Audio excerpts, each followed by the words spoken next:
Unit. We are live.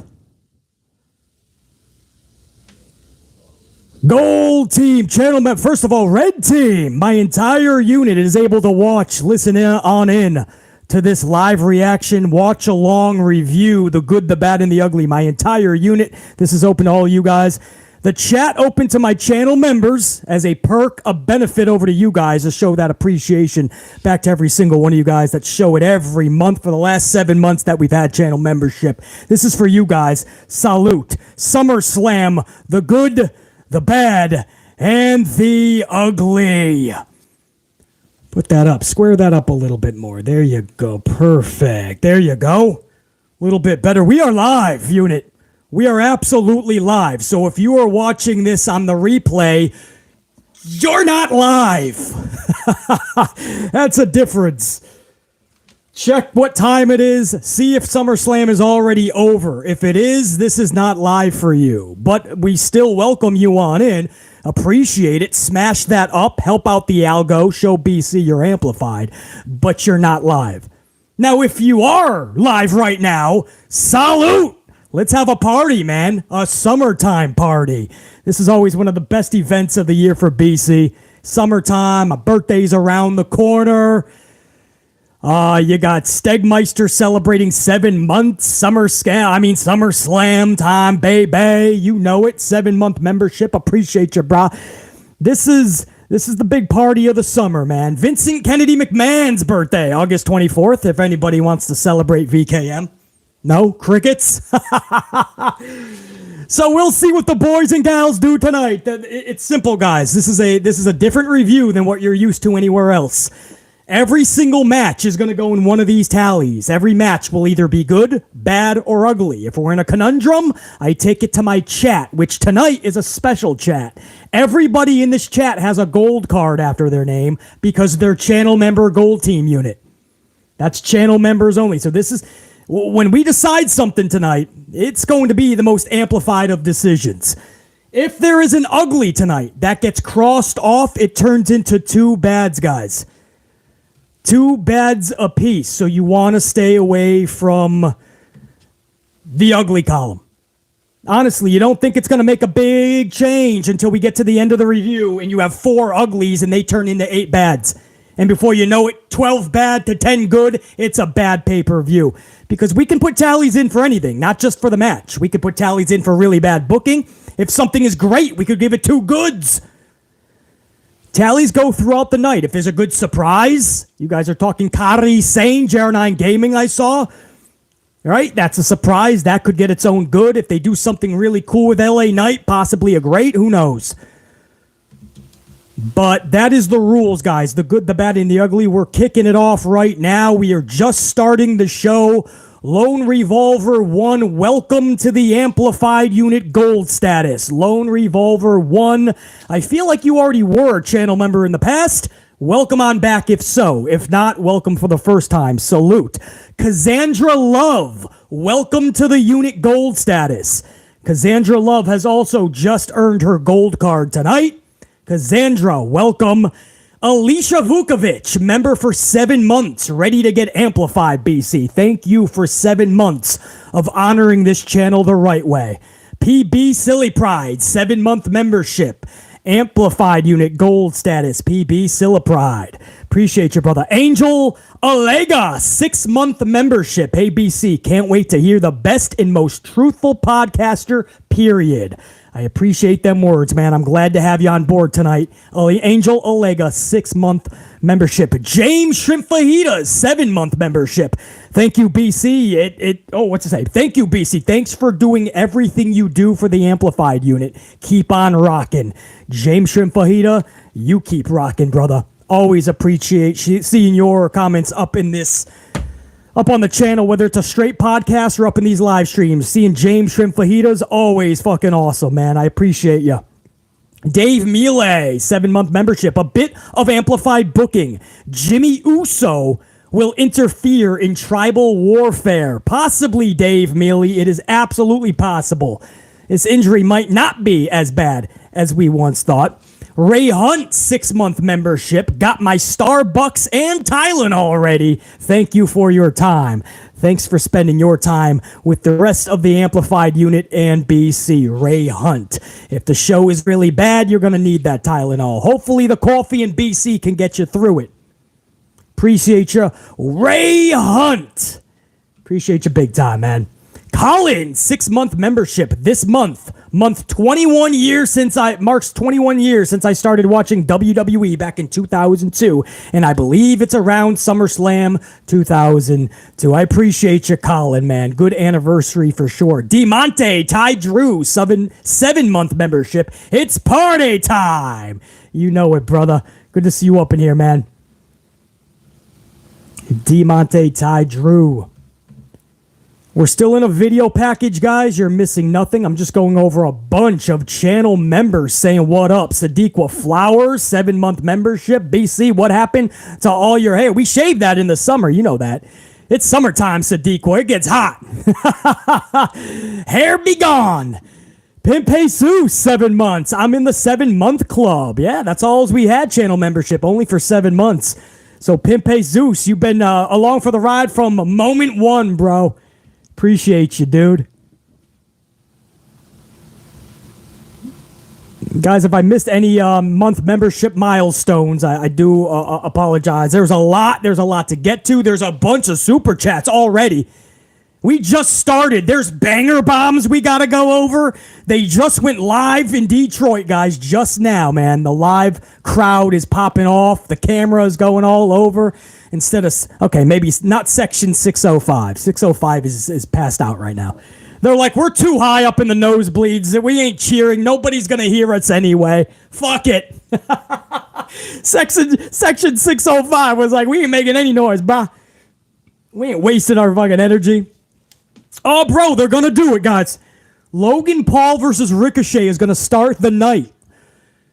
Now, Logan Paul is going to try to do this match, jump on Vince McMahon's WWE jet, and go down to Texas to watch his brother box/fight Nate Diaz. Jake Paul, Nate Diaz.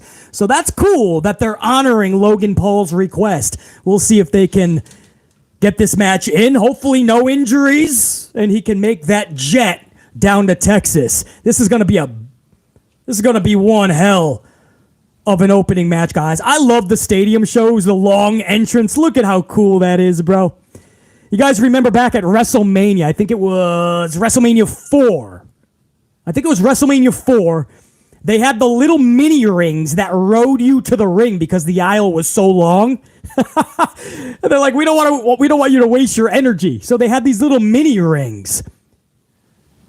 Hulk Hogan's going down the mini ring. It was funny, man. Andre the Giant, Bobby the Brain Heenan.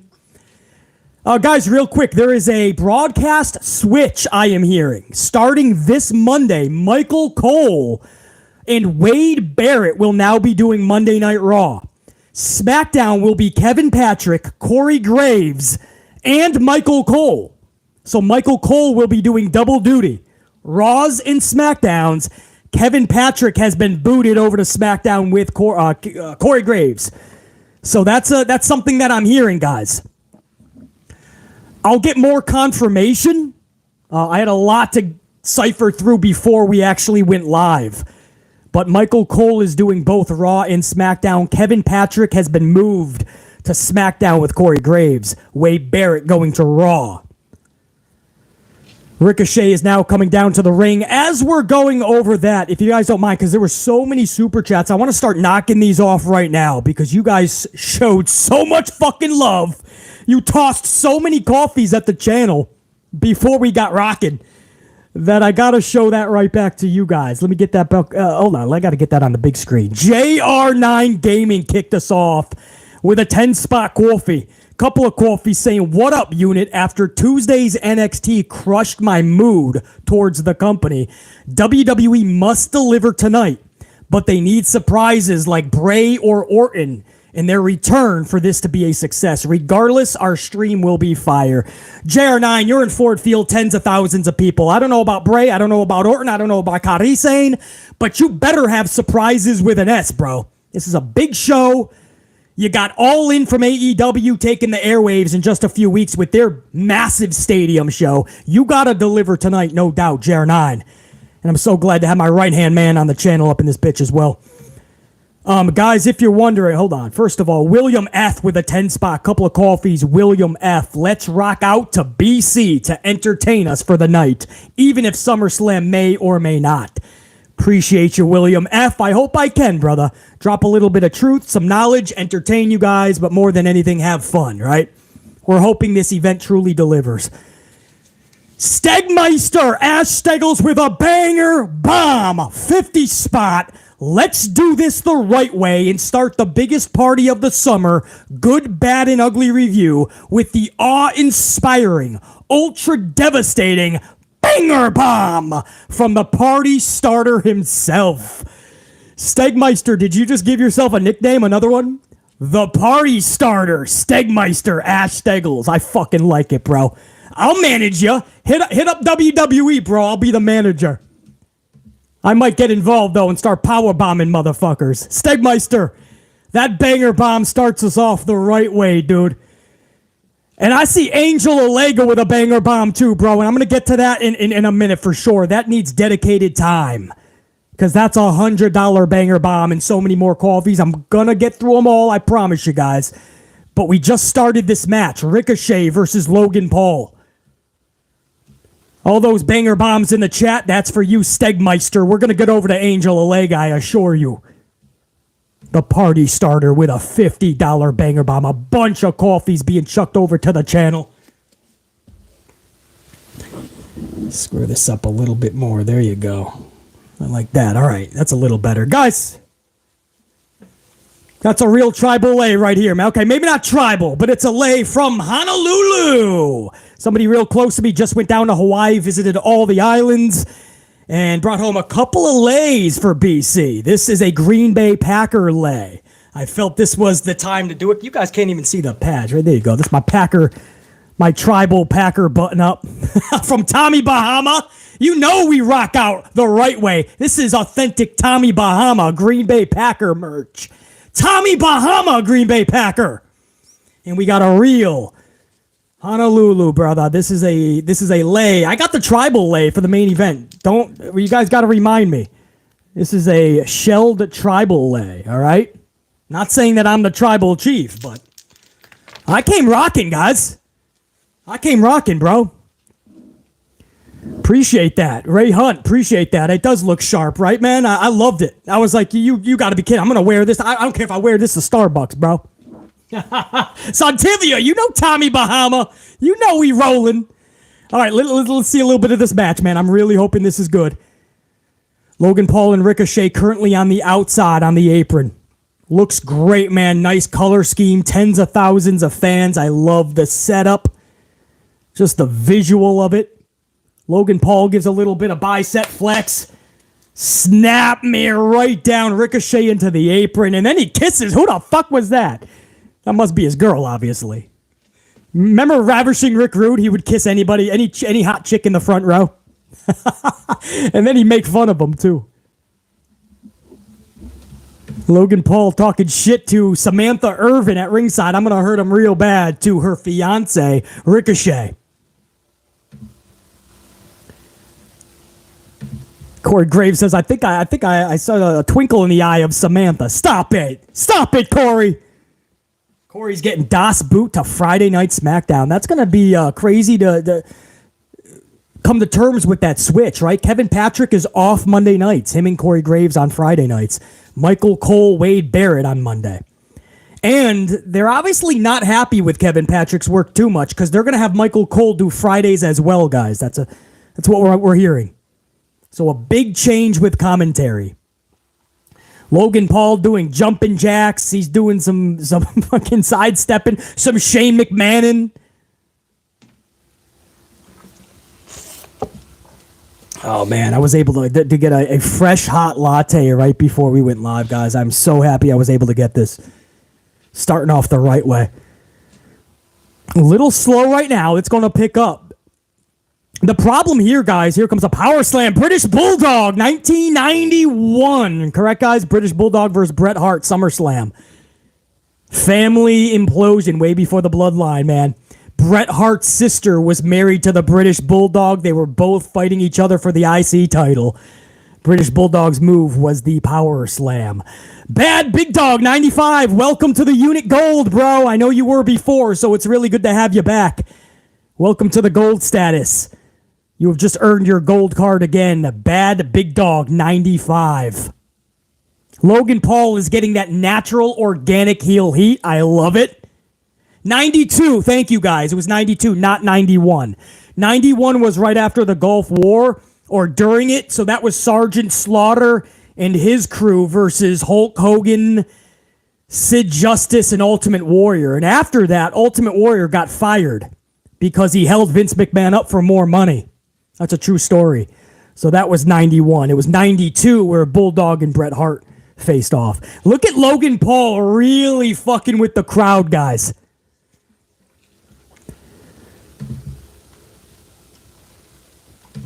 Unfucking real, man. Logan Paul just has it. He just pisses you off, right? You know what they say, love ya or hate ya, as long as they're talking about ya. I love the New York Jets motto this year because they got Aaron Rodgers. Their motto is, if you ain't got haters, you ain't popping. I love it. If you ain't got haters, you ain't popping. As long as they talking about you. As long as they're chirping, you keep barking. Nice standalone moonsault there by Ricochet. Logan, of course, jumps up from that. Biggie O 401, welcome to the Unit Gold status. Biggie O 401 with the new gold card shining after their name. Welcome. Damn, there you go. Logan Paul is teaching this kid how to wrestle. What? This is Ricochet, BC. Put some respect on that name. Look at that suplex. I'm just playing, guys. If Ricochet doesn't know how to sell that like he does, Logan Paul doesn't look good. That move was made because of Ricochet, because he knows how to glide through the air like a 767. It takes two to tango, man. That was a beautiful back body drop. Damn, Logan Paul, bro. He's the real deal. A lot of people don't like him, but it's because he's so good. Hate him all you want. He's too fucking good. He's one of those people that's so good, he doesn't care what you think about him. Oh, this is what they tried to do at Money in the Bank. There it is. Spanish fly, but it got caught on the feet. Ricochet was able to... It still was botched a little bit. There it is.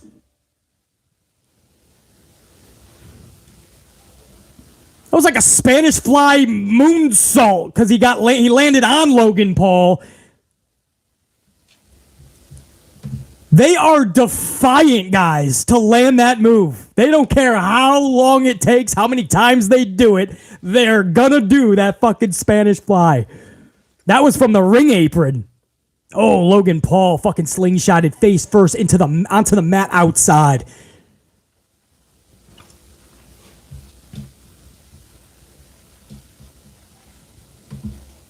Oh, what the fuck? That was like a lariat. A lariat from inside the ring onto Ricochet on the outside. And now he's drinking his prime drink. Well, damn it, I'm going to drink my amplified coffee. Look, was this a lariat?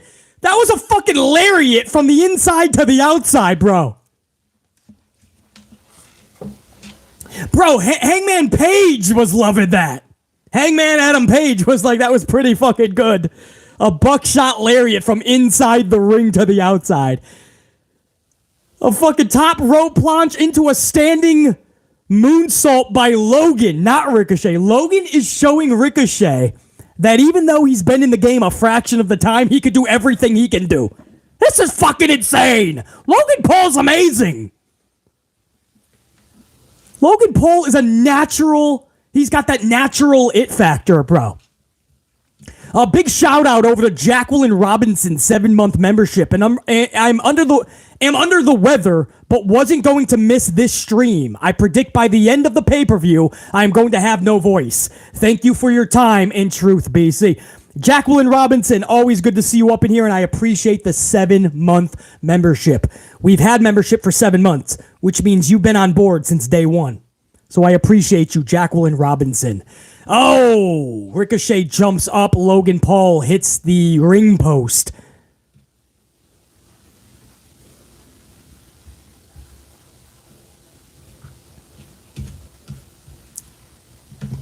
Ricochet now going up top, but Logan Paul, he's dragging Logan Paul up top. So here we go. What are you going to do? Another Spanish fly from the top? They're defiant with that Spanish fly. All the crowd is standing. Look at the crowd. Everyone's standing up. What are you going to get? A hurricane neck break. What was that? I was not expecting that. It wasn't the most beautiful of shit, but hold on. Let me see this replay. Oh, damn! You might not want to do that move too many times. You thought Randy Orton has a bad back from the RKO? You do that Hurricanrana shit. Hurricanrana neck breaker.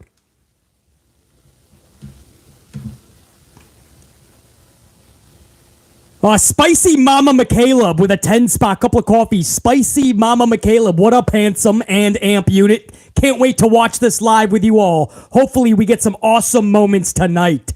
Spicy Mama McCaleb, thank you so much for joining.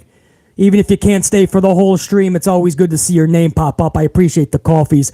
I appreciate you up in here more than anything.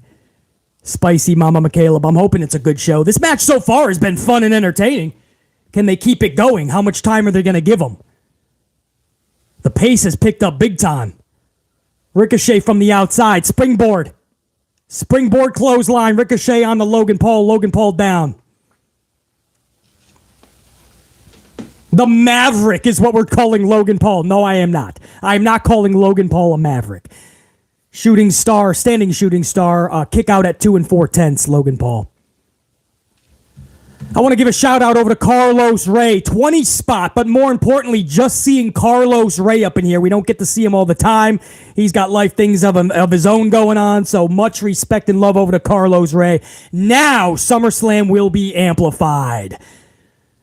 Carlos Ray with that 20 spot, man. 4 or 5 coffees. Carlos, I don't know if you're up in here right now, man. Oh, right here, BC. I see you, Carlos, up in the chat. I appreciate you, brother. So good to see you up in here, Carlos. I know I don't get to see you too often anymore, man, so it's always special to say what's up to you. The words never rang more true when I say, I appreciate the coffees, but I appreciate you being up in here more than anything. Nah, it's an honor, Carlos, to have you up in here, bro. All right, back to them. Sorry, guys. I see a lot of amp unit gold in here, and these are all my tried and true. Oh! A nice counter DDT by Paul. 1, 2 5/10. Damn it. This man kicked out from a damaging DDT. Damn, we got to see a replay on that, Kevin Dunn. There you go. Look at this. Moonsault fucking caught him into a slam, but a reverse into a DDT. He countered it. It was like a double reverse.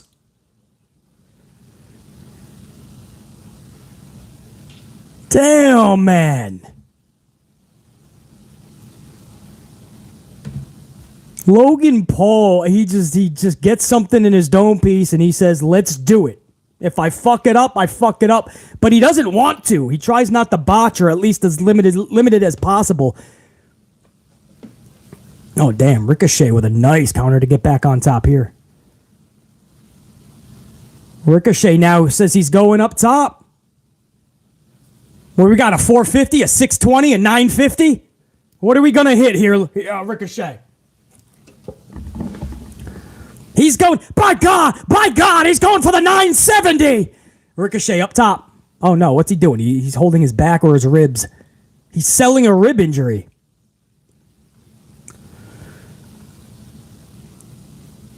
Nope, knees up, fruit roll up. 1, 2. Ricochet kicks out of the roll up. So he tried the shooting star from the top rope. The knees were up for Logan, and he wrapped them straight into a roll-up scenario. But Ricochet was able to kick out at 2 3/10 pretty quickly.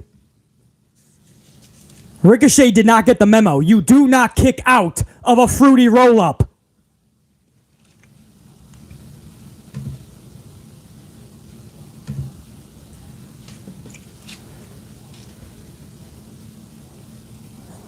What are we doing here?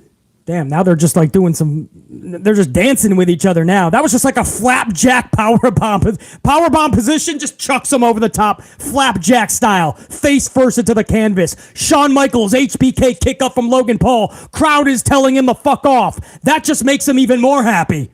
And now Logan Paul going for another buckshot lariat. No, it's a springboard splash. 2 6/10. Ricochet kicks out.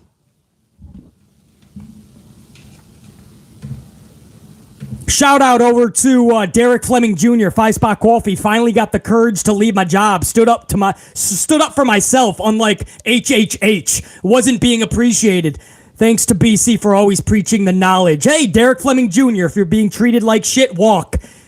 Nothing is worth your self-respect being stomped on. Your morals being stomped on. Good for you, bro. Hopefully you're able to pay the bills, man, and rock out. Derek Fleming Jr. Appreciate the coffee, man. Always stand up for yourself, man. What do we got? Some GTS? Is that what that was? I missed it. A cartwheel! A cartwheel with Logan Paul on his back. Moonsault. Almost like a springboard moonsault. That's not going to do in Logan Paul.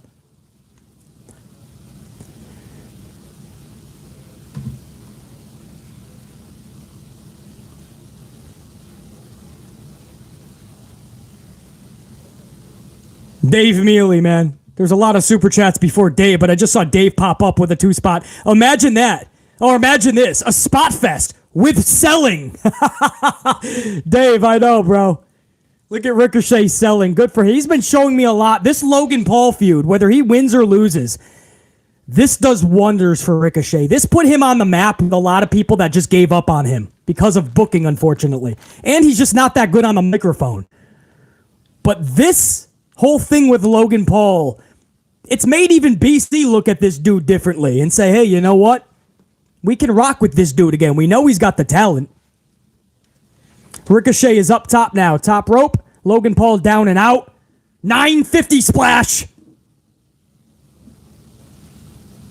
I don't even know what that was because he landed backside. A 630. That was more like a 645. So one of Logan Paul's cronies just handed him brass knuckles. This will get him some real heel heat if Samantha Irvin has to say that Logan Paul won the match via cheating. Oh, he got all of them. He knocked them the fuck out in the jaw. 1, 2, 3. You could count to 50. This dude's not getting up. Logan Paul wins the match. Brass knuckles to the jaw of Ricochet. Yo, Samantha Irvin didn't just say your winner is Logan Paul. Samantha Irvin had some amplification in her voice. Samantha Irvin might be a little turned on by this victory. I don't know, bro. Okay, now she seems like she's a little distraught. I think Logan wanted her to do it again or come into the ring and celebrate with him. I would have made that more fun. I would have had Samantha Irvin not want to say his name at first. And the referee's like, what are you doing? You got to announce he won. And then say, via cheating or via a low blow. Something, right? Like, have Samantha Irvin be a part of this. I think we could have had way more fun with Samantha Irvin calling the name. That was part of the storyline. Brass knuckles knocked the... Watch how Ricochet sold this shit. Check this out, guys. They're showing some replays. I want you to see this fucking shot right here. Into the jaw. Boom! Look at Ricochet like a fucking deer that just got shot with a 22. I fucking loved it. He like swung his neck around and shit.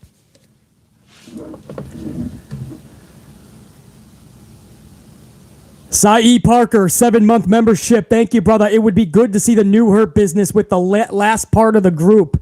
Carmelo Hayes. BC, you always know what's best for business. I appreciate that, Sae Parker. So good to see you up in here, bro. Carmelo Hayes. I think they're going to want him on his own when he first gets up, not just be in the shadow of Profits and Bobby Lashley, whoever else is going to be in that group. Would it do wonders? Yeah, but I think Carmelo is going to be his own man. Even having Trick is a bit too much down in NXT. Logan Paul is on top of the world, bro. Listen, guys, I would have had more fun with Samantha Irvin. I would have had way more fun at the finish, but I like it. I actually said in my little amplified booking earlier in the week with Amped Up, one of the Amped Up podcasts, I said I would have Logan Paul win via cheatery and have some fun with Samantha Irvin calling his name afterwards. We got half of that, right? Logan Paul did win this match via cheatery. They just didn't have that fun with Samantha Irvin after. So, guys, with what they just did in that ring, hard-pressed to say that was anything but good. So match number 1 is actually going to go in the good column, and I really do hope that Logan Paul can jump on that jet and fly down to Texas and see his brother, be there for his brother Jake Paul fighting Nate Diaz tonight. Match number 1 goes into the good column. Let me fix my tribal lay. Well, this is just a regular Green Bay Packer lay. Again, this is fresh from Hawaii, guys. I literally just got this a few days ago. Somebody very close to me came back with a Green Bay Packer lay and a Shell tribal lay. I'll put that on during main event, man. For sure. Hey, look at Sheamus. He asked for good booking. They put him in a WWE monster truck so he can be inserted into a Slim Jim Battle Royal. Guys, match number 1 goes into the good column. We started off good. Can we keep that momentum going? While we are going through some filler right now after match number 1, Angel Olega, I don't know if you're in the chat right now, a $100 banger bomb. Now it is time to go from mini bomb to mega bomb. Should be a very good show.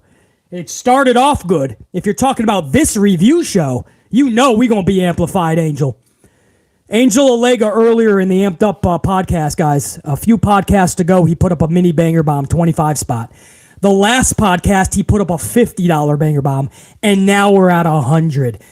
So Angel Olega gold status has been dropping fucking bombs on the channel all week long. That's a ton of fucking coffee. So please do me a favor in the live chat, guys. We're going over a video package right now. Cody Rhodes, Brock Lesnar, you're not missing anything. Put up some bombs in the chat, please. Let Angel Olega know that he rocked this channel to the core this week. And Stegmeister, for you as well, man. That 50 spot getting us started tonight. Thank you, Chaos. Chaos, I appreciate that. Ron C23, Pimp Jesus, I appreciate those banger bombs. Santivia Major, thank you. JR9 Gaming, of course. James Miller, Raymond, Dave Mille, Colin, Eric Leno, Ali, Jacqueline Robinson, Gruss512. Thank you guys, man. Big Nang, Psycho on Crack, Cy Parker. So, Angel, are you up in here, brother, or not? Hopefully you catch this section, man, where I get to thank you big time. It's never needed. It's always appreciated, dude. Brad Boyer. Alicia Vukovic. Appreciate you guys, man, big time. Carlos, they represent, no doubt, man. Jack Brewer, what's up? DC Lanier, PB Silly Prod. Deshaun Sanders, I appreciate it. Brand Q featuring Quincy. So, Angel Olega, man, I appreciate it.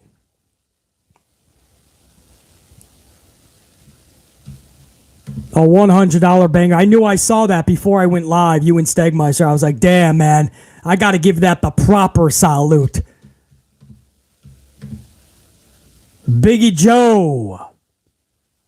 Big Joe 401. I think I mispronounced that earlier when you just joined the channel membership. Big Joe 401. I appreciate the banger bombs, dude. Sam Byers, Ray Hunt, Sadiqa Flowers.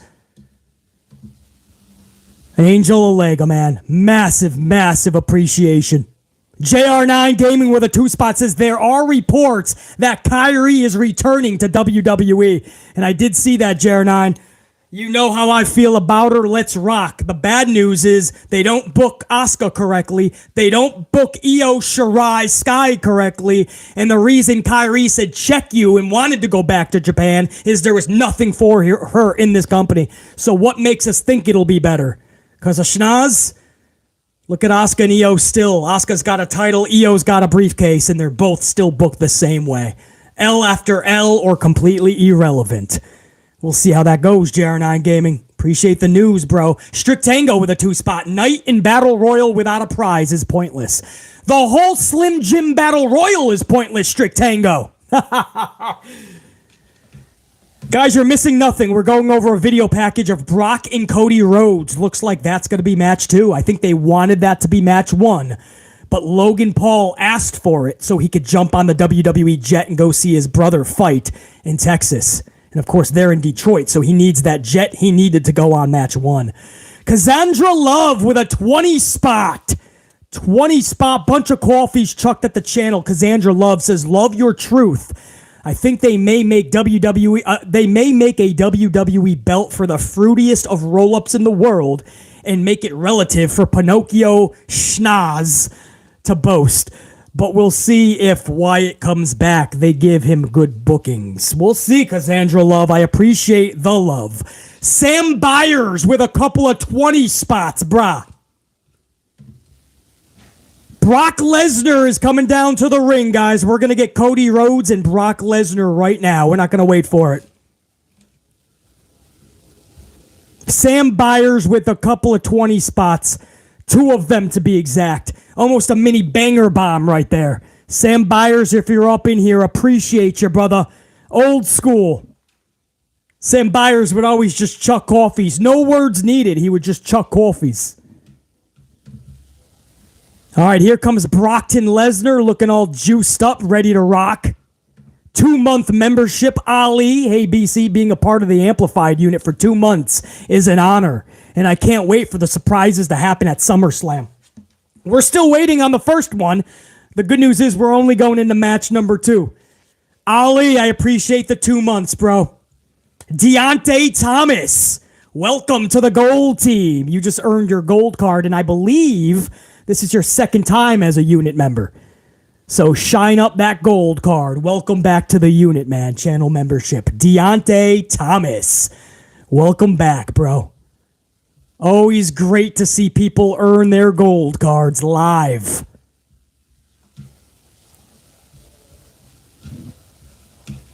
Brockton Lesnar is up right now, guys. Ray Hunt, 5-spot coffee. Theory and Escobar are in the Battle Royal instead of competing for the title. Make it make sense.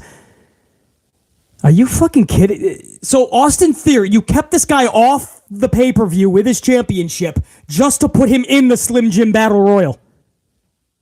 And how does it look when the champion doesn't win it? Knowing this company, they won't even have LA Knight win. They'll probably have fucking Theory win it. Ray Hunt, I wish I could make it make sense. Ron C23 with a 2-spot. Thanks, BC, for going live. Let's go! Ron C23, thanks for being here for this live. Big Nang with a 2-spot. Let's hope this pay-per-view has no rewinds. LOL. If you guys don't remember, the last Good, the Bad, and the Ugly that we did, it was Good, the Bad, the Ugly, and the rewinds. And it was not good, and we had over 200 in the bads. I'm not even going to go over that right now. Big Nang, salute. DC Lanier with a 5-spot coffee. Feels good to be with the unit after this week. I had to put my dog down, and it's been rough. Mad about Trish not being at SummerSlam, by the way. Gold team, go! DC Lanier, appreciate you. I'm sorry about the dog sitch, man. That is one of the worst things imaginable. We're all thinking about you and the dog, man, for sure. And we're good to have it. It's so good to have you up in here, DC Lanier. Take your mind off of things for at least a few hours. Here comes Cody Rhodes. Let's do it. You ready? Am I a little early? Crowd is here, about to go, waiting for me to start the show. Here we go. Ready? Oh! We had to do one live, guys. We had to do one live, man. Big Nang up in the live chat. Big Nang. Here comes Mr. Struggle in Adversity. There you go. Eric Newton, Ray Hunt. Yeah, you got the whoa-ohs. DC Lanyard, absolutely, brother. I know that's one of the toughest things, man. The dogs or even the fucking cat, those are family members and beyond, bro. In fact, I love my dogs more than most family members. Go figure. I'm just not big on human beings. You know what I mean? Ron C23 with a 5-spot coffee. I know my girl Charlotte doesn't need to win, but let's rock. No, she really doesn't, Ron C23, and I really hope she doesn't, Ron C23. I really hope Charlie Flair isn't winning anything tonight. Oh, we got a second oh. I missed the second oh. Where was Cody? He was still... The aisle is so long that Cody Rhodes was midway through with the second oh. He's still shaking fans' hands. Jamal Straken. There's somehow that I bet you Charlotte becomes a 15-time champion tonight. And I can't tell you that that's not going into the ugly, guys. That's just horrendous. Jamal Straken with a 5-spot coffee. Jamal says, so a stupid battle royal and no LA Knight going for the U.S. title and another stupid decision by Petty Paul. Also, I'm hoping Asuka wins tonight. Me too, bro. With Asuka. And as far as the Battle Royal, the Slim Jim Battle Royal, and LA Knight not going for Austin Theory's title, correct. You are correct, and it is mind-boggling, and nobody has justification for it. So it's just as confusing to all of us, Jamal. There's the pyro. Cody Rhodes is not smiling. That's the good news. He's got genuine concern on his face, almost like he's fighting Brock Lesnar. There's a concept. B-Love, 5-spot coffee. BC, what up? Glad to be rocking SummerSlam with ya. Hashtag Hurt Business for Life. Think B-Live Amplified. B-Love. Good to see you up in here, man. Always good to see B-Love. One of my tried and trues. Hurt Business is back in action. We don't know what they're going to be called, but man, Bobby Lashley in front of the Street Profits looked badass to BC. Big Joe, 401 with a 20 spot, man. No words needed. Just became gold status and then chucked 20 spot. $20 worth of coffees over at the channel. Big Joe, 401. I appreciate you. Big time.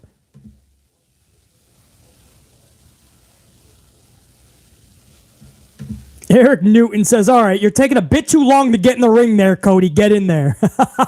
The match just started, guys. Cody Rhodes doing some kicks to the dome piece. Brock is not falling down, though. Springboard kicks.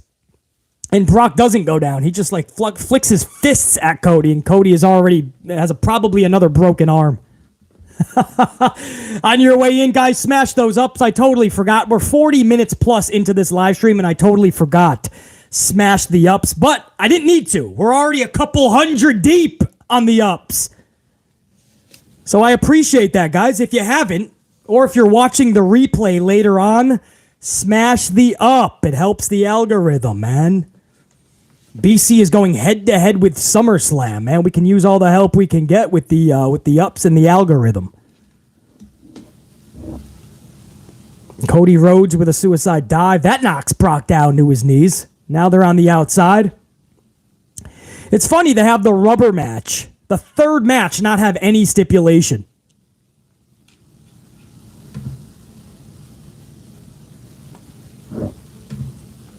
Jack Brewer, 2-spot BC, the true tribal chief, better than the rest. Jack Brewer, I appreciate you, brother.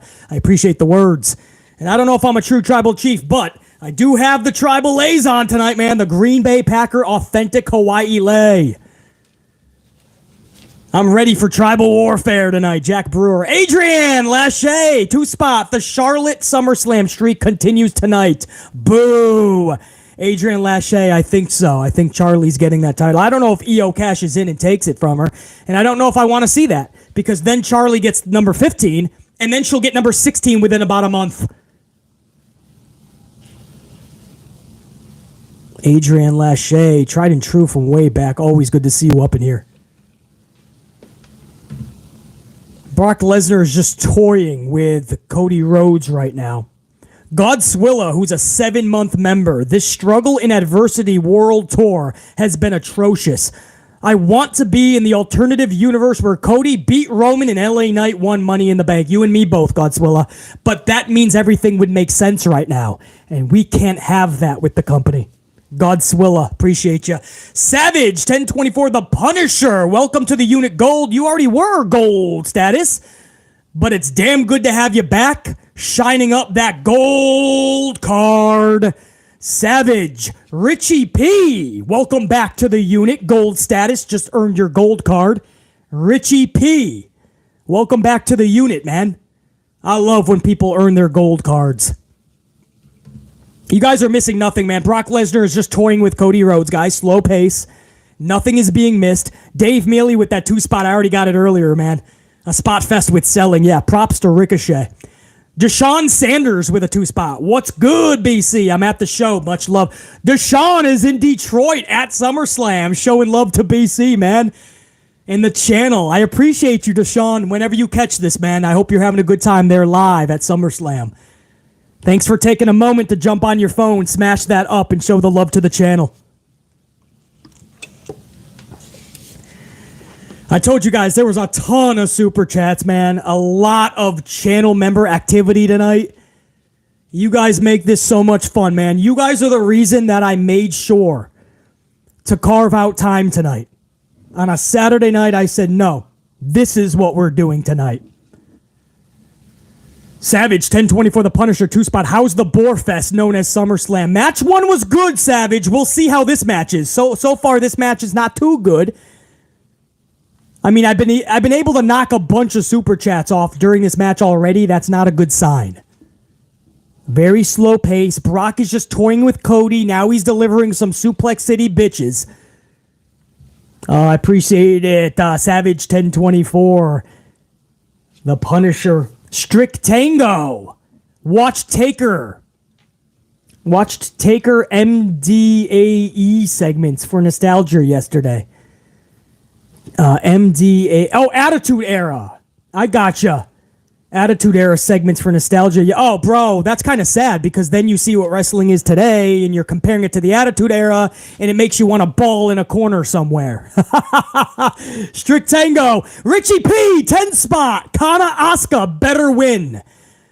I'm in that boat. I'm with you, Richie P, or you're doing her filthy yet again. And it seems like we've already said that WWE has done Asuka filthy 100 times. So I cannot agree more, Richie P. When I say you guys are missing nothing, I mean it. Brock is still just toying with Cody, guys. Nothing big, nothing special. He just threw Cody outside. So that's why I'm knocking off some super chats now and saying what's up to a lot of channel or unit members, man. Chris Cooper. I love the super sticker, brother. Chris Cooper. I appreciate the 10-spot, man. A couple of coffees. Chris Cooper. Richie P again, dude. I'm with you on the Asuka train, but they have done her filthy so many times. I wouldn't doubt they do Asuka filthy yet again. I really wouldn't doubt it. Sam Byers with another 10-spot super sticker showing the love. So 2 20s and a 10. Sam Byers now has a banger bomb. We're counting Cody out, basically, and Brock is just yelling, stay down. Sam Byers, appreciate you, brah. Big Nang with a 2-spot. If Charles Flair wins, might revisit the rewind button. It's possible, Big Nang. I might have to have it on standby.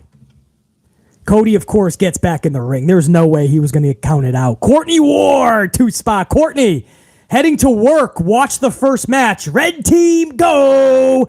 Courtney, kick ass at work. Watch the replay tomorrow. It'll be posted up, I assure you.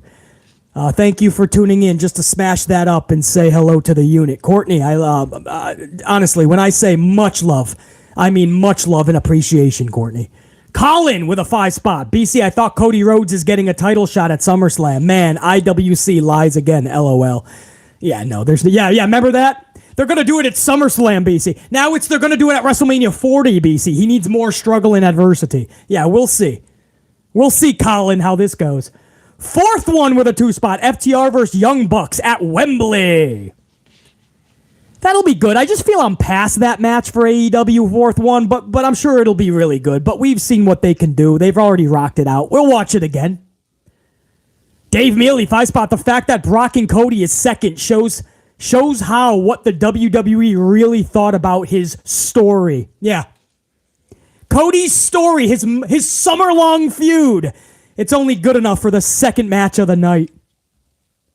James McCoon, welcome to the Unit Gold. James McCoon, welcome. You have just earned your gold card, bro. Good to see you up in here. I appreciate it. Ash Stegmeister Steggles at BC. Are we using the rewind clause tonight, even though we started off good? It might be invoked, Stegmeister. It might be invoked. Man, Brock just dragged Cody and then F5'd them right on the outside, bro. He's no longer toying with Cody. He's fucking Cody up now. How about you want to wager that Cody is going to walk out of this with his 87th broken arm within the last 3 months? Look at this F5, man. Boom! Face first. Corey Graves says thunderous. That was thunder and lightning. The whole storm. It was a hurricane. It wasn't F5. Renee G, 7-month membership. No, BC, you also make it fun. I appreciate that. I say you guys make this worth it. Renee says, nah, you BC, you make it fun. Well, that's because you guys are up in here shooting the shit and being as amplified as BC. So Renee G, it works both ways. And by the way, Renee G, always good to see you up in here as well. Don't get to see Renee G too often, so very cool, man. Stegmeister, BC, did you catch my 5-spot super chat? I did, Stegmeister. I just went over it, bro. William F, 10-spot. Let's watch a Harley race match instead. William F, sign me up for that, bro. I'll absolutely catch old school Harley race. William F, one of my tried and trues from the beginning, bro. The King Harley race. Cody ran to the outside. He's trying to get away from Brock. Brock ran after him. He's about to deliver another F5. This time into the commentary table. Took out the commentary table. So, dude, Brock Lesnar is just fucking Cody up to another realm, man. Strict Tango, 2-spot. BC, I meant Taker's Ministry of Darkness segments. Yeah, I knew what you meant when you said Attitude Era, though. With the MD, Ministry of Darkness. And anything from the Attitude Era that Taker did puts anything today to shame, unfortunately. Strict Tango. Jay, 5-spot. First of all, BC, you're awesome. And what if The Rock returns to cost Roman so they can set up WrestleMania 40? Sign me up for it. Because I don't know what the fuck Cody versus Roman is supposed to do at this point. We're trying to rekindle something that's not going to be there anymore. You missed the moment at WrestleMania 39. You botched. So Cody at Roman at 40 right now does nothing for me. Take the title off of Roman, do something, put Rock and Roman in there, and I'm fine. That's a dream match to BC. And that means something. That's the real tribal warfare. Roman, Rock. We don't even need a title for that shit. That's a story that needs to fucking develop and culminate. Cody Rhodes is now crawling back to Brock Lesnar inside the ring. He's been F5 face first on the outside mat. He's been F5 through the commentary table. He's been thrown through the ringer. He's gotten his arm broke 17 more times tonight. And he's crawling at 2 Brute. Why?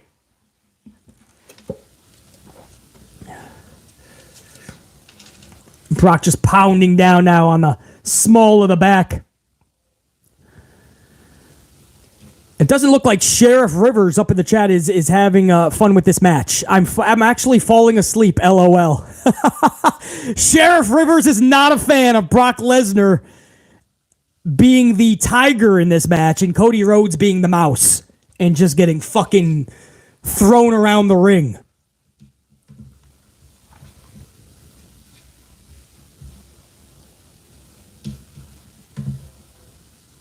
We got Suplex City, bitch. Cody just took off the ring, the top turnbuckle, though.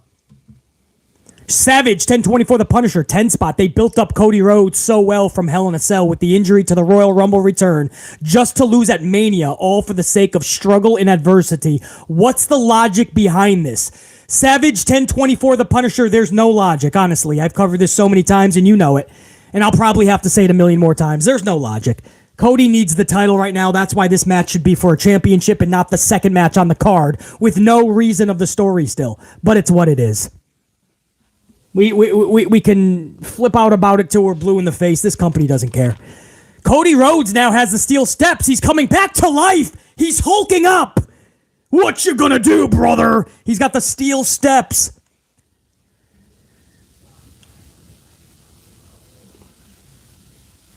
Disaster kick. A second disaster kick. Oh, no, that's a Cody cutter.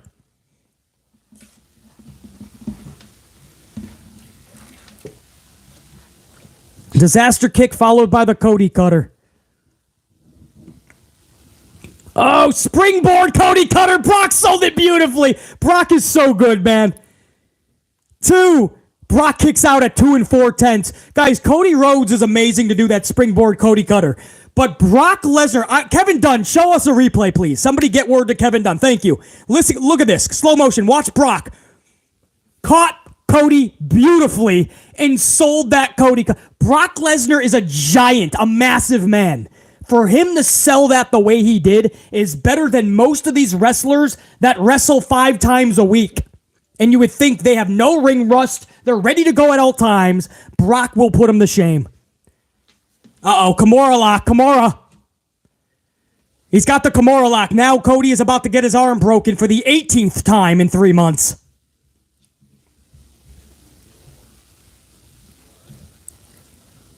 Jamal Straken, 2-spot. Cody broke Cena's record for suplexes in a match. Did he? Is that true? Yeah. Good for Cody, man. Eric Newton, 5-spot. Why was Cody not disqualified? Eric Newton, I don't know. JR9, anybody? Anybody up in the chat? There's been so much disqualification here. Why was nobody DQ'd? I was told this is not a stipulations match. JR9, while there's a Kimura lock and Cody's about to reach the ropes, did they change it? My right-hand man on the channel, JR9. Somebody tell me if they changed it, because Cody has been wailing away on Brock with steel steps. Now, I understand the commentary table. Maybe they say because Brock didn't use the commentary table, maybe the ref is going to let it go. I can let that slide. The F5 through the commentary table. But Cody literally picked up steel steps and chucked them at Brock Lesnar's face. He should have been DQ. Okay, so you guys are telling me there is no stipulation.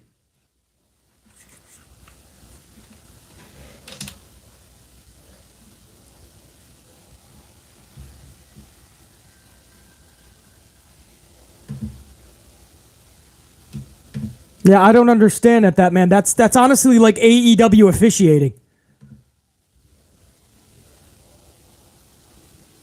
That's something you would expect. Like AEW officials, guys, they let that shit go all the time. Tag team matches are always tornado, even if they're not. A regular match is basically falls count anywhere, no DQ. Mox will be bleeding with thumbtacks no matter what the match is. Yo, check this. Cody has a Kimura lock on Brock Lesnar. Cody with a Kimura lock on Brock Lesnar. That's pretty special. That's interesting. So, Eric Newton, I'm not sure why that is, man. Wow, Brock's not... dude, if Brock taps out, dude, come on. You can't do that. Or they could, actually. You know, he passes out to Cody Rhodes, so they try to say, hey, see, Cody Rhodes, we're booking him correct ever since the WrestleMania botch.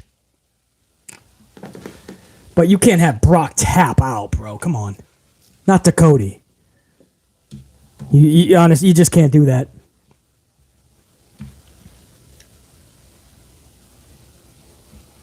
Yeah, Cody should have already been DQ'd. If we're following rules. I don't want it to be the fucking Debbie Downer here, man.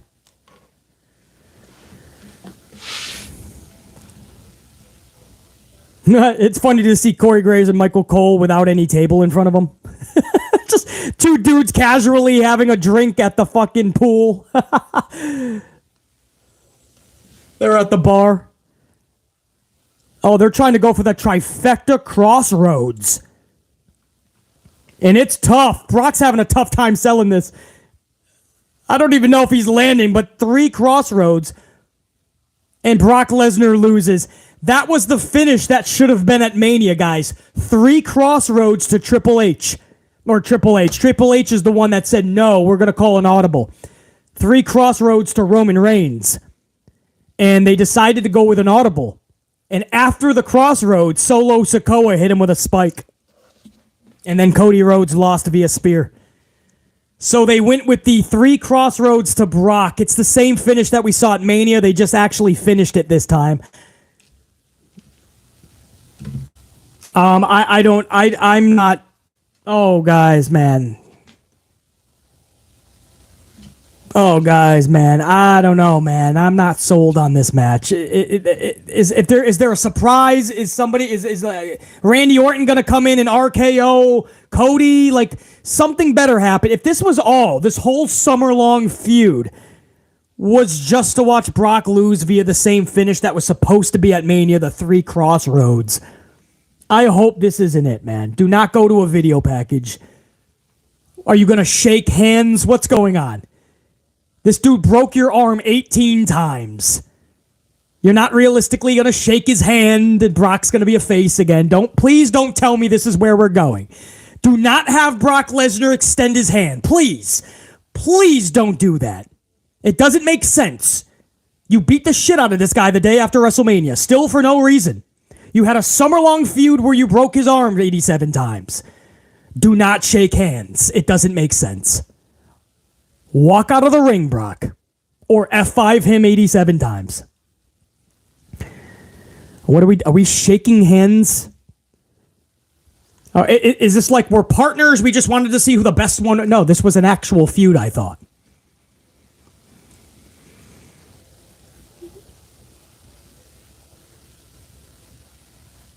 Just leave. Don't shake it. No. Why would you shake his hand? He broke your arm 17 times. What the fuck? Now you earned my respect? What are we cheering for? I don't know what we're cheering for. Brock is going to beat him up, right? Wait, that wouldn't even make sense, because then what? Does it continue?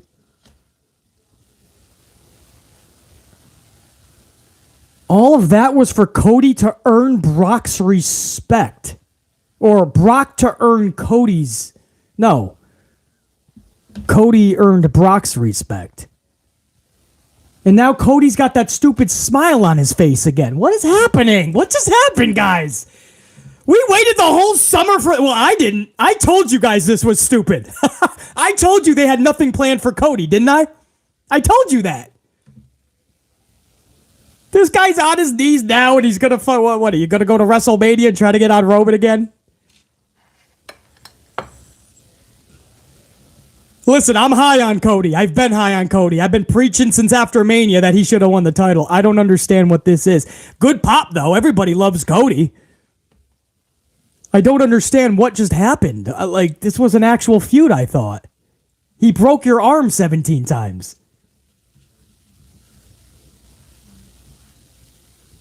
I don't get how they just hugged it out. Or they, put their foreheads on each other. They're like, I'd kiss you right now if we weren't on TV, man. And then they just shook hands, and Cody started smiling, and Brock's like, yeah, my new hero. And he held his arm up, the same one that he broke 87 times. We're acting like they just wanted to see who the best man was.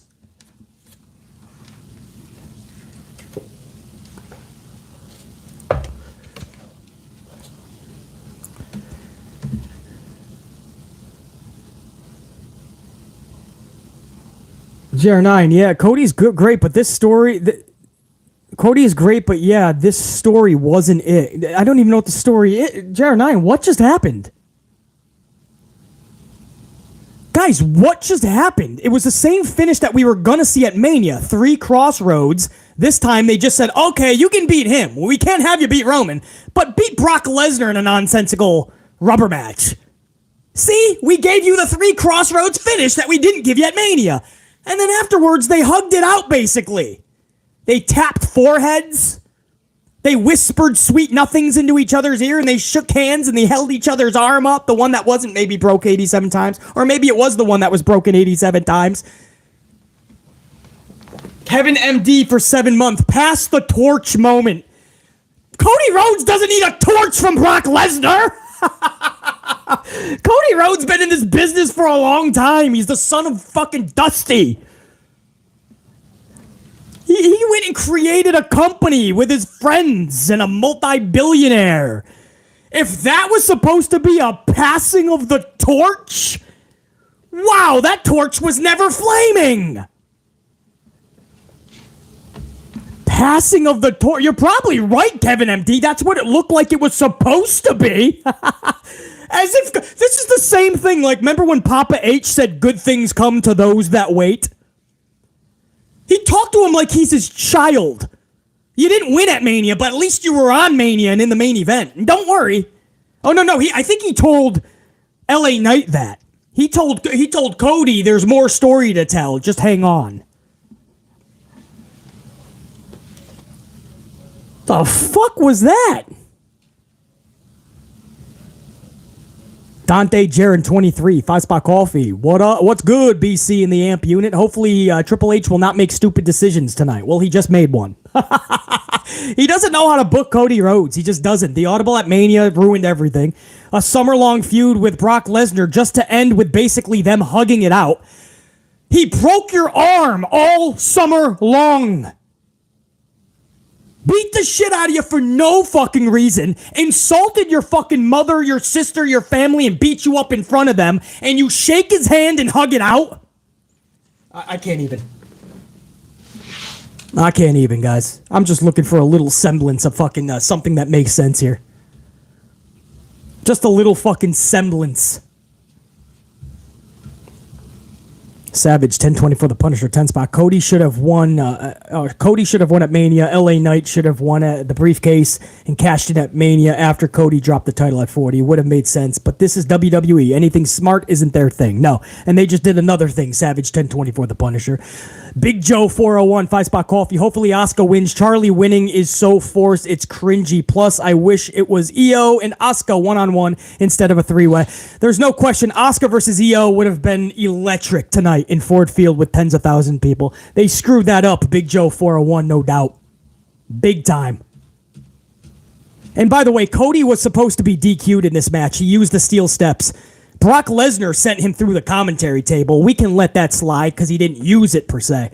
But Cody deliberately put the steel steps into him. How is that not a DQ? So that doesn't make sense either.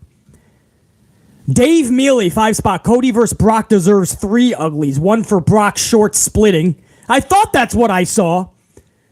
1 for Cody not getting DQ'd and 1 for them hugging it out at the end. Dave Mealy, I don't know what I'm going to do on this second match yet. What slot I'm going to put this in. What tally, what column that's going to go in. I got to think about this, Dave Mealy. Lone Revolver 1 with a 5-spot. Silver lining, at least the Cody and Brock feud is over, yes. Hallelujah, the skies have opened. No more Brock and Cody. Pass your fucking torch. Split your fucking shorts. Jump on your tractor. Mow your fucking lawn. Grow your corn. Pick your pumpkins. Go apple picking. Milk your cows. Whatever you do on your farm, just stay away right now, man, because we don't need to revisit Cody and Brock anytime in the near future. Strict Tango 2-spot. To be honest, LA Knight has wasted a decade to earn a top spot. Yeah, no doubt, Strict Tango. I heard LA Knight's music, man. We'll go over to that while I contemplate where to put this match, guys. The second match, Cody Rhodes versus Brock Lesnar. Let me hear this pop for LA Knight. We're going into a Slim Jim Battle Royal.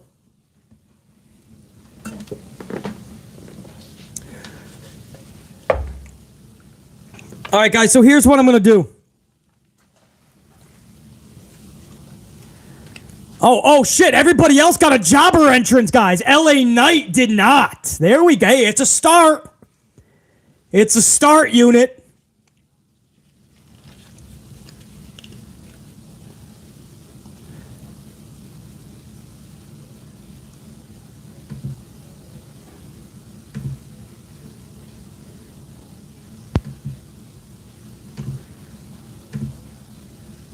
All right, guys, I'm gonna put a poll up in the chat. All my gold status, if you don't mind, we're gonna do this together as a unit. I'm telling you right now, AJ Styles also is not getting a jobber entrance.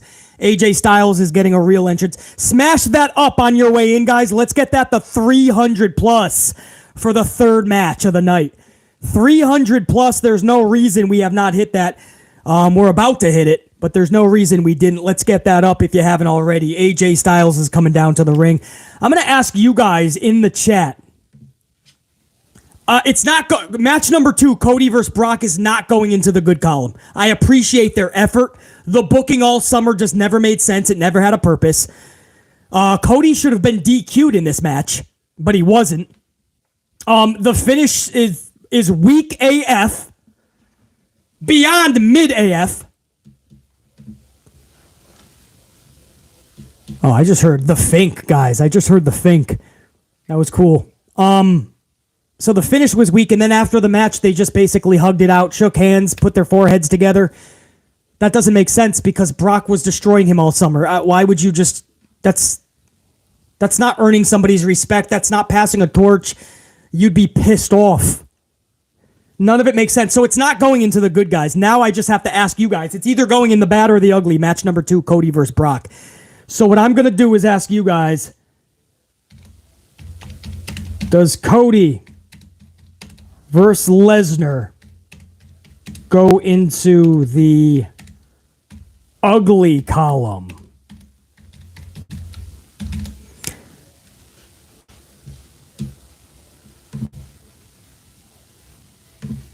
Guys, in your chat, does Cody versus Lesnar go into the ugly column? Answer yes or no.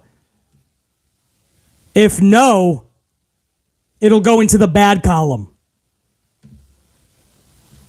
It'll be in your chat within the next 15 seconds. I need at least 100 of you guys to participate. Does Cody versus Lesnar go into the ugly column? Jane Donnelly, 7-month membership, just joined to hear Cody and Brock hugged it out. What the fuck? Jane Donnelly, appreciate the 7 months. You heard correctly, bro. You heard correctly, Jane Donnelly. That's real. That just happened. They hugged it out. Guys, the Nigerian giant Omos has joined the Battle Royal. Could you imagine if they made him win? Maybe LA Knight eliminates him last. We just hit 300 on the ups. I appreciate it, unit. Let's go to 400 plus. Currently, we have 150 plus votes. 61% say yes, it should go into the ugly. 39 say just the bad column, BC. Let's not get too harsh. The match, at least they put in the effort. We'll let it go to 200 plus. I'll let it sit for another minute, guys. Apollo, thanks for coming, man. You might as well have just stayed at NXT. You were irrelevant there too, but fuck it. At least you could be a bigger fish in a smaller pond. Apollo was gone. Who is up in Nigerian's arms? Who was that? J.D. McDonut. He's still on the roster? J.D. McDonut just got tossed by Omos quicker, or Apollo went out first. J.D. McDonut was second. Rick Boogs. He's no longer booging out. He just got eliminated by Omos. Butch, thanks for coming. You're about to get tossed too.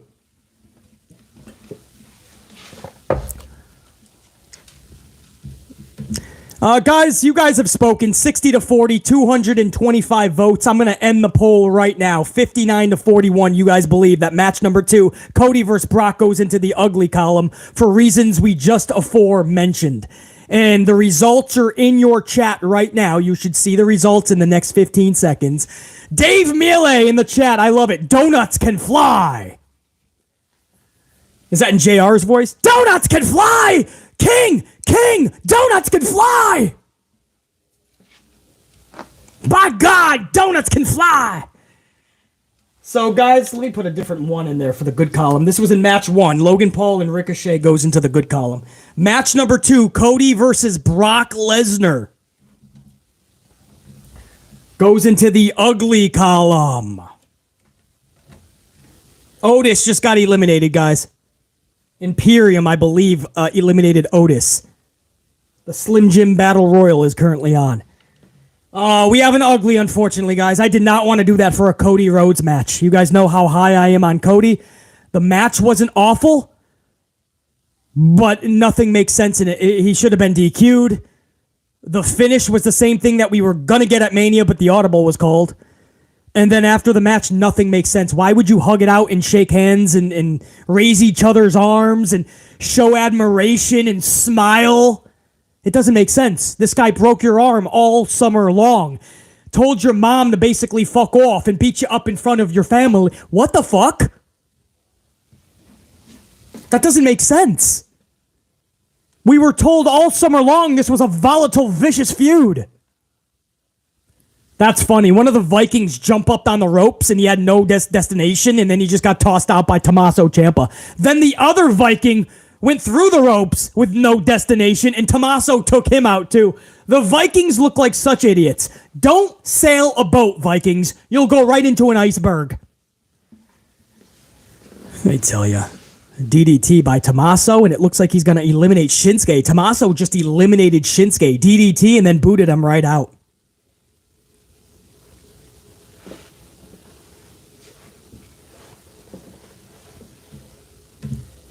Don't forget, guys, at the end of this review, every ugly gets crossed off into two bads. So, unfortunately, I was really hoping we didn't have to do this so early.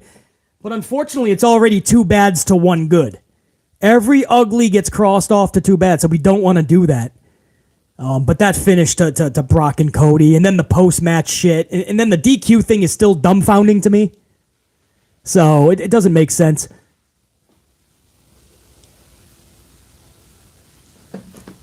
Theory just eliminated Holland, I believe. Ridge Holland was eliminated by Theory. Austin Theory now just eliminated Cameron Grimes. Now on Friday night, Austin Theory pinned Cameron Grimes. Why make Cameron Grimes look like an absolute schmuck this weekend? I have no idea. Santos Escobar, who's going to be taking on Theory for the title this Friday night on SmackDown, Santos just eliminated Theory. So they're trying to tell you, see, he eliminated him in a battle royal. He could take the title. Now, Santos didn't last too long afterwards. Karrion Kross just eliminated Santos Escobar. So Karrion Kross with the elimination.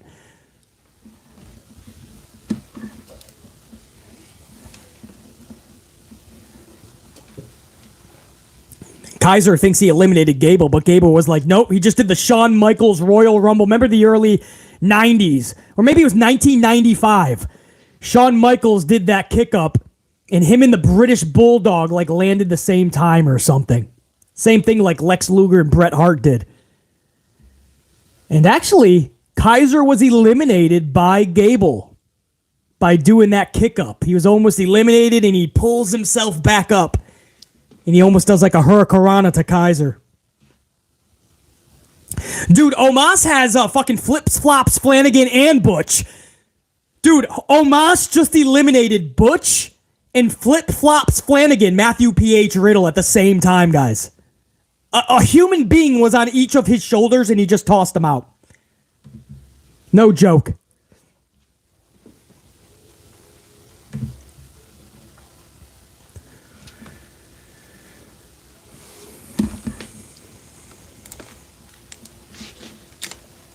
Grayson Waller is now feeling the Omos effect.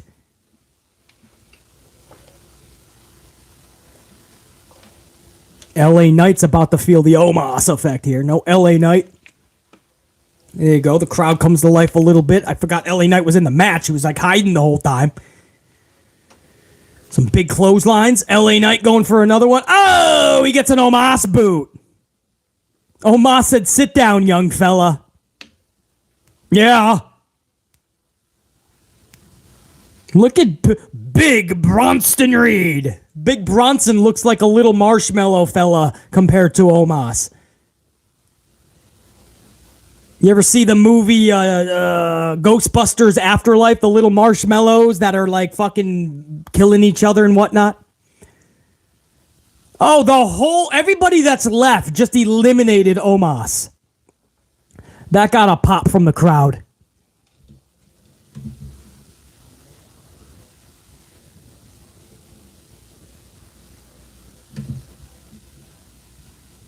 Grayson Waller in the ankle lock by Chad Gable. Grayson Waller's like, Grayson Waller's trying to run away. He just left the ring underneath the rope.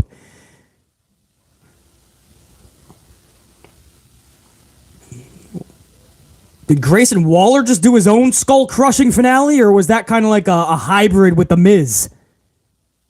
Well, either way, Grayson and The Miz are eliminating Chad Gable. In fact, they were successful. No, Chad is still up.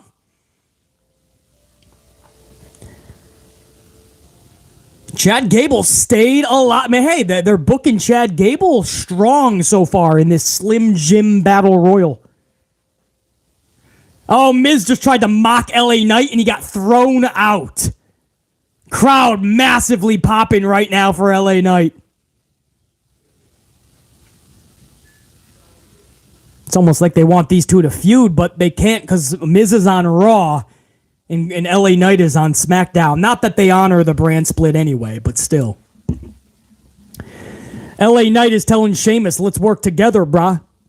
Or maybe not. Maybe they want to face each other. Well, it doesn't matter. Bronson Reed just took them both out. AJ almost eliminates Karrion Kross, but does not succeed. Oh! Pele kick, and he got Kross. Kross is eliminated by AJ Styles.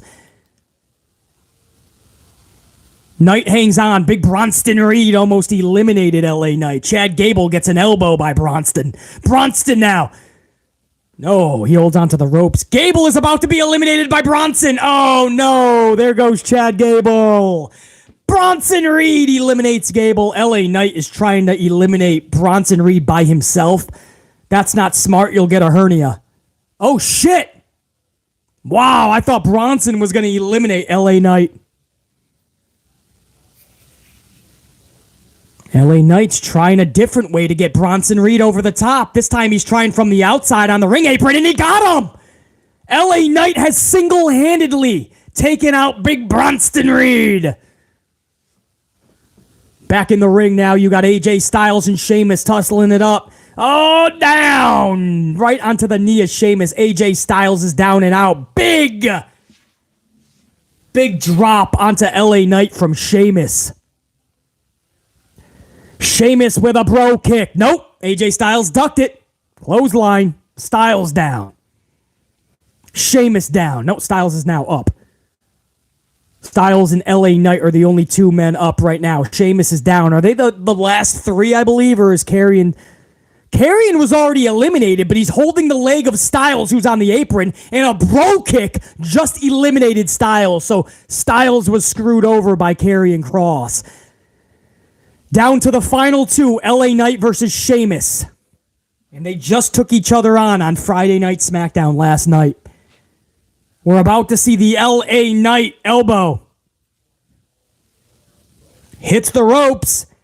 Yeah. Is there anybody hiding? Did Grayson Waller get eliminated, guys? Did Grayson Waller get eliminated? Is there somebody like hiding underneath the ring or something? Because right now it looks like Sheamus is about to be eliminated. Blunt force trauma, but no. Sheamus was able to kick out of that blunt force trauma and deliver a knee to the face of LA Knight. The Celtic Razor's Edge position. That Celtic Cross is up, but no. LA Knight got out of it.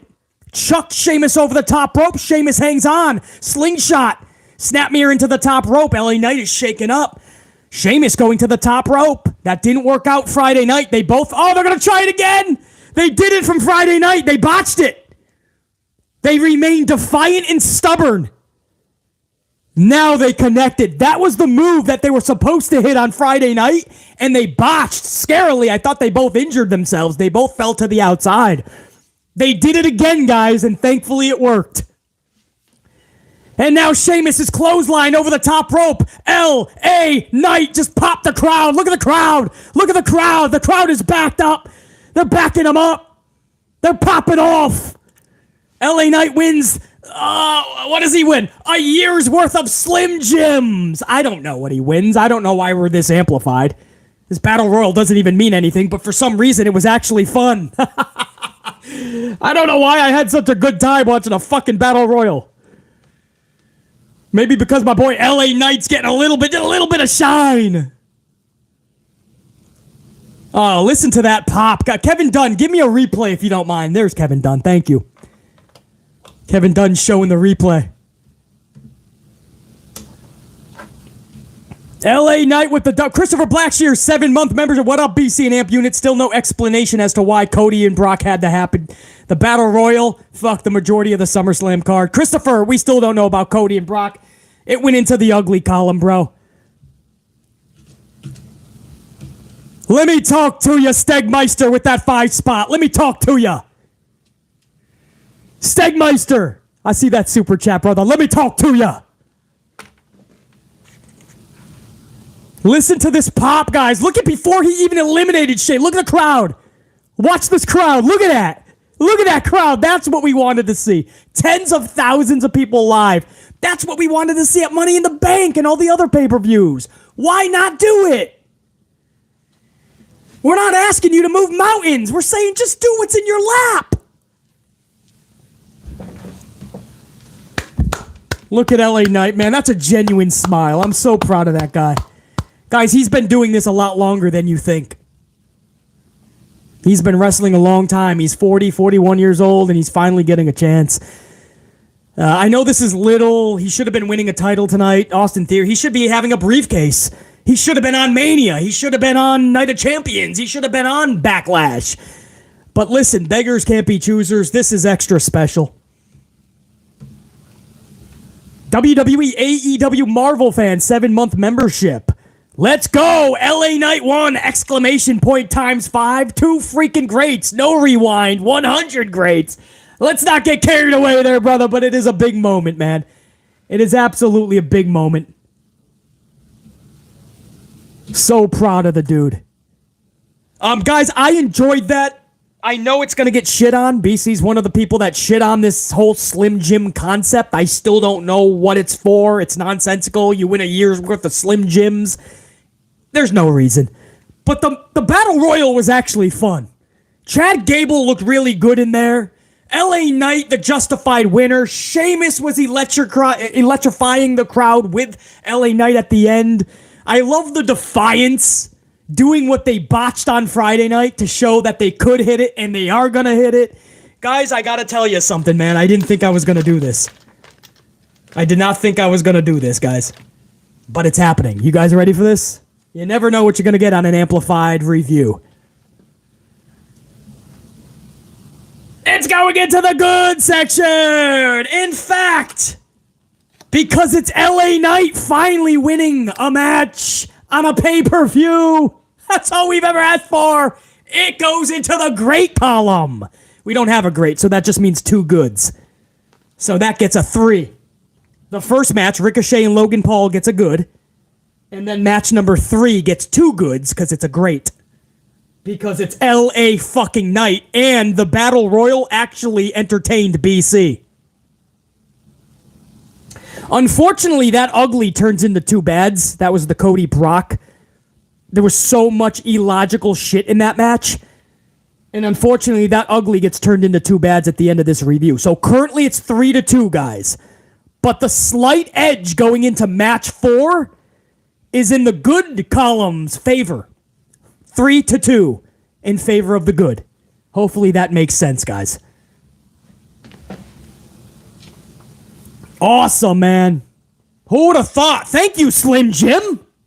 Oh, yeah, I should have known. A partnership with Slim Jim would take it right to the top. Yeah.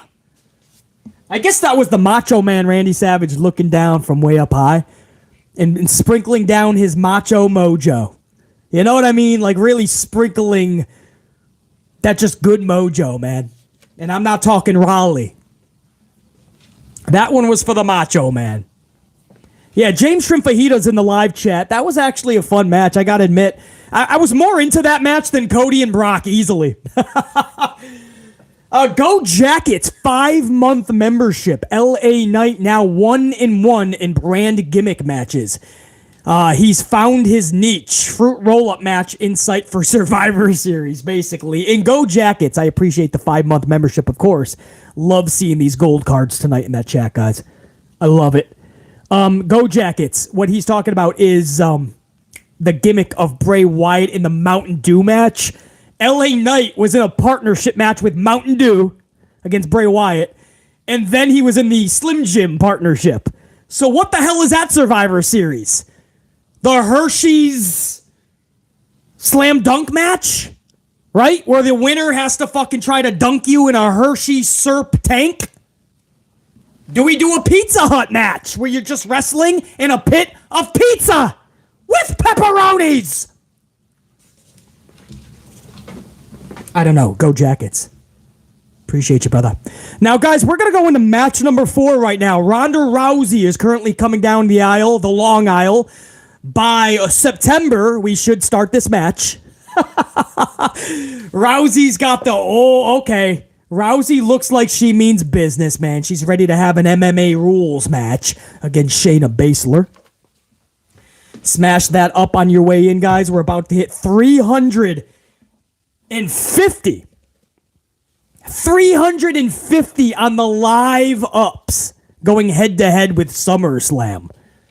So I appreciate you. If you're just coming on in or just saying what's up to BC, that's the current board, 3-1. Now you're seeing 4 tallies and you're saying, BC, there was only 3 matches so far. Well, match number 1 scored a good column tally. Match number 2 went into the ugly. And then the third match, the Slim Jim Battle Royal, actually got a great because the match was actually somehow entertaining and LA Knight actually won a match on pay-per-view. That's all we've ever asked from this company, believe it or not. We don't ask a lot. We really don't ask a lot, guys. Hey, guys, what are you expecting here, man?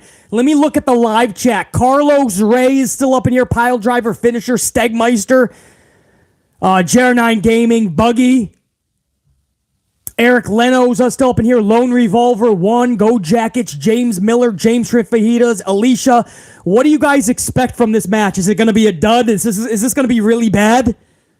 Or are they going to do something pretty damn good? Deontay Thomas just says, Ronda losing. That's about it, BC. Cassandra Lev says, well, we'll see. WWE AEW Marvel fan said dud. Pimp Jesus just says, what up? What up, Pimp? Eric Newton just says nothing. Dave just says Shayna's taking the W. William F says Shayna's got to do this. Hold on. While Shayna's making her way down to the ring, guys, let me say what's up to some super chatters, man, while we're doing that. It is not, the referee's going over the rules, not WWE sanctioned. It's MMA rules. Only way to win, knockout or submission. Ronda looks like she's going to take care of Shayna. Look at Ronda, bro.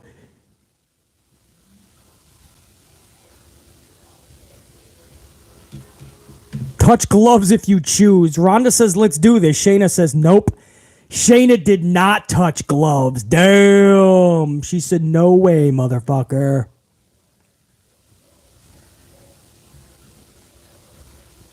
Anthony D, I appreciate those 2 coffees, bro. Anthony D, no words needed. Anthony D just shows that love and respect, man. Popping up a couple of coffees up in these super chats. Anthony D. Big Nang with a 2-spot. JR's voice. Slim Jim! Slim Jim! Slim Jim! By God, Slim Jim! Big Nang, I hope I did that justice, bro.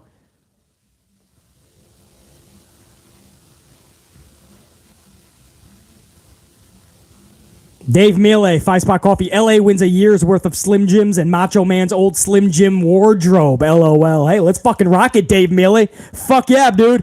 Michael Anthony, 3-spot. Hey, BC, here's the coffee. Yeah. Michael Anthony, I appreciate that, dude.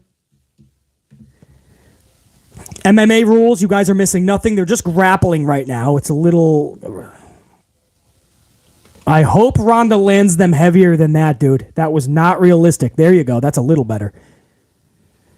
See, this is kind of a dangerous match because if you don't lay in, man, nobody's going to believe this. So, okay, this is good. They're trying to get the arm. Ronda's trying to get the arm bar already. Shayna turns that right into looked like a choke. Her arm was underneath the chin, so not even a sleeper type. They now regroup.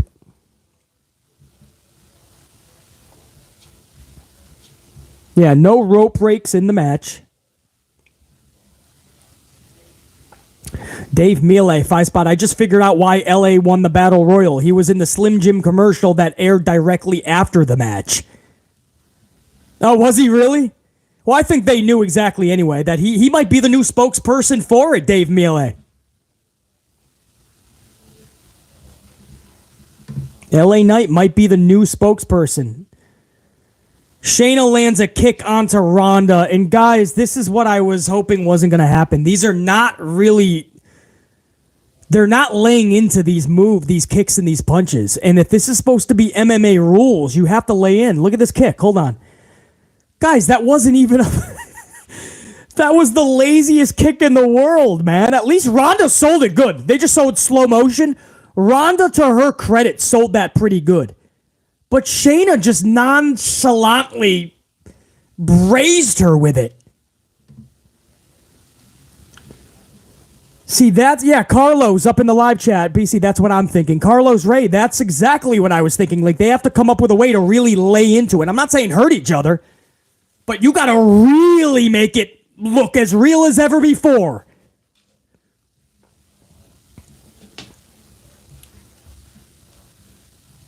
James Miller in the chat. So far, this is something I'd see at the bar on a Friday. That's funny, bro. Ronda laid something. They're saying it's on like the bridge of Shayna's nose or something. This was a flying fucking knee. That actually hit. See, that's Ronda saying, I'm going to bust your nose up. You see how the ref was on the black box? I'm surprised she's not actually bleeding, guys. The referee was on the black box because I think she actually got fucked up there. Yeah, I think she really got fucked up. The ref is checking on her again. See, Ronda actually fucked her up there, and I'm actually okay with that. You have to lay in a little bit if you're going to do something like this. The old saying is it's not ballet. Well, if you're going to do MMA rules, you just up the ante a whole nother stratosphere. Don't do that, Ronda. Don't do that unless you're going to really lay in, man. Come on. My dogs punch way harder than that.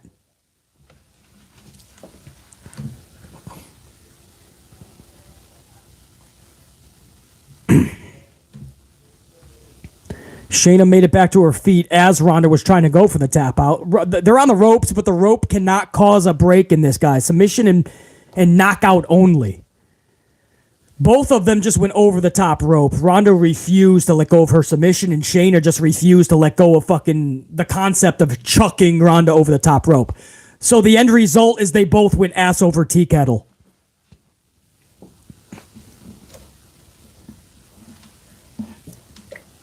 While this is a slow pace right now, I want to say hello to all my amplified unit. I know a lot of you guys are coming in and out throughout the night, seeing where we're putting the tallies. If you've been here from the whole time or you're just coming on in and out, salute to every single one of you guys, man. Even my non-channel members. The chat is for channel members tonight as a perk and a benefit and to show my appreciation. But for every one of my unit members that is not gold member and you're still tuning in and listening, this is for you guys, a major salute.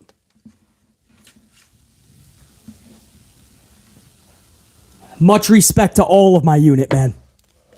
Smash that up. Let's get the 350 by the time this match is over, guys. Guys, right now, Shayna's messed up. So doctors came in to see if she's okay, and Ronda just chucked them all away. So that's what I mean about a little bit of a slow point in the match. Or fight.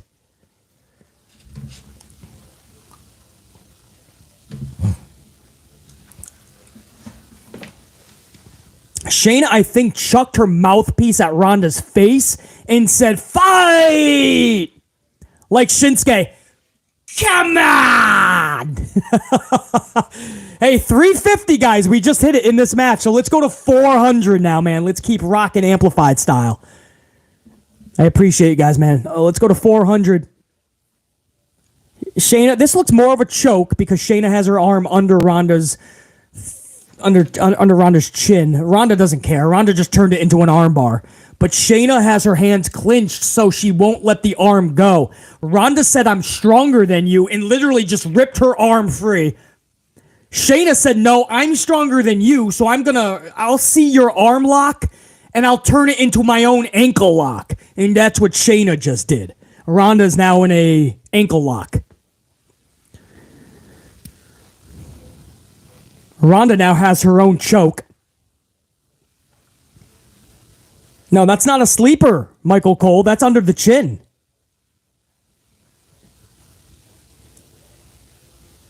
Yeah, pass out because that's a choke.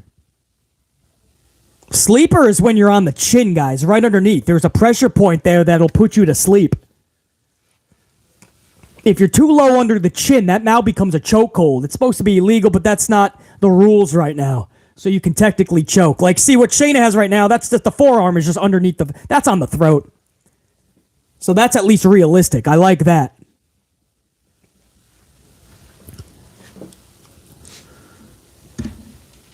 Yeah, that is a good call there by Coley. Wait, what the fuck? Shayna just passed out Ronda Rousey. The crowd is kind of doesn't know what to think, guys. I always judge crowd reaction too from the live crowd. Tens of thousands of people, and they're kind of confused right now. So that goes to show you the booking of this was off. The thought process and the creativity behind it was off. And I feel like the finish was off. I respect the fact of a straight up pass out.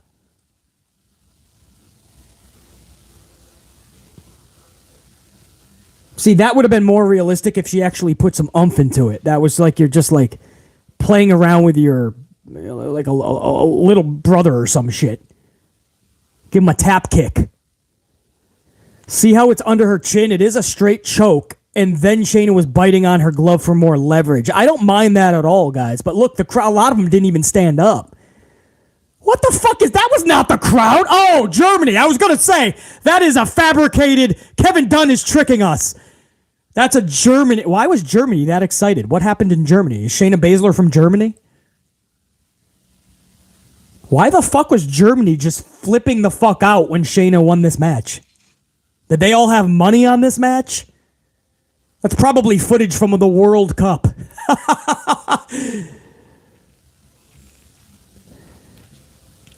Guys.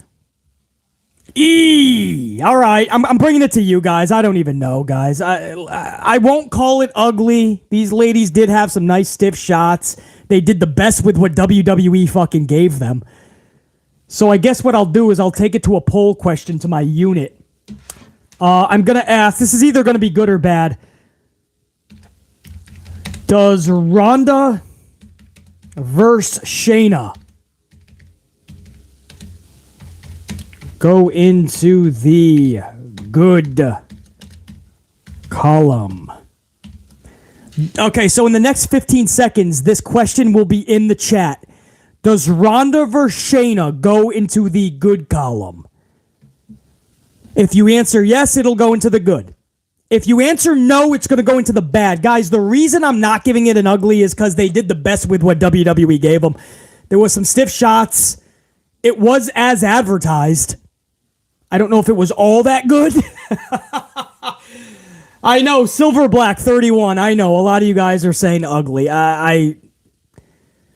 It wasn't no more ugly than Brock Lesnar and Cody Rhodes, guys. You know what I mean? I didn't mind. I mean, Ronda gave her a fucking knee into the fucking nose, almost knocked her out. The chokehold finish, even though I don't like it, it was done perfectly. It was under her chin, biting on her glove. I don't know. I totally understand if you think it should go in the ugly column. I get it, guys. I'm just not going to do it right now. I don't know. Maybe you caught me at a super generous time. I don't know. Maybe the Slim Jim Battle Royal somehow got me in a better mood. I don't know, man.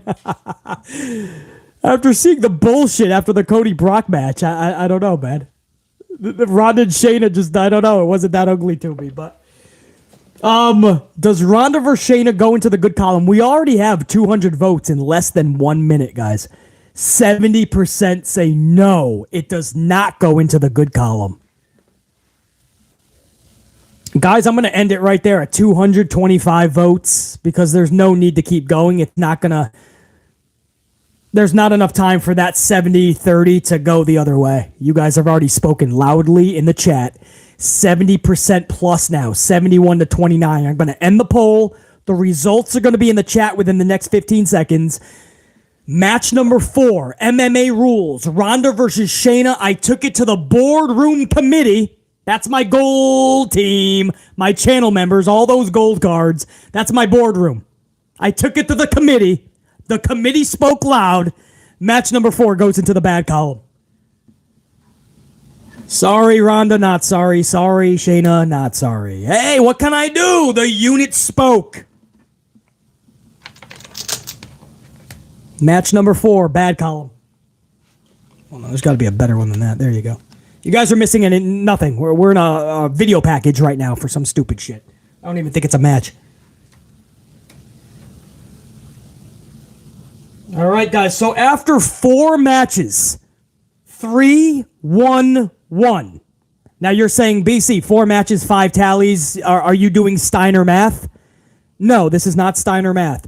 One of the tallies is an ugly. That was match number 2, Cody versus Brock. And if you're wondering why, I'll give you plenty of reasons. Watch the playback of this live stream. The extra tally was in match 3, the Slim Jim Battle Royal. The Battle Royal was actually entertaining. And on top of that, LA Knight actually won a pay-per-view match. I gave it a great 2 goods. So that's why match number 1, Logan Paul versus Ricochet, went into the good. And match number 3 was great with 2 goods. Match number 2 got an ugly, which will turn into 2 bads. And match number 4 went into the bad. I hope you guys are keeping track. So after 4 matches... Sir Charles! I haven't been able to say what up to Sir Charles, my long-time gold member status. Amplified unit member, Sir Charles, already has it correct. 3 versus 3, 3-3. 3 in the good. Cross off the ugly, it's going to turn into 2 bads later. Add that with the bad we already got, and it's currently 3-3 going into match number 5. Woo! That's a lot of explaining. Christopher Blackshear, of course, you are correct. It is officially tied 3-3. This is a tight SummerSlam, man. Up next, Drew Snoozentire. Much love to McIntyre, man, but I cannot believe they brought him back just to go in the same feud he was in before WrestleMania, Gunther. And then they had him in a comedy act with Flip Flops Flanagan, Scooter McGee, Matthew P.H. Riddle. So we're going to have an IC title match.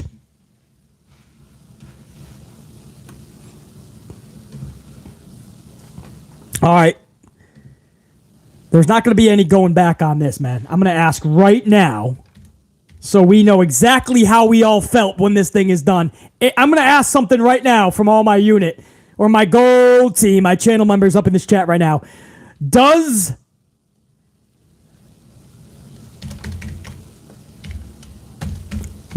Drew Mac win the IC title now? That's going to be in your chat in the next 15 seconds. Does Drew Mac win the IC title right now? Right now, tonight? I say, what the fuck? I say Gunther's whole reign cannot be just to lose it to McIntyre, bro. I don't see how that's possible. So far, guys, we just put this up 10 seconds ago. I'm not even shitting you. 10 seconds, and we already have over 100 votes. 80% say no, 20 say yes. Big shout out to Sean, who's been a channel member for 5 months.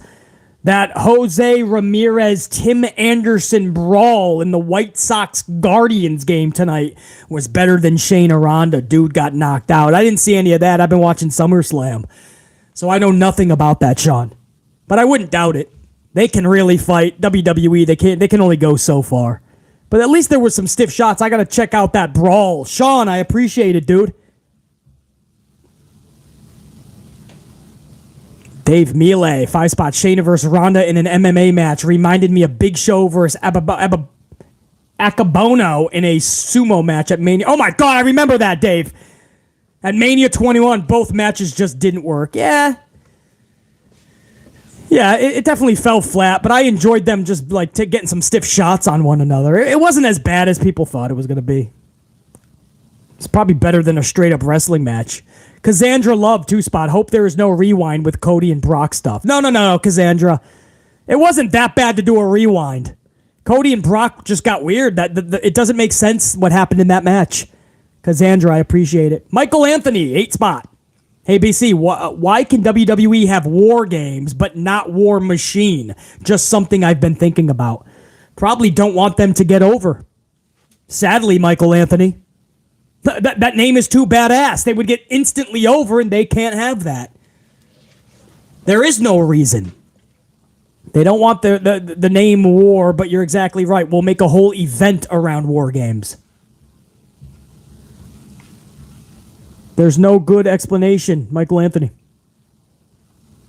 Christopher Blackshare, 5 spot. They did the Pizza Hut Battle Royal at Survivor Series 2021. Y'all remember the same PLE that was themed with the damn golden egg? Oh, yeah. And they were all eating pizza as the match was going on. Christopher Blackshear. Oh, I remember. Probably something we try to forget.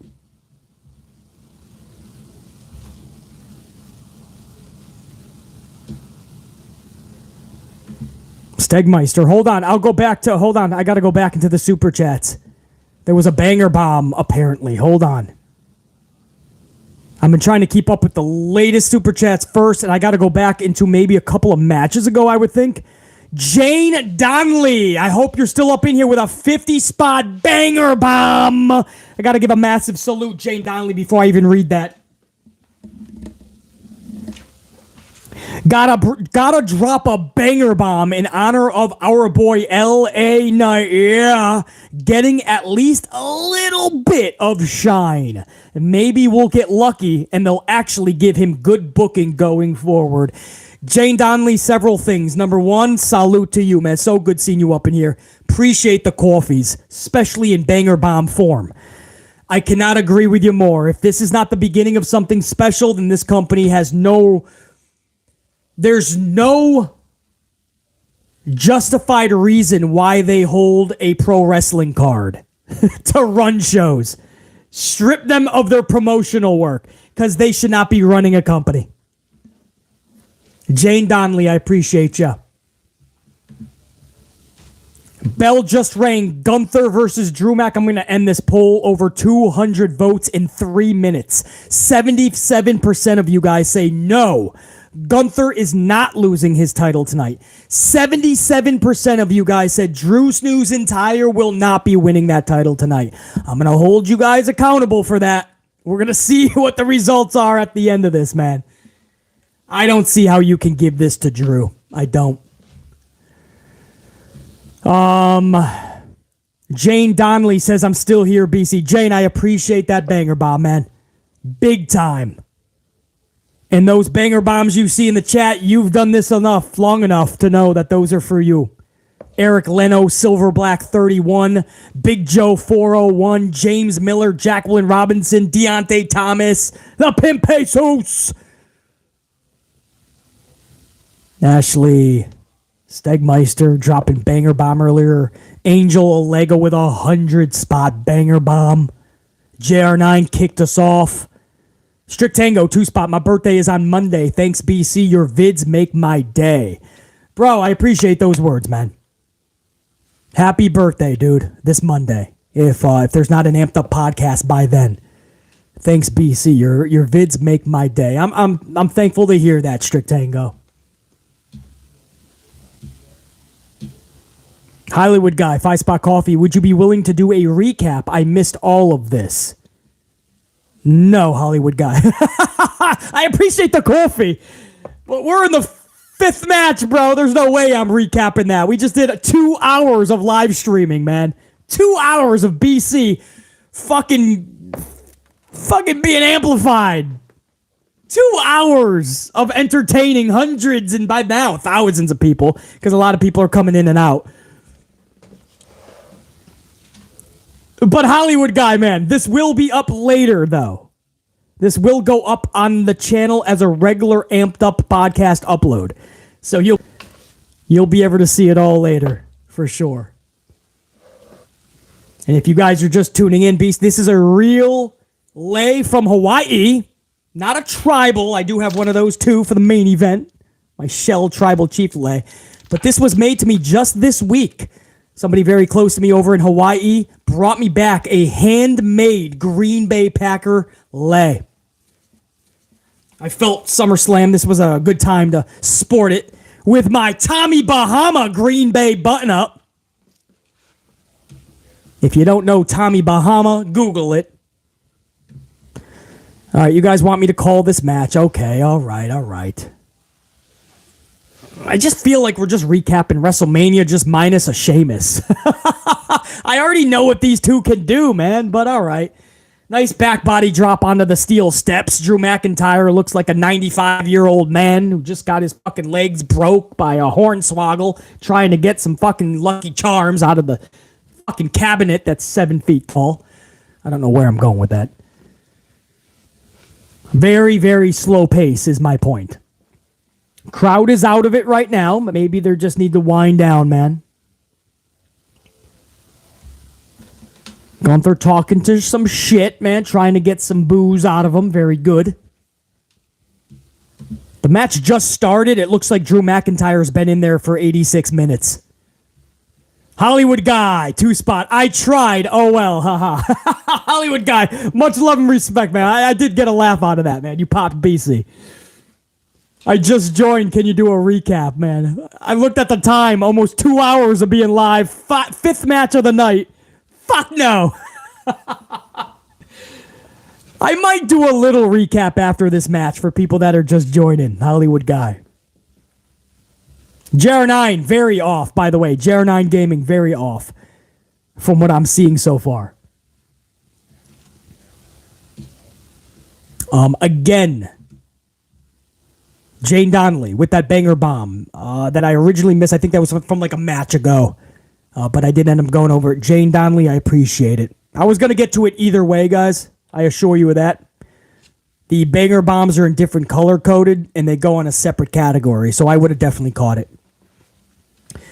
Gunther really slowly bringing Drew Mac back up. Devastating clothesline. Very good, man. More than the Gunther chops, his clotheslines are even more devastating.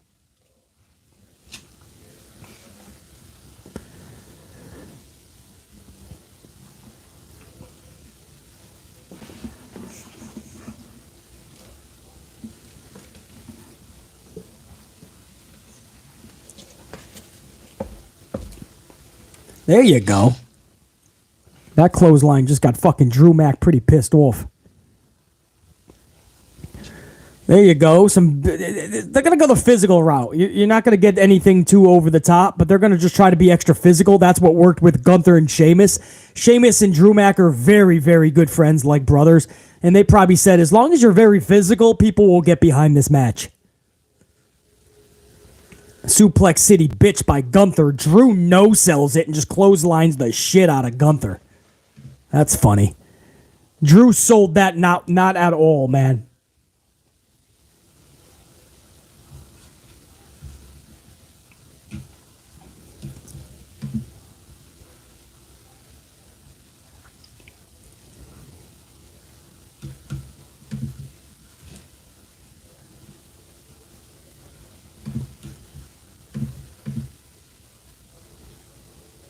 Does anybody have the capacity in Detroit? Did they mention it yet, or do we know?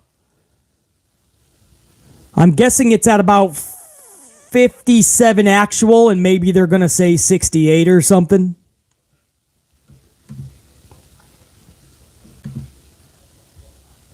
I don't think they're going to touch Wembley Stadium for All In.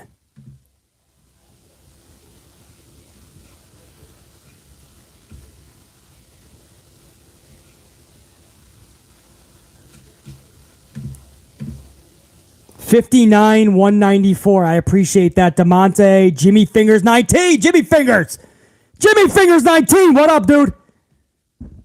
I haven't seen you so far, man.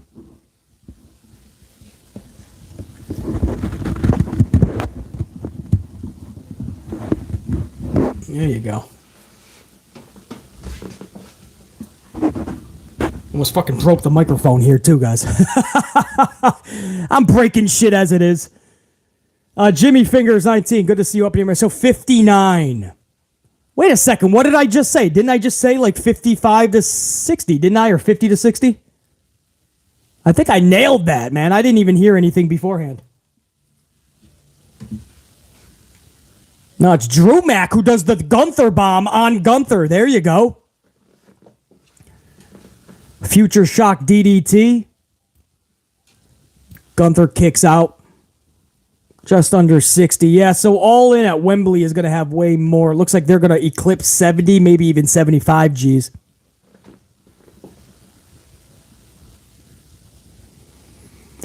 Future Shock. Gunther. All right.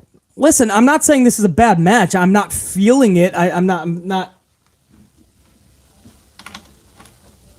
I wasn't down for this Gunther match anyway. When Drew Mack came back and I found out this is what they had for Gunther at SummerSlam. We're just rehashing WrestleMania, just minus a Sheamus. Well, maybe it'll be fun. Maybe we'll get no surprises yet. This is match number 5. No real surprises. Nothing like headline worthy other than LA Knight finally won a match at a pay-per-view. Drew dives over the top. Little fucking swanton, senton, stands on his feet.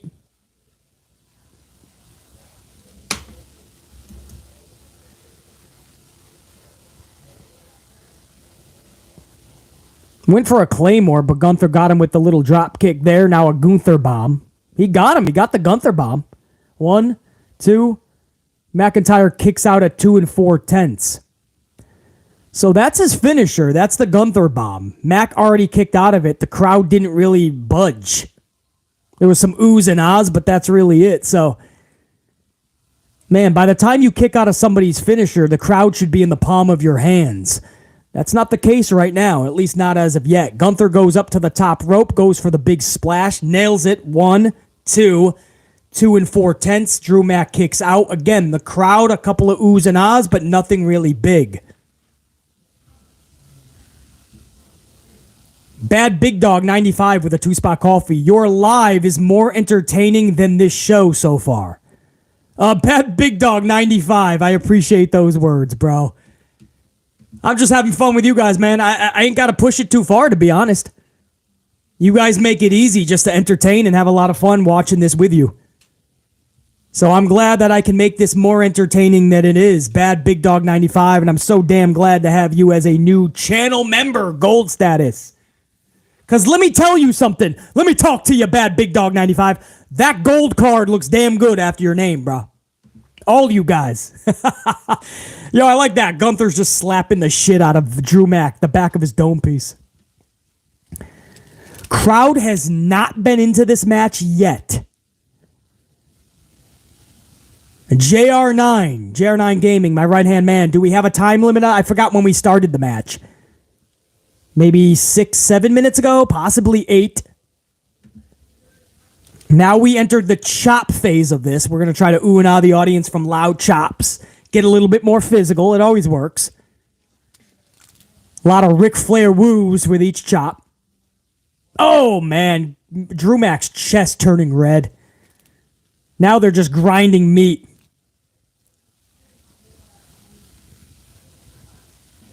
There you go. These are some big boys delivering these chops, man. This is not Wesley and Orange Cassidy trying to chop each other for 10 minutes. These are some big motherfucking boys. Claymore out of nowhere. Gunther 1, Gunther 2, Gunther 3. Nope. 2 5/10. Now the crowd is coming to life a little bit. The Claymore, which was hit beautifully, brought a lot of the crowd back to life. Went for a chop. Drew Mack was able to duck. Went for the Claymore. About 8 minutes from the time I asked JR9. Yeah, so now it's starting to pick up a little bit. So now Kevin Dunn is going to make sure that he shows the aerial shot. Now that you're getting a little bit more life in the crowd, now they can have some more fun with the shots. Love the aisleway, man. That aisleway looks so beautiful. Love the stadium shows.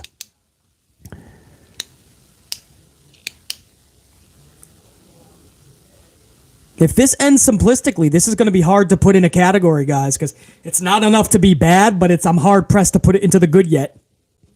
Definitely not ugly. I mean, they're physical right now. They're really putting their all into it. Their chests are going to look like a meat market tomorrow. But I'm going to need a little bit more to fully put this into the good column.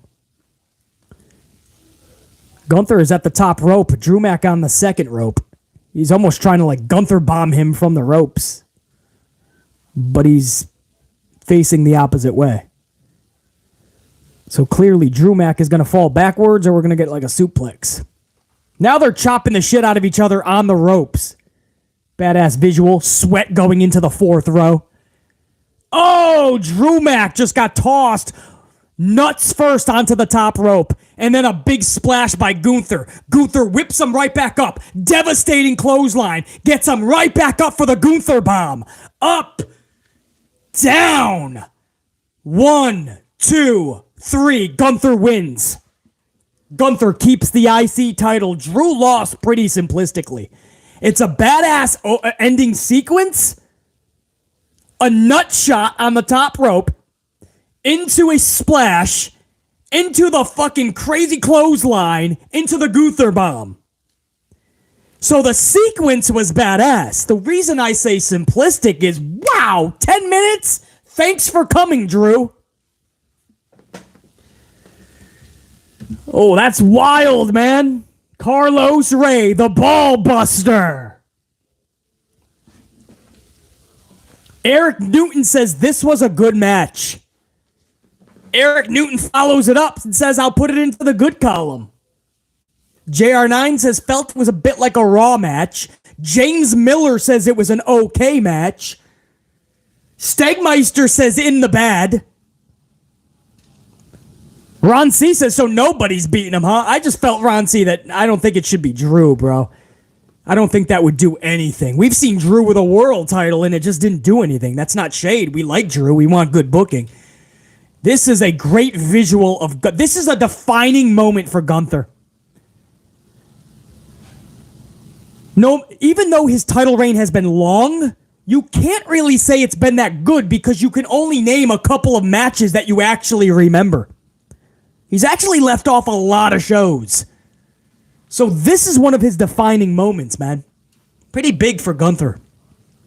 I don't know what that does for Drew. You're going to see him back in comedy segments with Flip Flops Flanagan, Scooter McGee, Matthew P.H. Riddle on Monday night.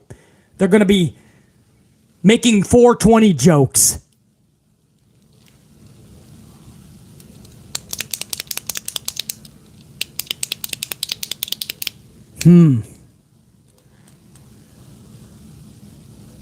Fuck, man. I don't know. I mean, it was physical. There was just nothing special at the end. It was just a simplistic, like, a good sequence.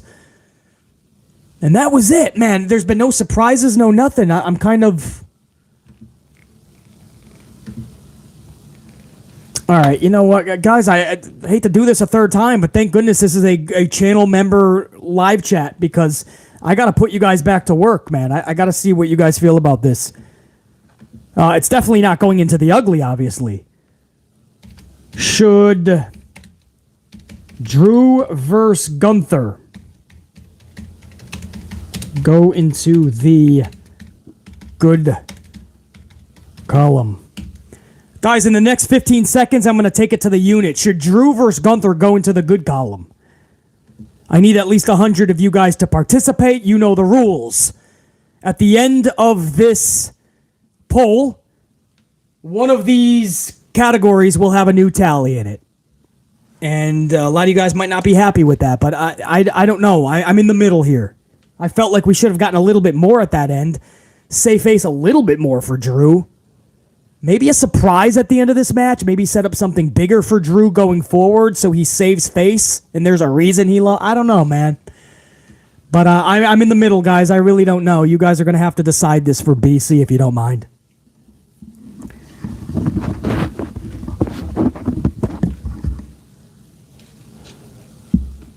All right. I only asked 47 seconds ago. We already have over 150 votes, guys. 62 say yes, it should go into the good column. 37 no.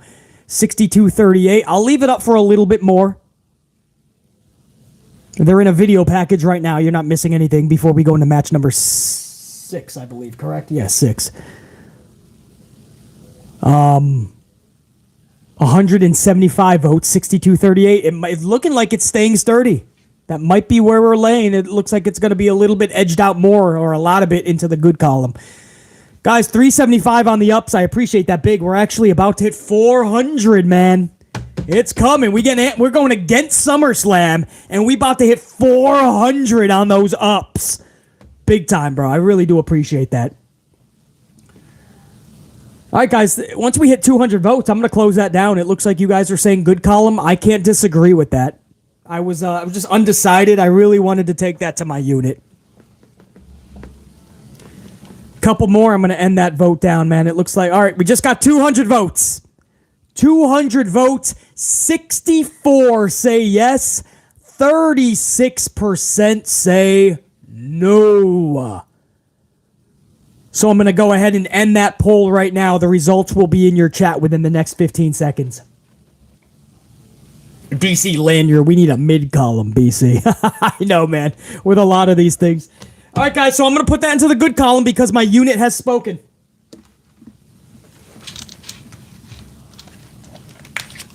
Match number 5 goes into the good column. And you know what? It's basically just the physicality of the match.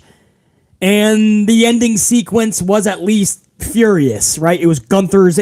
Gunther loves to end the match with a good fast and furious sequence. The ball buster, as Carlos calls it, the ball buster into the splash, into the Gunther clothesline, into the Gunther bomb. Drew could not fight the Fury. That with the physicality, match number 5 goes into the good column. So here's your recap. Hollywood guy, if you're still up in here. Match number 1 went into the good column. That's Ricochet versus Logan Paul. Match number 2 went into the ugly column, which is going to turn into 2 bads when this is all said and done. And that was Cody versus Brock, match number 2. And the reasons, with an S, that it went into the ugly column is because Cody should have been DQ'd in the match, and he never was. The finish of the match was the same thing that should have happened at Mania, but didn't. 3 crossroads. Brock is down and out, looking up at the lights. We could have done better. And after the match, Cody and Brock became best friends. When the dude just broke your arm 17 times this summer. Doesn't make sense. No, that doesn't happen in life. And match number 3, I believe, was the Slim Jim Battle Royal. That got a great, which is 2 more goods. Because LA Knight won and the match was actually entertaining. Go figure. I know. It was a Slim Jim Battle Royal. So that means 3 goods. And then the 4th match went into the bad column. That was Shayna Baszler versus Ronda Rousey. Should have went into the ugly, some say, but it didn't. And then match number 5 went into the good. So there you go. 4, 1, and 1. If you cross out the ugly, it's currently 4-3, guys, going into match number 6. How's that for a fucking recap after 2 hours plus of running this live stream, man?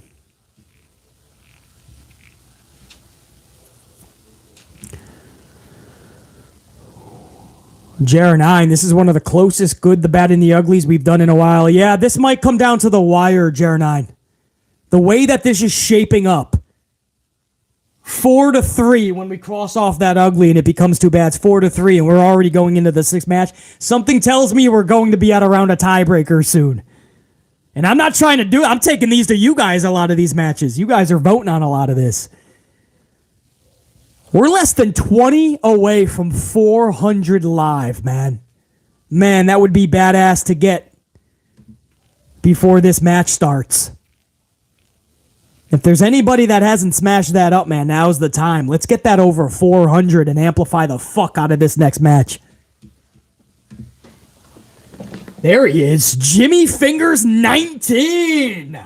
I am picking Balor. 519. I am picking Balor to win the title off of Sing-Along Sethington with a teased cash-in attempt by Punishment Martinez Priest. You're going with the name he should still have. Punishment Martinez, going back to NXT. Jimmy Fingers 19. On one hand, Sethington only holding this new title for only a couple months. It doesn't feel right. On the other hand, at this point, would Balor with the title be any fucking worse? I don't think so either. So Jimmy Fingers 19, we'll see, man. So good to see you up in here, bro. Here it comes, guys. I gotta mute Peacock for a second. Hold on. I'm gonna take these off, actually. Sorry, Peacock. All right, you know what I'm gonna do? I am just listening to BC right now. I'm listening to myself. Hey, there's BC. How you doing, bro? I got my own playback. You guys let me know when it's okay to go back to the Peacock and the big headset. I get nauseous, guys, when I listen to this fucking Sethington sing-along, as Jimmy Fingers 19 calls it. Sing-along Sethington. I cannot do these sing-alongs, guys. I get so fucking nauseous. And they just let the crowd do it for 10 minutes. Nope, not doing it. What's up, everybody? While Sethington does his entrance and everybody sings along like it's fucking Disney on Ice, not BC. Not happening. Hollywood guy, 5-Spot Coffee. Will Jordan show some love for the Packers or Rodgers gets the Jets over with the crowd? Rodgers is a complete phony. What he's doing with the Jets, he is a phony. He is not that person. He was a dick in Green Bay, and he's trying to manipulate and play New York, and they're all falling for it. Hey, as long as he gets them to the playoffs and then further. But he phoned it in Green Bay those last few years. So Jordan Love is no Rodgers, but I'm hoping we can at least make the playoffs and hope for the best at that point. Hollywood guy, salute. Aaron Rodgers is a complete phony, bro. It's so funny what he's doing in New York. Guys, we are one away, 400. We might actually get it before the match starts. I can already tell they're all singing the fucking stupid thing. Tens of thousands of motherfuckers. Because I can see Sethington just like posing like he's fucking frozen. Yep, now they're showing the crowd. Come on, guys, let's do it for 67 more minutes. Oh my God, they're really doing this, guys. Look at Balor. Balor's like just shaking his head like fucking A, bro. We are not going to be able to go home tonight. We're going to do this for fucking literally 67 more minutes. I get nauseous with this shit. That's not even for entertainment. That's not even to get a laugh from you guys, man. This is literally fucking saddening. DJ is a prodigy. 7-month membership with the gold unit.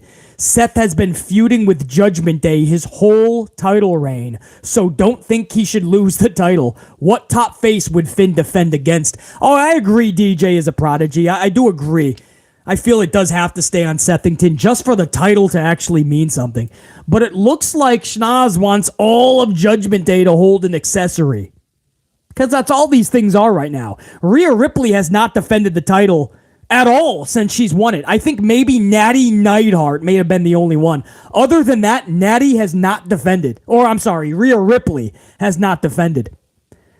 Damian Priest with a briefcase is laughable. Who else? Dominic has an NXT championship as a main roster competitor. And they had to create a whole new title to possibly go on Finn Balor. It's a joke, bro. DJ is a prodigy. I appreciate you, bro.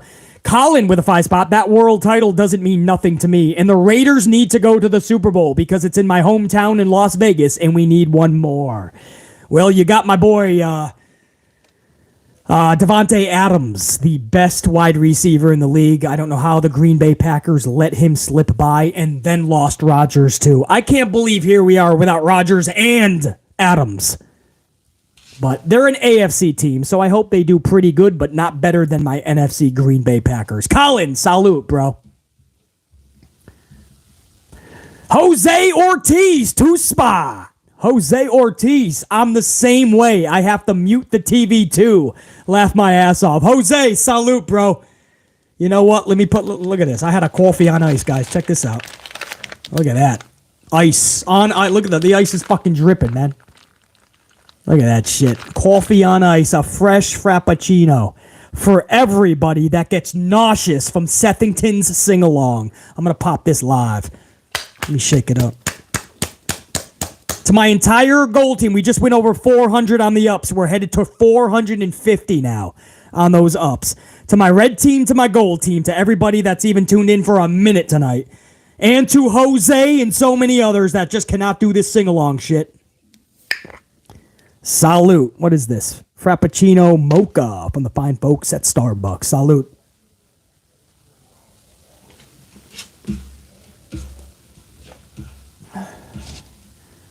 Oh, is it good to go back, guys? Can I go back now? All right. Hold on. I'm going back. Oh, shit. The match has already started. Guys, I literally zoned out. I took my headset completely off. I just left the Peacock. And then I started shooting the shit with you guys, going over some supers. All right. I'm back with the Peacock. All right. Some chops. Sethington in the corner. Balor laying in some chops. Unit, I am back. Dante Jarren 23 with a 2-spot. Rhea faced Zelina. That is true. What was that? Backlash, I believe. So she's had a couple of defenses. I think Natty Neidhart was another. But my point is, there hasn't been a lot for Rhea Ripley, guys. She's basically on the Roman Reigns schedule. Michael Anthony, 8-spot. I muted the TV and the stream cut out. Even the TV couldn't handle it. The Peacock was like, we out of here, bro. This guy's posing while everybody goes, oh, for 10 minutes. Michael Anthony, the TV knows what's up, man. Michael Anthony, by the way, man, I know you've been with the channel a long time. Salute to you, brother. I don't see you too often up in the chats. Good to see you up in here, man. I appreciate the support to the channel.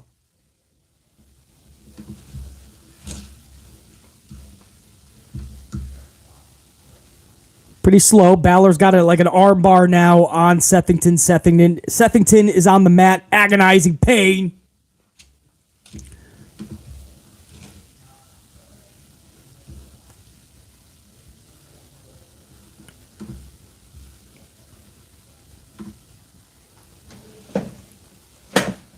I'm not going to put a poll up, but in the chat, well, who do you guys even see, man? Seth winning this or Balor? Jimmy Fingers 19 brought up a good point. He's got Balor walking out. Who do you guys got walking out with this title? Whatever your criteria is, who you want or who you think should, it doesn't matter. Who's walking out with this title? If you're booking it, how's that? That's the criteria. If you're the head booker of this company, you're the head agent, the head booker, the head of creative, who's walking out with this title tonight? Balor wins, JR9 Gaming. Priest is going to cash in, says Sean. Sethington probably, says Sir Charles. Sethington, says Anthony Bowley. Pimpe Sue, says Balor. Carlos Ray just says that's a pretty hot pink there that Seth has.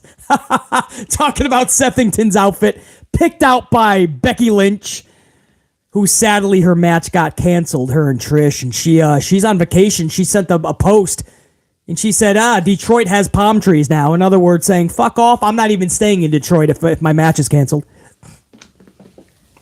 Stegmeister says Balor. Ray Hunt says, who the fuck cares? Dante Jarren says should be Balor, but they're going to give it to Seth.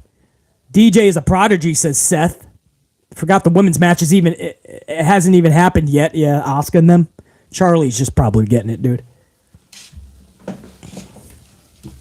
Oh, I guess I should probably cover some of this match. I was more entertained by you guys' answers. Who's winning, Seth or Balor? I forgot there's a match going on. You missed nothing. You still got the same armbar that was on 3 minutes ago. Balor's got an armbar on Sethington.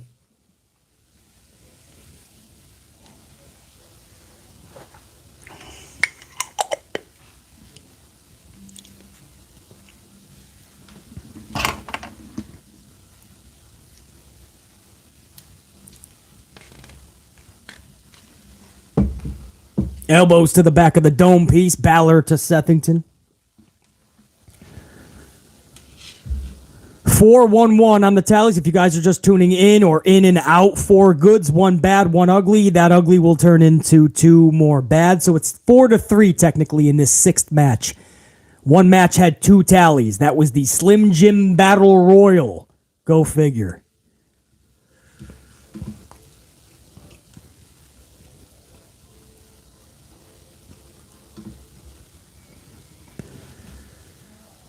Sethington grabbed Balor by his fucking goatee, his beard. Kicking him in the face. See that? No, that's more relentless than Shayna Baszler's kick to Ronda earlier. Oh, nice clothesline. Sethington, man. He's taking a picture from, or a page from Gunther's book, man. Just be very physical and be fast and furious.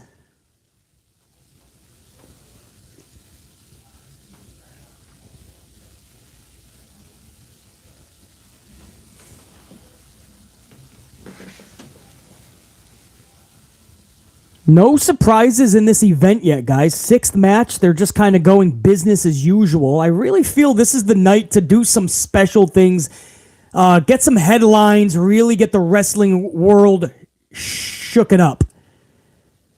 Because I truly believe that Tony Khan with All Elite Wrestling is going to bring a massive show to Wembley in front of probably over 75,000 fans.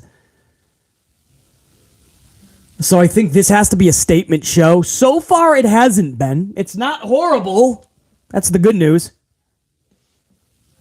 Semi-entertaining with the big boy matches still to come. I don't know how they're going to book Asuka, to be honest. I don't know what they're going to do with Jason Uso. Suicide dive, Balor into the commentary table. Sethington's going to go back in. He's going to give her another suicide dive. Whoa! And he's going to rewind, and he's going to get back in the ring, and he's going to go over another suicide dive. Well, whoa. Oh, he almost took himself out there. And look at the reaction. Nothing, guys. See what I mean? I mean, is the risk worth the reward? These trifecta suicide dives and some of these moves, it's not worth it. Nobody even applauded. Nobody even applauded, guys. Why do that much work? And you're devaluing, you're diluting the significance and the value of a suicide dive. Because look at Balor. He just took 3 suicide dives and he's in control. 5 seconds ago, he took 3 suicide dives and he's beating the shit out of Sethington. Sethington just went shoulder first into the post. I'm not even making this up. This is what's happening live. Why do I say I'm the best the critic who critiques pro wrestling? It's because this is the shit that I don't let slide. You gotta sell, man. 3 suicide dives, nobody in the crowd even clapped. And 5 seconds later, Balor is destroying Sethington. Doesn't make sense, man.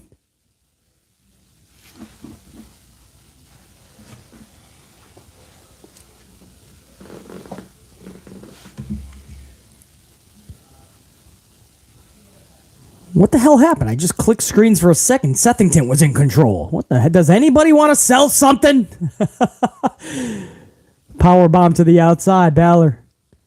Oh, he's going to give that like buckle bomb into the barricade. Oh, that's what Sethington did to Balor, and Balor dislocated his shoulder. Remember that?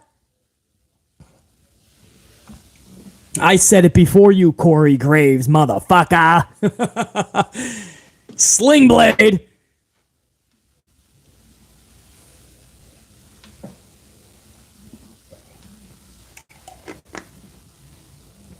Nice super kick. Nice super kick by Sethington. Guys, I got a hot take here. You may be surprised. You ready for this? Hold on. Let me wait for a lull in action. I'm going to tell you guys my hot take. A lot of you guys will probably not agree with me, and that's fine. Oh, here's a lull in the... I'll tell you right now, because Finn has an armbar on Seth again. Guys, there's been a lot of talk the last several months about leg slapping. There's too much leg slapping. It ruins the match. It ruins... Guys, I don't give a fuck. I don't notice it that much. I don't mind the sound effects. If it's done correctly, it's always been around. Shawn Michaels has done it for the longest time. You just didn't notice he does it correctly. Yes, everybody's doing it because super kicks are all over the place, but I don't mind it because it doesn't catch my attention too much. And I critique and dissect this shit vividly. But I think crying about leg slapping is a bit much. If somebody's doing it recklessly and they're off timing, then I see, okay. But I think some people are making a big deal out of nothing. Leg slapping, it adds a sound effect. Nice frog splash by Sethington. 1, 2, 2 and 7/10. Balor's able to kick out of that big frog splash. Carlos, I barely see the leg slap. Yeah, guys, Carlos is right. A lot of these guys know exactly when to time it. It's perfect. It's a lot of the veterans that don't like it, I've noticed. Tough shit. It adds a good sound effect. And if you time it perfectly, you believe a dude got kicked right in the fucking mug. Chill out. Some of the vets are making just a massive deal out of the leg slapping. It's part of wrestling. It always has been. You're seeing more of it, I understand, because there is more super kicks. I get it. Anyway, that's my hot take, guys. Probably not too many people agree, but that's not something I critique. There's so much other bad shit we can rip apart. Leg slapping is not it. I say that because Seth had a really good super kick just now, and it was a nice leg slap. Nice little mini coup de grace there by Balor, standing up. Just stomps him. Drop kicks a missile drop into the turnbuckle. Now he's going for the coup de grace on the top rope.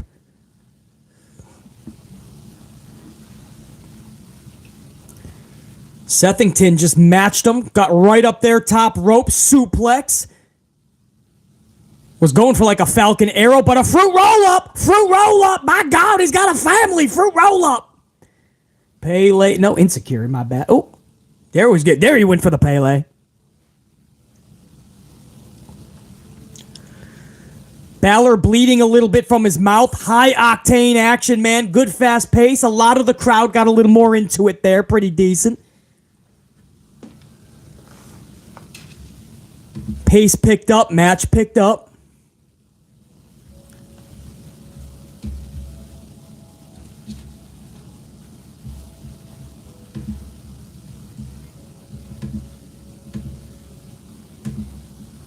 Fix your tribal lay, BC. You gotta have it. You gotta wear these things more around the. You see how Roman wears his more like almost around the shoulders? That's actually how you're supposed to do it.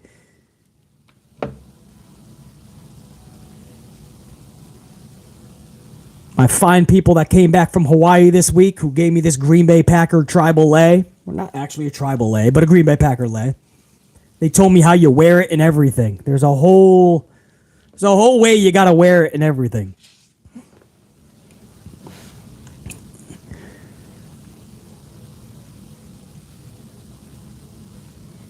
Balor, another missile dropkick into the turnbuckle. Well, just missed the turnbuckle. Rolling him. He's going to try the coup de grace one more time. Up to the top rope. Didn't land it. Sethington totally just stood up. I don't know where Balor was going. He was in left field with a hockey stick. Pedigree. Nailed it. I expect him to kick out at 2 8/10. 1, 2, 8/10. What'd I tell you? 2 8/10. Literally 2 8/10. Give me a replay on that. Kevin Dunn. Oh, did we get a surprise? Who is it? Or is it all a Judgment Day? Now I'm not going to get a replay because I think Judgment Day is on their way. The whole crowd is standing up. Somebody's coming down the aisle. Maybe it's Dirty Dom. Maybe a little Rhea Ripley. Maybe the briefcase cash holder. Maybe he's going to try to cash. Yeah, it's Damien. It's the briefcase holder.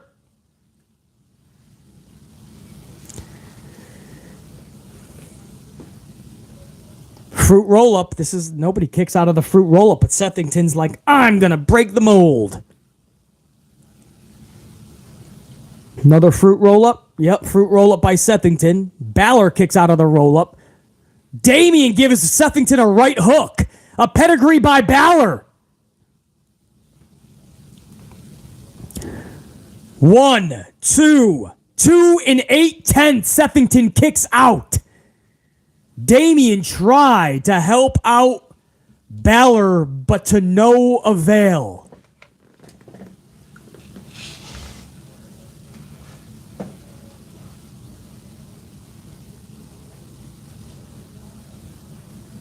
JR9 Gaming in the live chat, I agree.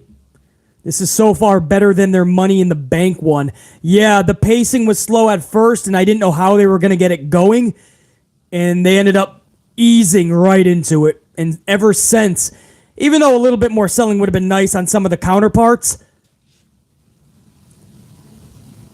the flow has been fun ever since. I will say that. Dirty Dom and Rhea have now hit the ring. They're on the other side distracting the referee.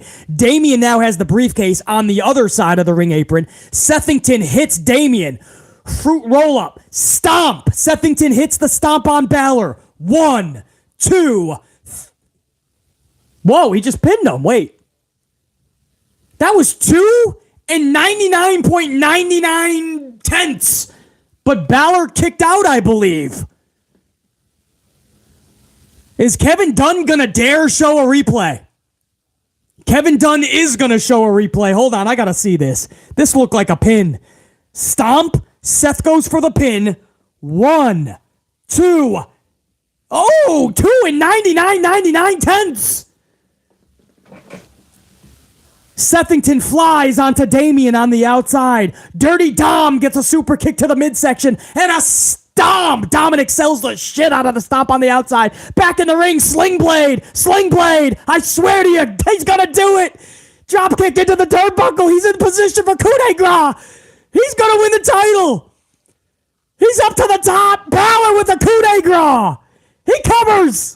Refs in position 1. Refs in position 2. 2 and 99.99 tenths. Sethington kicked out. Crowd is on their feet. There's $1 million title in the crowd. Love it. Now this is a SummerSlam match, man. I'm not happy with the booking. I would never book this for SummerSlam. We've already seen the match, but and we just saw it at the last pay-per-view. But fuck, bro, if you're going to put some fun creativity into it, if everybody's going to play their role beautifully, and then BC's on board, bro.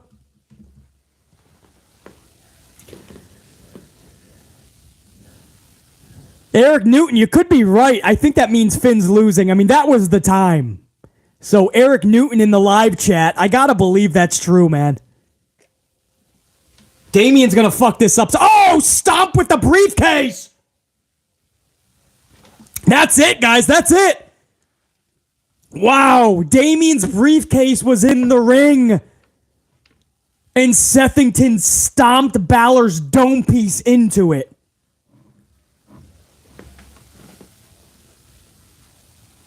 Damian is not happy, and there's going to be repercussions within the Day of Judgment. Wow. I'll tell you why I like everything about this. Forget the match itself. That started to get really fun, especially for BC. But Damian not cashing in, there's no way he should be cashing in at SummerSlam in Detroit. No, it's not time. It's just not.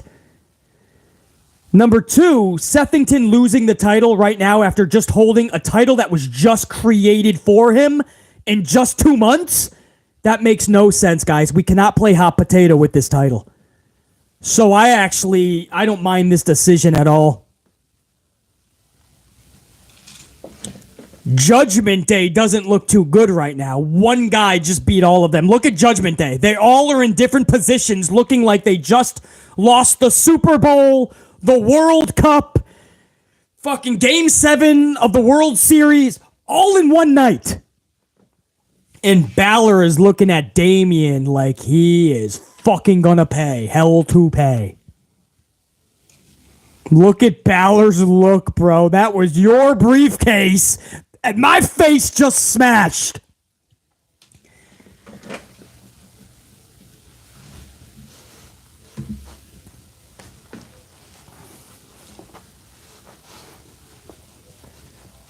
Carlos Ray in the live chat, no doubt. I agree with that. Jimmy Fingers 19, good column for sure. Great match.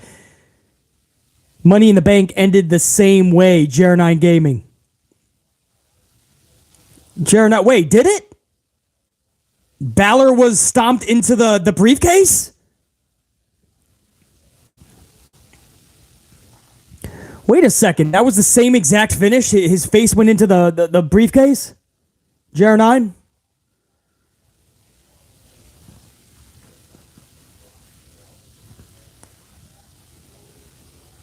Because I don't Are you fucking kidding me? They did the same exact finish? Do they know that? Wait a second. Do they? I forgot that, man. I must have not have liked the Money in the Bank shit. Maybe I was still so pissed rewinding over to LA Knight. Priest accidentally cost Balor. Priest accidentally cost Balor, not identical with the briefcase, though. Yeah, I knew it was a little different, but basically the same concept. See, this is the same situation, JR9. Remember Cody Rhodes?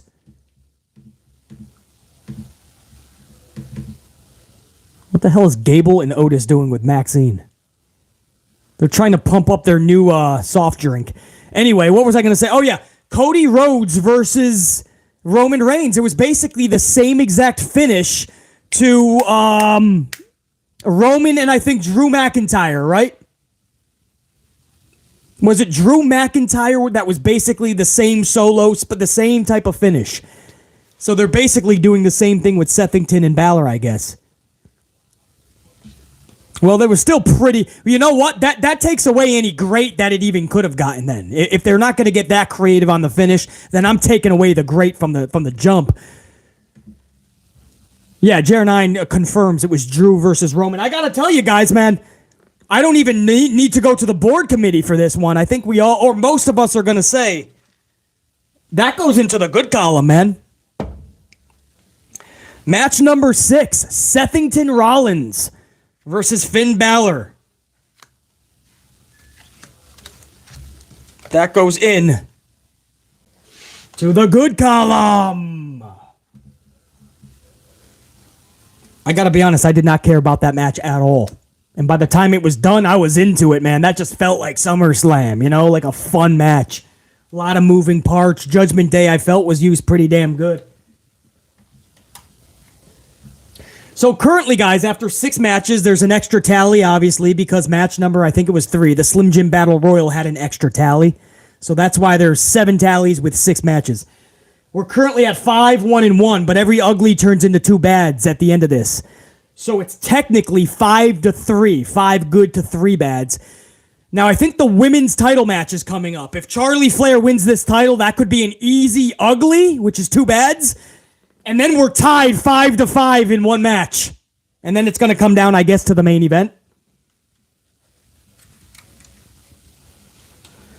So it's pretty close. It all comes down to what they're going to do in this ladies match for that championship. 5 to 3 currently.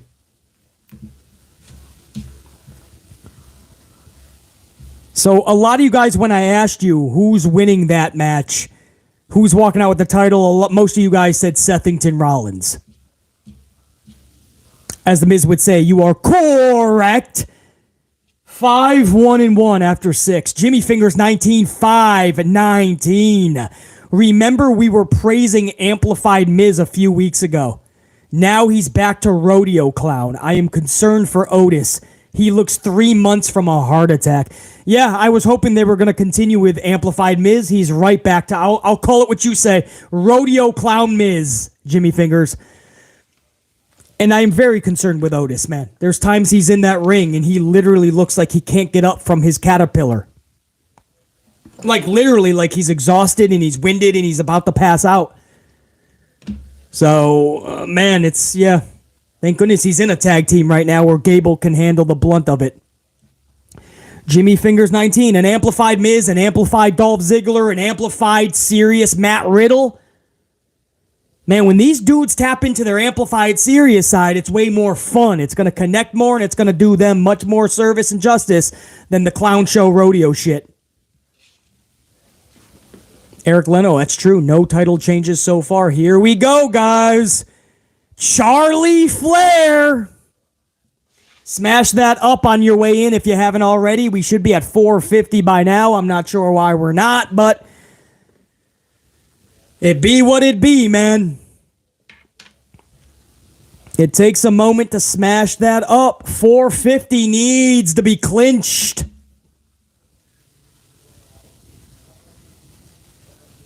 Charlie Flair's coming down. Guys, I'm going to put this right into the ugly column. So now it is tied 5 to... No, I'm playing. I'm going to let the match play out. Charlie Flair.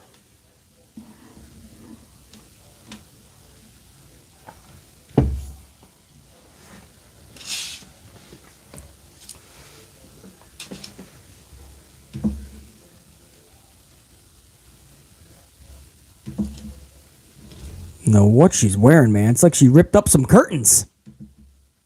She said enough of the elaborate robes. Take down those curtains.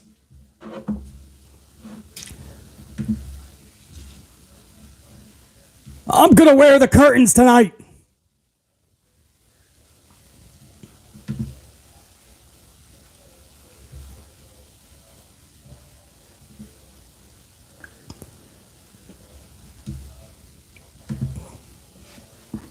Could you imagine if they had Asuka lose this match? She's more than in the shadow of Charlie Flair. Charlie Flair made reference on Friday night. Asuka, I already have your number, she said. And Belair, you're finding out that I'm the queen or whatever. I mean, now it's becoming just mocking Asuka in her promos. Took her undefeated streak, took her championships time after time. Just completely ruins every bit of momentum Asuka ever gets. And I know that's booking and creative, not necessarily Ashley, but she's got to step up too and say, I'm not doing this, man. Asuka just won the title a month ago. Or 2 months ago, whatever it was, right? What was it? But was it Backlash? A couple months ago. She has not had a title reign at all. Has not. She's played second fiddle to these two, Belair and Charlie Flair. And you're telling me that she's just going to lose the one title that changes hands tonight is going to go to Charlie? Are you really going to tell me that? Stegmeister Steggles, 2-spot. If Charlie wins, I'm calling for rewind. It might have to happen, dude. You ain't telling me she's getting her 15th title tonight, all within 8 years. And I've said it like a broken record. Meanwhile, Naomi, Trinity Fatu, was in the company for 10 years and she only won 2 titles. One because it was Black History Month, and the other because it was her hometown of Orlando. That's it. That was the only time they thought, hey, let's give it over to her, shut everybody up, and we'll take it from her 2 months later. Not buying it. Bianca Belair. I don't mind Belair, to be honest with you.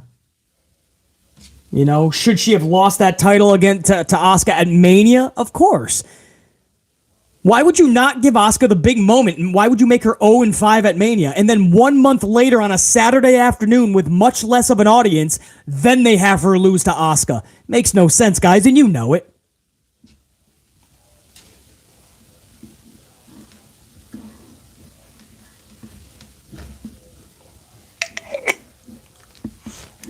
Oh, what else do I have, man?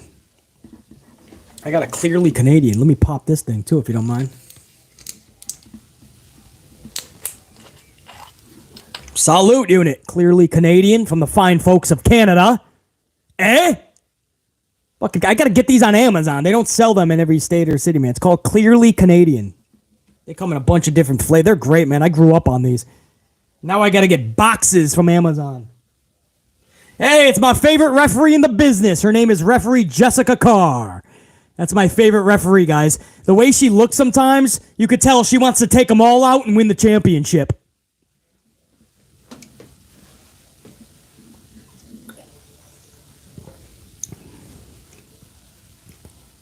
Look at Asuka. That's kind of Asuka right there, bro.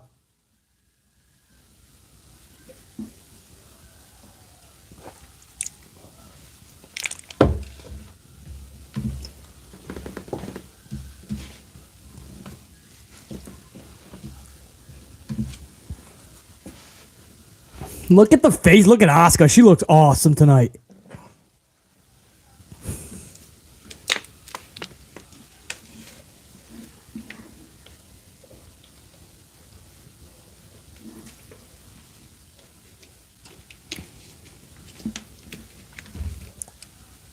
Yeah! Asuka. Kana Asuka. She is incredible. 40 some odd years old, guys. Looks like she's maybe 25. Wrestles like she's 21. Love it. Referee Jessica Carr. Love referee Jess, man. Oh, come on. We are like 10 away from 450. Come on, man. Whoever did not smash that up, smash the fuck out of it right now, man. 450, then we can look at 500 live. What? I know there's 5 people that did not smash that up, bro. I know it. Well, we're going to hit that 450 eventually, I assure you. Oh, match just started. What? 450. We nailed it on the ups, guys. Now we are approaching 500 live. Yeah. I agree, Silver Black 31. Yeah, referee Jess is awesome.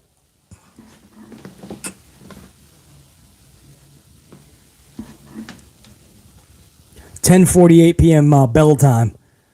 Try to see how much time they're giving these ladies. My Packer tribal lays keep coming. You got to wear this over your shoulder, I was told, man.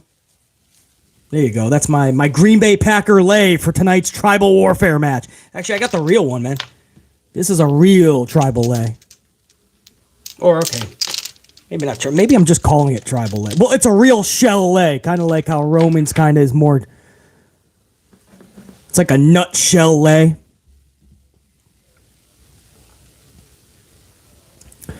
But don't be fooled. I am no tribal chief unit. I wish I would. Well, that would be pretty cool if I was, right?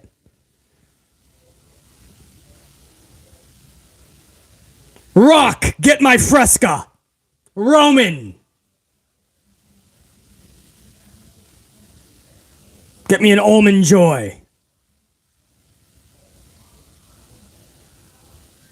Give me a fresca with a slight lemon. I am your tribal chief.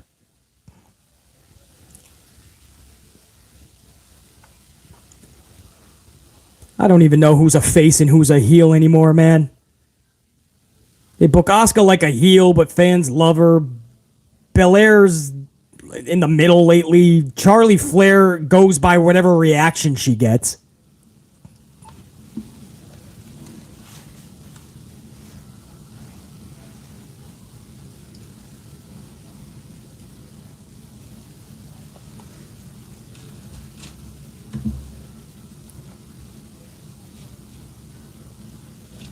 Sure, Charles. Tribal chief of the unit. Love it. Muhammad Isa, 5-spot coffee. What up, Muhammad? BC, I would be interested to see what would happen if a female was the referee of a Roman Reigns match. LOL. Have some fun with it. Have the referee get speared. I would love to see referee Jessica Carr get speared in a Roman Reigns match. She used to be a wrestler, guys, as you can probably tell. But, Muhammad Isa, I would love that, man.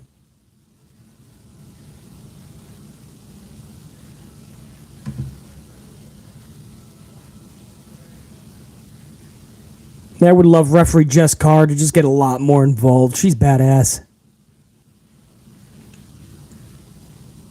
See how she stays in the corner, guys? That's what a referee does. You're supposed to be there but not noticed. Part of the show but not the show. Like in AEW, they just go berserk. The AEW referees are like literally, they're on some shit, man. They're ADHD. I don't know what it is. They're flipping out. They're doing the Macarena. Nobody's listening to them. Tweaking out. Dancing, bouncing around. They're in awe of every move like they're a fan. One thing I can't stand about All Elite Wrestling, one main thing is the refereeing, bro. It sucks.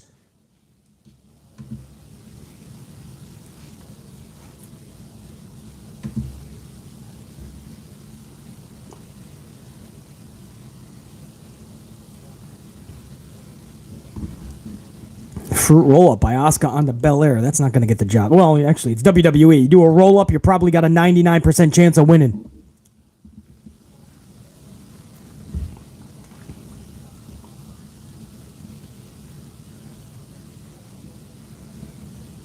Referee Jess, take her out. Jess versus Charlotte. Come on. I want to see it. Charlie versus referee Jess.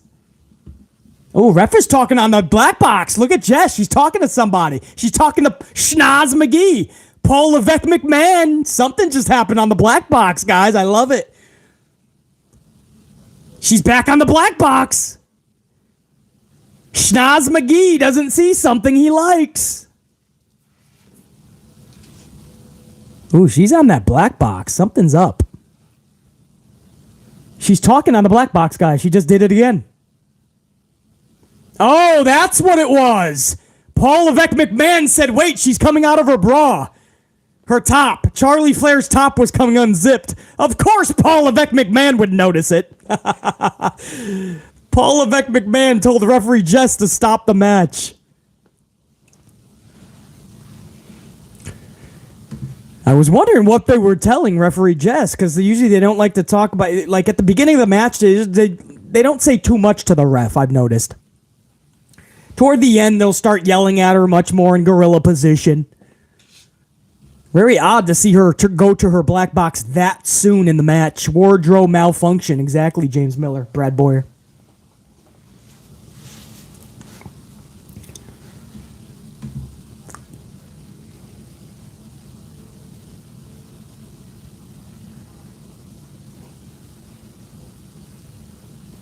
Damn, I think I just saw Charlie's tooth fall out. Big boot on the Belair. Asuka! Knees to the foss. To the foss, in the foss! Silver Black 31 up in that live chat, man. First of all, it's so cool seeing all these gold cards in this chat, bro. Look at all that gold. Brad Boyer, Ron C23, James Miller, Eric Newton, Jared Gaming. Silver Black 31. Said, come on, Paul. We all wanted to see puppies.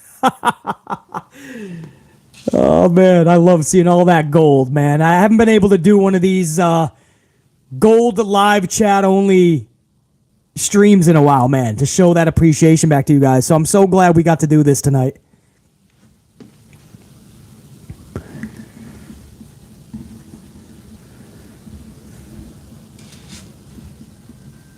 This match, this is why I hate triple threats. There's no rhyme or reason, and this is ugly as fuck. They don't know what they're doing. They're all just taking a shot at one another. Referee Jess is the best part of this match. Her going to her black box and Charlie's wardrobe malfunction is the best part of this match so far. And we are 7.5 minutes into the match. And I'm watching them just throw punches at one another for 8 minutes! 8 minutes! I tell ya.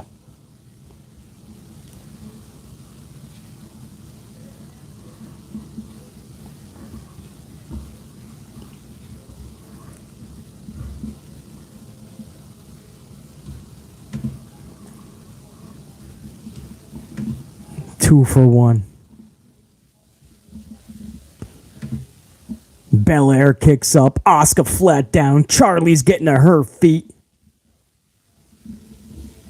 Belair's getting amplified. Charges Charlie. For those keeping score, Charlie is still in her top.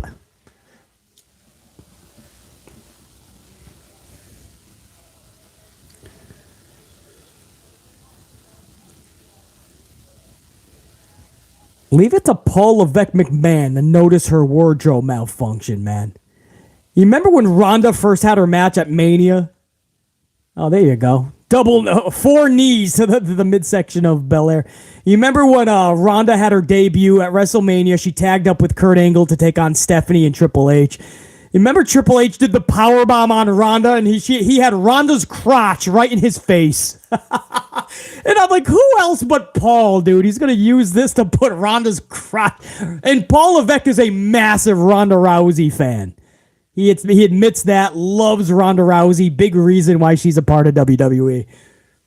The first chance he got, he had Ronda's fucking crotch in his face in a powerbomb position. And he left it there for like 10 seconds. Too funny, guys.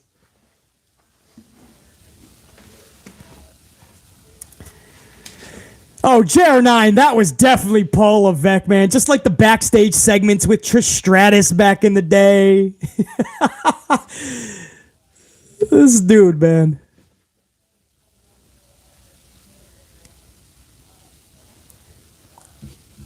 We're having fun. We're having fun.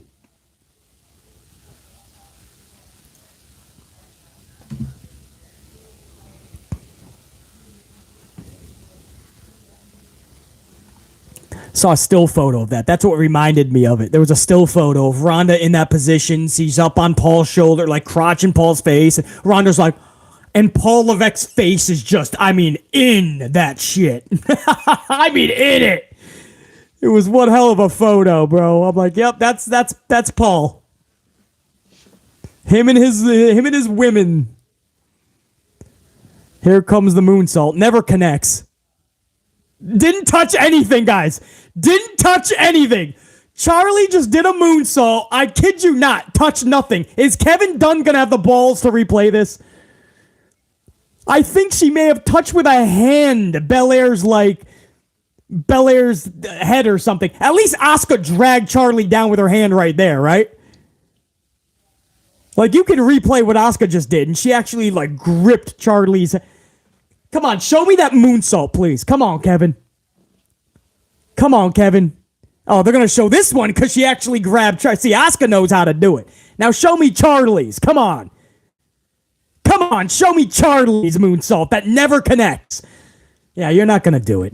You're not going to do it because it was that fucking bad. Stop the moonsaults. Just because you can glide in the air doesn't mean you're landing it or it's correct. You're doing the wrong thing, Charlie. You don't know how to land a moonsault.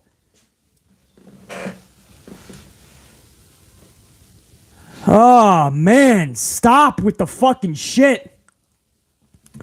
She has to stop the moonsaults. It's bad. It is really bad. It's not touching anybody anymore. You're not even grazing them with your arm. Kevin Dunn can't even replay your moonsault. It's so bad. They always try to manipulate the camera angle. They couldn't even do it. Oh, man. KOD was actually reversed. Now it's like a flapjack pancake. Charlie just yelled at Bianca, fuck! This is so messy. I don't even know what's happening. I hate these triple threats. I can't stand them. You couldn't just do Asuka versus Io, the match everybody wants to see? The fuck is Charlie in this? She was on 3 hiatuses in the past 7 months. The fuck is Charlie in this match for?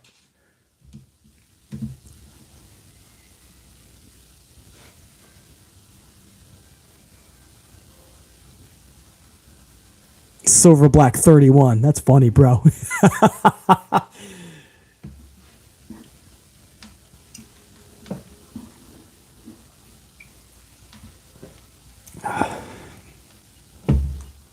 What is happening here? What are we doing? Bianca powerbombs Charlie, then Asuka gets Bianca into a submission. And then Charlie fruit rolls up them both.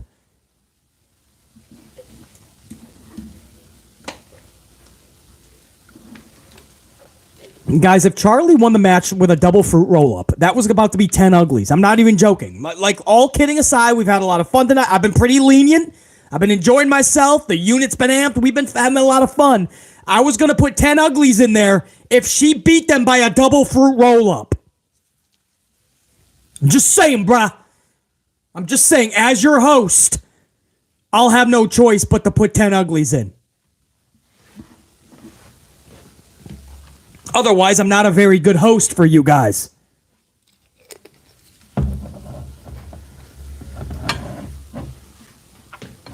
We are currently in, if you guys are keeping track, the 14th minute right now of this match. We are in the 14th minute, 10:58 start time, PM Eastern time. It is now 11:01 going on 11:02 because 11:02 comes after 11:01. Referee Jess, look at her. I can't stop looking at her. I love her facial expressions. Referee Jess is the fucking best. Stays out of everything. Genuine concern, but not over the top. Oh, no, not another moonsault, please. Oh, fucking A. Well, technically, she landed on them both. It just looked like she just landed. There was no impact. Oh, please show the replay on this. At least she landed it. We should be able to see a replay on this. It's not like Tiffany Stratton and Io. You know when it looks like there's an impact? And by the way, it was almost like she was shocked she landed it. Oh, fuck, man. Belair just went ass over tea kettle, knee first into the steps. Referee Jess is actually genuinely looking. She's on her black box, but nope, looks okay. Oh, she's throwing up an X. Guys, you didn't see it, but she actually threw up an X.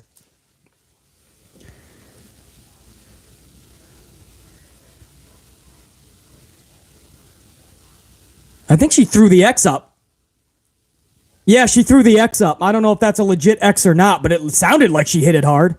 This could just be to write her out of the match to save face. I got to see her replay, though.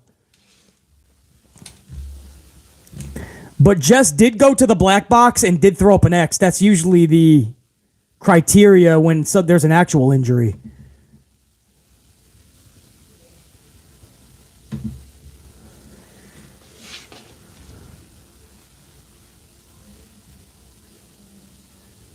I don't know. I got to see another angle. If they don't show a replay, this could be actually like real, serious. It looks pretty serious, actually, guys. They're not even showing it.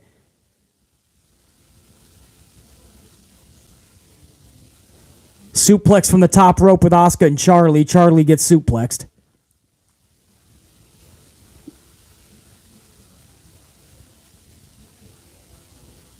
Well, I mean, can we see a replay or what? Or if this is serious, then they probably won't show the replay. Justified. It sounded really bad. I wasn't. Oh, replay. Here we go.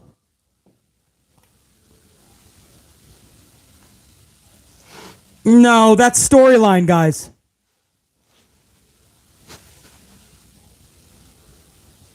Guys, that's got to be storyline. That's got to be like how this. She deliberately sent her into these steps. I think she's going to go back to the ring, probably, maybe, right? Or maybe this just writes her out of the match. I'm not buying it. What are you guys thinking, man? Real or not? Sean, I think she's faking it. Gruss 512, that was real, BC. It doesn't look it upon replay. It looks like they deliberately put her over into the steps. It looks like she was deliberately into the steps. I don't know.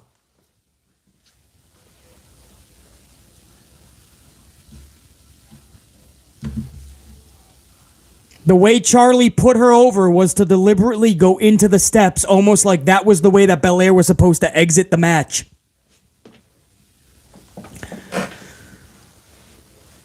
Yeah, Carlos Ray, I gotta believe this is a work. I mean, I wouldn't be shocked if it's real and we wish her the best, but if you look at the replay, Charlie meant to put her right there.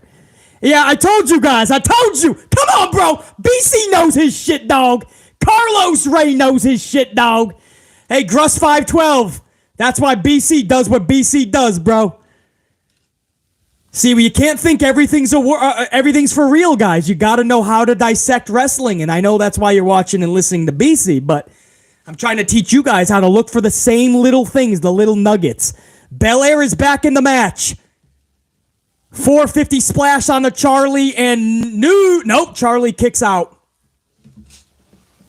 I told you guys that was a work. All you got to do is look at the replay. If everything is in sync with a story exit, you could pretty much come to your own conclusion.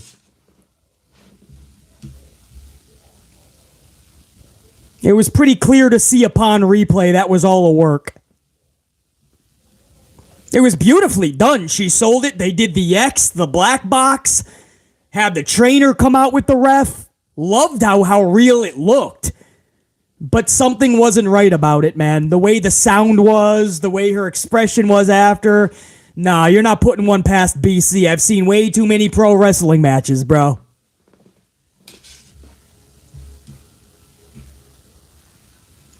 Well done, though. Well done.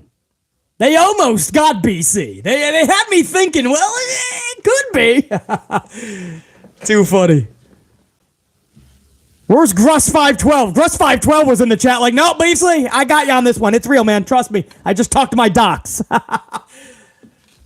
I'm like, Gruss 512, you don't know that, man. You don't know that. BC knows a little bit more about this. That wasn't real, guys. Well done, though. Well done by Bianca Belair.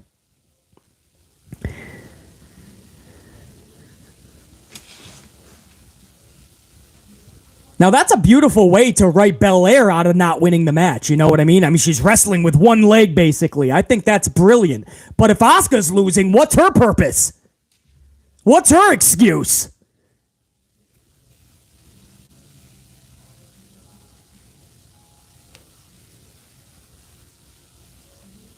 Stegmeister drops a banger bomb into Asuka? Is that what fucking made Asuka fuck up?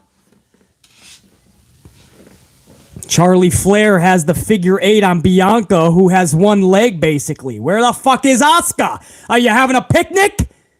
Are you fucking baking potato chips? Where's Asuka? You having a snooze? Some tea time? You getting snuggled up with your blankie? Oh, blue mist into Charlie's eyes. That was beautiful. Fruit roll-up by Belair. 1, 2.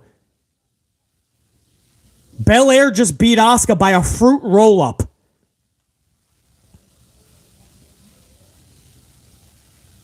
Wait, then why did we give the title to Asuka 2 months ago?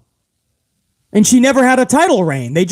She played third fiddle to Belair and Charlie, and then Belair just gets it right back?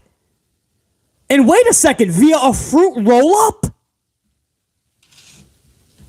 Wait, poor Asuka just got rolled up and lost the title? An awe-inspiring, ultra-devastating fruit roll-up? Where's Io? She's got one leg. Where's Io? Bring out Io! Hey, it's Io! Io! Get down there! Go! Faster! Oh, Bailey just took out Charlie. Took out fucking Asuka with the briefcase. Io, do it now. Oh, fuck. Who got hit there? Take out her leg with it. Nice. Good job, Io. Oh, could my girl get the title? I don't know how to feel. My girl Asuka just lost it. But could Io get it? I'm all fucked up. I'm all here for it. Let's go. Over the moonsault. She's cashing in the bell ring. Over the moonsault. Got all of it. 1, 2, 3. We got a champ. Io. Io is the champ. Wow, what a moment. I love Io. She's one of the best female wrestlers in the world, guys. I wish the world really got to see better of her. They did not book her correctly. Look at this moment, man. Oh, my heart is happy. Oh, poor Asuka. I'm feeling all sorts of ways, guys. But it dawned on me. I'm like, wait a second. We can cash in right now. She's got one leg. Whoa, Dakota Kai, guys. She's been out with the injury. Dakota Kai just returned, got in the ring, celebrating with Io and Bailey. Damage control on top of the world. Look at that moment. JR9 up in the chat. Dude, you know how high I am on Io, man. What do you think? What a moment for Io, man. Dakota Kai has returned. I am not happy with that initial finish, by the way. Asuka was done filthy, but I think we all knew she was gonna be. We just thought it was gonna be Charlie.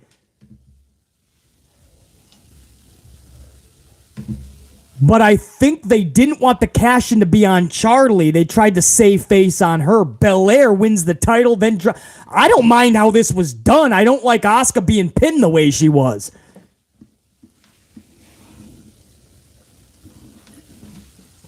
Watch this. This is what I mean. Watch this moonsault, guys. This is what I mean. Go back and watch Charlie's when she did land it, and watch Io's. Watch how there's impact. She literally squashes her. Boom! See what I mean, guys? That's how you dissect wrestling. That's how you compare maneuvers from superstars. It's not to throw shade. It's one is done correctly, the other's not. Tiffany Stratton knows how to do it.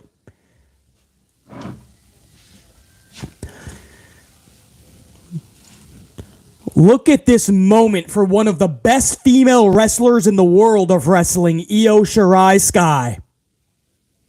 That's a genuine smile. Look at that, bruh. Look at Dakota Kai returns.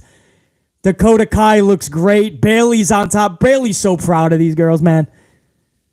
Look at how happy they are for Io. Look at Bayley and Dakota. What a moment for Io, man. I hope we get Io and Asuka. Give us what we all wanted for SummerSlam. Io, Asuka. You talk about retribution. Belair beat Io at Backlash, Puerto Rico. Io got the ultimate revenge tonight. Look at her. Oh, she's beautiful too, huh? Those Japan ladies. So beautiful. Hoist up that title, girl. You done did it. Maybe that's why Kairi Sane's coming back, man. Maybe she's going to try to take the title, JR9. What do you think? Wow, man. Silver Black 31, 6-month membership. Been a fan of Io since her and Kairi wrestled in Lucha Underground. So happy for her, bro. Silver Black 31, you've been a channel member for 6 months. You've been a part of the unit way longer. You know how high I speak of Io. This is such a moment for me to watch this, man. And I'm not trying to make this about me, but to watch that unfold, wow, does that make my heart happy, man. I feel so bad for Asuka. I have to kind of digest that at some point. And we have to put tallies in, so I'm going to have to digest that pretty quick. But to see that happen, man, I'm so over the moon. How's that? The over the moon soul. I can't believe what I just witnessed. This girl this lady more than deserves that and so much more from this company. I am, wow, man.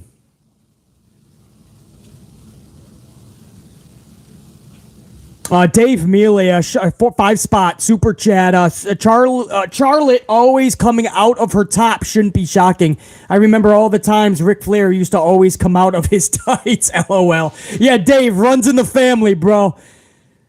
Oddly, I was thinking the same exact thing. For Charlie alone, she's always having those wardrobe malfunctions. Jimmy Fingers 19, 519, going to be an ugly just for the moonsault alone. Then add the Charlie title win and add on 5 more uglies. Jimmy Fingers 19, Charlie did not get it. A total swerve just happened. Jimmy Fingers 19. WWE AEW Marvel fan, 5-spot. Bro, we almost had an ugly tally until Io Sky came out and cashed in. I feel bad for Asuka, but I'm happy for Io Sky. They swerved us. That's funny. WWE AEW Marvel fan. I just called it a swerve too, dude. Exactly what it is. JR9 Gaming 10 spot. JR9, dude. What the fuck just happened?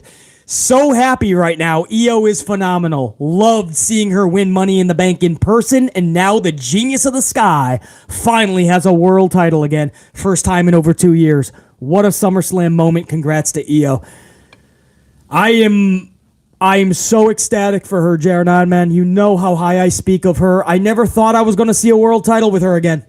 I didn't. I thought they just gave up on her. They don't see it. They barely book Asuka right with they don't book Asuka with the title correctly. What makes me think Io is gonna?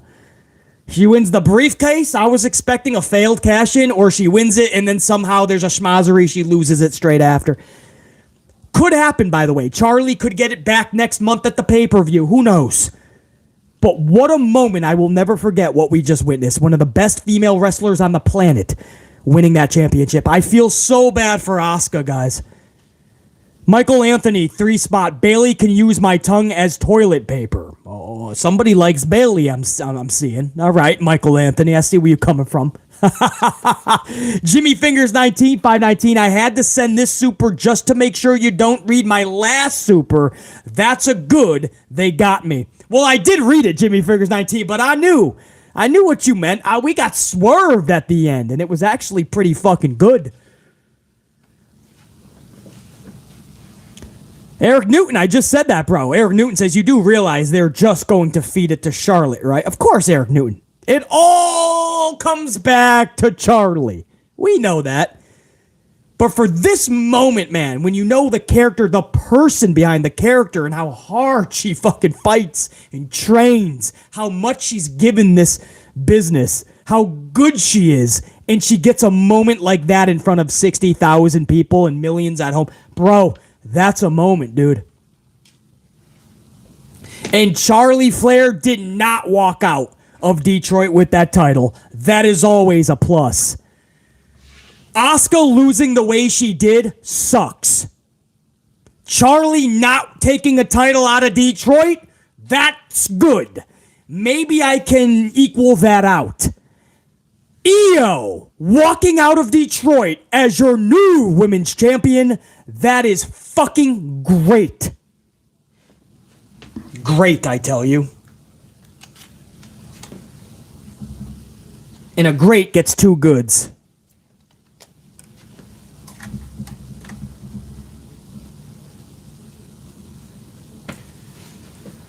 Now, I have to do something right now, guys. I don't want to do this, but it's how we run the channel, right? We have to do this the right way. As happy as I am for Io, I thought about it. It doesn't really equal out. Asuka was done filthy again. No matter how we got to the finish line, you have to protect Asuka better. A fruit roll-up is not going to cut it, guys.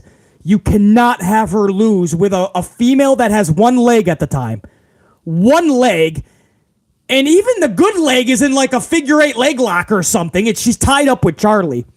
So half her body is putting a half-ass roll-up on your champion. And that's how Asuka loses the title. Guys, I won't give it an ugly, but I absolutely have to give that a bad.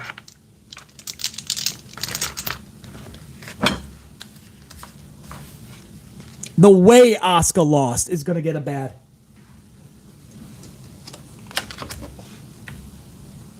You can't have her look like an idiot, guys. And there's one person that looked like an absolute idiot when this was all said and done. That was Asuka.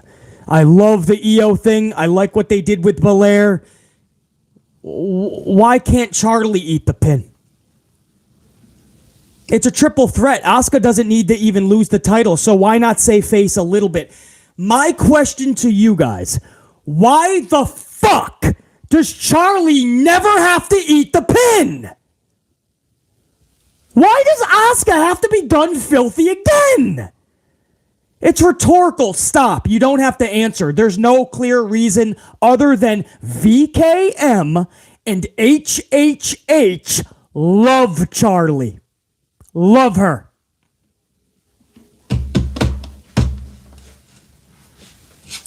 If you're being real about it, there's no reason Charlie could not have eaten that L.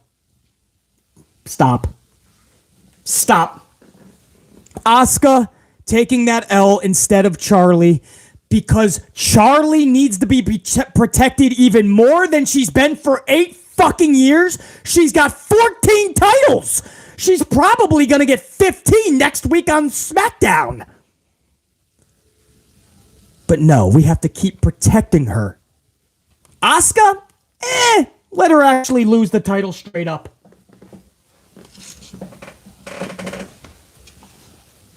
So I have to give that a bad. But the Io winning the title, that's a great. 2 more in the good column because that's a great. So going into our main event, match number, what is this, 8 now, I believe? We got a bunch of other tallies on top of the tallies. 7, 2, and 1. The ugly is going to cross off into 2 bads. So technically it is 7-4 right now. Unless this main event goes off the rails, which is possible, there's a healthy cushion in the good column right now of 3. The tally right now sits, once you cross the ugly off, 7-4. 7-4. I didn't even have to do my Steiner math. Ash Stegmeister in the live chat already has 7-4. Thank you, Stegmeister.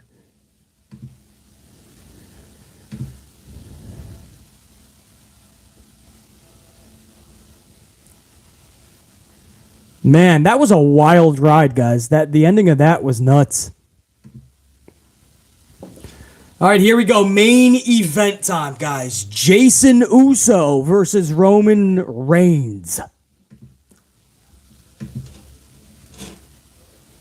Does Jimmy Uso come back and cost Jey? Help Jey win the title?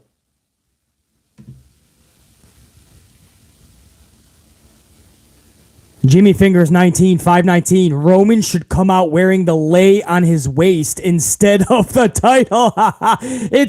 They're fighting more over the red tribal lei than the title. So you're right, Jimmy Fingers 19. Just do the fucking deed at that point.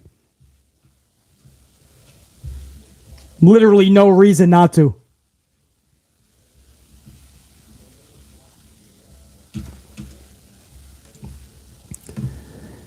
Look at the lei on Jason Uso. Look at that. That's a fluffy motherfucker. That's a whole cat. He fucking took somebody's cat and he's wearing it around his neck. This son of a bitch, I tell ya, Jey Uso. You better bring that cat back to its original owner after the match. He's wearing a cat on his neck. I got my Green Bay Packer lei. Literally, guys, I'm not even joking. I just got this week. Some close people went to Hawaii, visited all the islands. They made me a handmade Green Bay Packer lei. Now I'm going to put on the other one they brought me back. This is more like a tribal lei. The only difference, it's not a tribal lei because I'm actually not a tribal chief. But it's close to a tribal lei. It's the actual, it's like nutshell. And it's a much harder, it's kind of like Roman's red one. It's not a cloth material. It's not a flower material.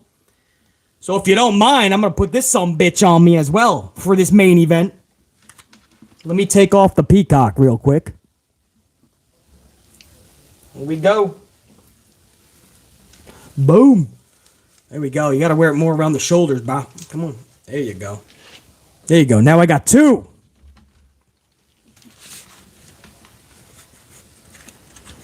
Now I got two. Two of them right there. That's right. BC getting laid tonight, man. Well, you know what I mean. I mean, I got that. Well, maybe that too. I don't know. What is it? Midnight? Oh, possibly. We'll see. We'll make some calls. I got two of them now, man.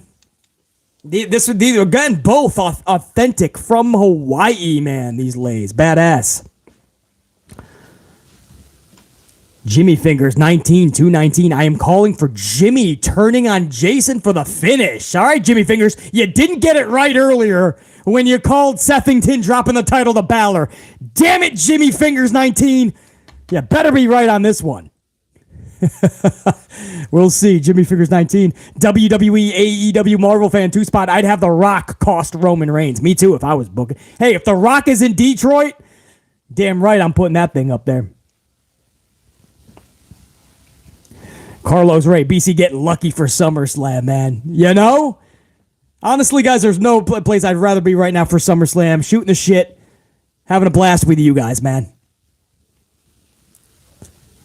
Guys, we're like 10 away from 500 on the ups. I just saw that. Going head-to-head with SummerSlam, which is not that smart, by the way.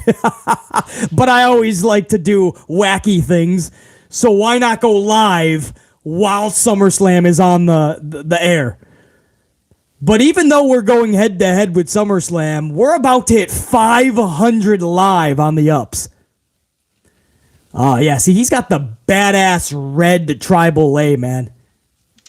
I was watching SmackDown the other week with a good friend. You know what they said? She looked at me and she goes, "Is he wearing chili peppers?" I said, "Excuse me?" I was like, "What the fuck are you talking about?" But the closer I looked at it, it does look like mini chili peppers, doesn't it? Those look like like mini chili peppers on his neck. So originally I said, "Get the fuck out of my house. That's a stupid take." And then I was like, "Nah, you can come back in." That actually looks. No, where were we actually? I forgot I think we were at a fucking. I forgot where there was. That was that was a business. I think that was the hotel. I don't know. Get the fuck out of the hotel then. I said, "What are you talking about chili peppers?" But they really do look like chili peppers. True story. That was given to him by, I think, Alpha, correct? Jer9, you can correct me if I'm wrong, but I think it was Alpha that gave him that. And that is a very, very sincere, that's like the top of the line type of a gift you can get from somebody. A nutshell lei like that.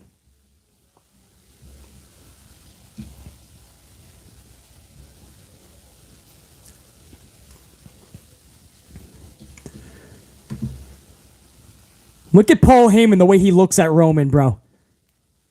Look at the way, honestly, Paul Heyman looks at Roman Reigns the way that BC looks at donuts and coffee.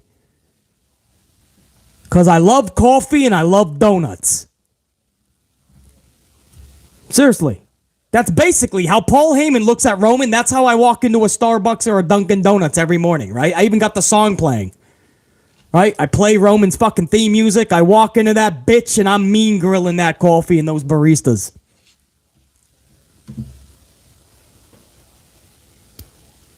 Alpha. Thanks, Stegmeister and JR9 Gaming. DeMonte, I appreciate it, guys. Yes, Alpha is the one that presented it to Roman. And that is very... I read the whole thing on it. It's very, very intriguing. The whole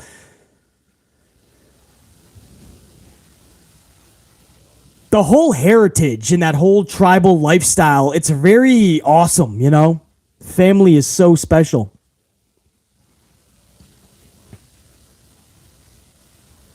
Eric Newton, the tribal donut. That's what BC would be having. Donut warfare, bro. BC versus JD McDonut. Winner gets the tribal donut. Damn it, doofus son-in-law, make the match. Make the match, my tribal idiot. Okay, my tribal chief, my tribal chairman, my tribal father-in-law. Damn it, make the match, you doofus. Put the donut, put it up high. A ladder match for the donuts. I don't even know what we're talking about, man. Roman's entrance is longer than The Undertaker's these days, so I'm just entertaining you guys, or myself at this point. I love it, by the way. I love this long entrance, suspenseful. The theme music is perfect. Roman's fucking mannerisms. Paul Heyman's epic. Everything about the entrance is great. Everybody throwing up their ones, even if they can't stand the motherfucker. Gruss 512, I fucking love apple fritters. Steggel's 5 spot. It's nearly 4:30 a.m. over here in England, and the sun is coming up. Damn, bro. I gotta keep reminding myself the other countries like Scotland and where JR9's over at, and all you guys are in different areas. For you guys, I mean, it's late here. You're talking midnight. You guys are taking it to another level. 4:30 in the morning. Stegmeister. Hey, let me be the first Stegmeister to say, good morning, top of the morning, salute. What a way to wake up or be up in the morning, right? The first thing you see is a B motherfucking C amplified, man. All fucking rocking out at 4:30 a.m. WWE AEW Marvel fan, 5 spot coffee. I meant if it wasn't for the title, I'd have The Rock cost Roman. I don't care title or not. I would just have The Rock show up and start something with Roman. WWE AEW Marvel fan. Enough is enough. I want to see Rock and Roman. I don't care about a title anymore. Muhammad Isa, 5 spot coffee. BC, does Paul love Roman more than his wife and kids? The way he looks at him, bro. Now, I don't know how Paul looks at his girl, but in his kids, but damn. He loves his Roman, I'll tell you that much. Muhammad, salute, bro. Jimmy Fingers 19219. I am calling for Jimmy turning on Jason for the finish. Oh, I already went over that, Jimmy Fingers, and I said, we'll see. It's possible, man. Anything can happen tonight. After what I just saw in that triple threat match. SummerSlam, acknowledge me, says Roman Reigns. And by the way, we have hit 500 on the ups live, guys. Head to head with SummerSlam. This little ECW channel. And you guys just took that over 500. And now we are talking 600. Let's go. Let's go to 600 live, man. Fuck it. Jey Uso is literally wearing a cat. I love his lay, bro, man. I gotta prop up my Green Bay Packer lay and my nutshell tribal lay. Wear up more. There you go. There you go. There you go. BC's got his lays all rocking. Oh, man, they got some nice lays, man.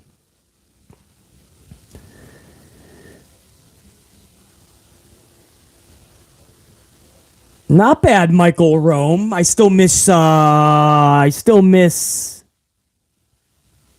Fink. The following match is scheduled for one fall. That was the Fink, man. He was the best. Best ring announcer in the world, the Fink. Look at the way Paul's looking at that. Hey, Paul got laid too. Look at Paul. Paul got laid, man. He's got a nice red one. Man, we're all getting fucking laid here. This is great.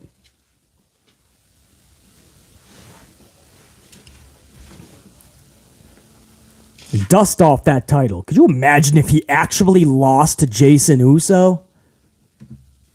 Damn, bro.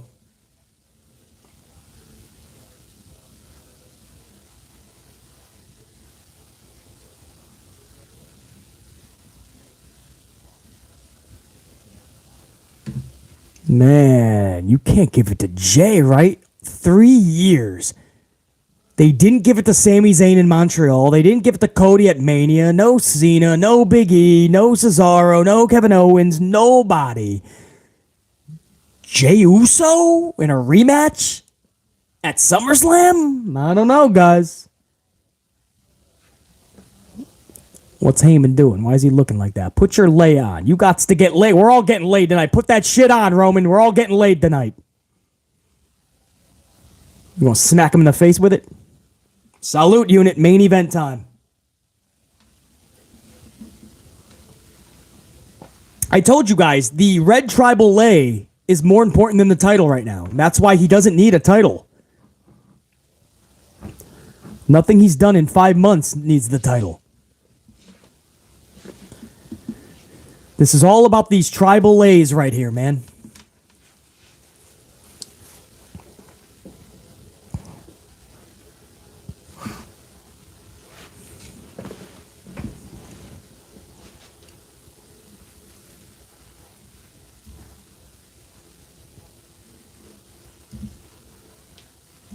If The Rock shows up, I'm giving that 10 greats, just so you know. No, I'm just playing. That'd be 20 goods, wouldn't it? I don't think The Rock's showing. Well, hey, listen, there's a writer's strike, man. You know? A lot of the writers are shutting down shop. Maybe The Rock's going to have nothing to do but fucking live events. You ain't even got to do a match right now. Just show up, flatline your cousin, man. Maybe after he beats Jey, there's a beatdown or something. I don't know. Solo and him are beating him down. Here comes The Rock. If Jimmy's still really injured, then Jimmy can't be cleared to help him out. We find out it's storyline the whole time. Jimmy was never injured. He comes back, turns on Jey.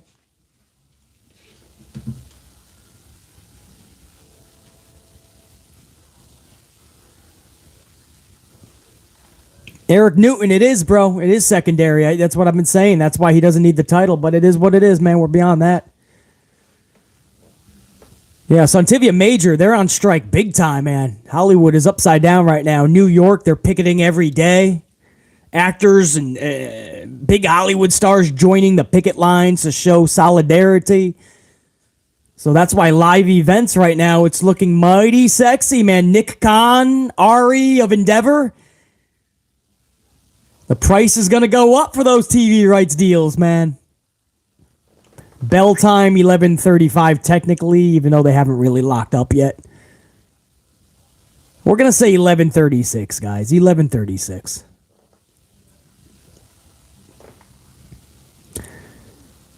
That nice fucking palm tree on this dude's tights. Fuck yeah, man. Dude, this dude's got palm trees tattooed on him, man.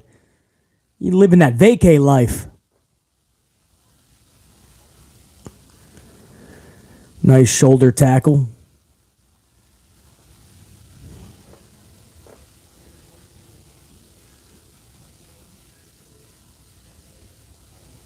If you told me 10, 5, 2, 1 year ago that Jey Uso would main event SummerSlam, I'd say you done fallen on your dome piece a couple, 2, 3 too many times as a kid. I'm proud of that dude, man. And to see how over he is, too, pretty special.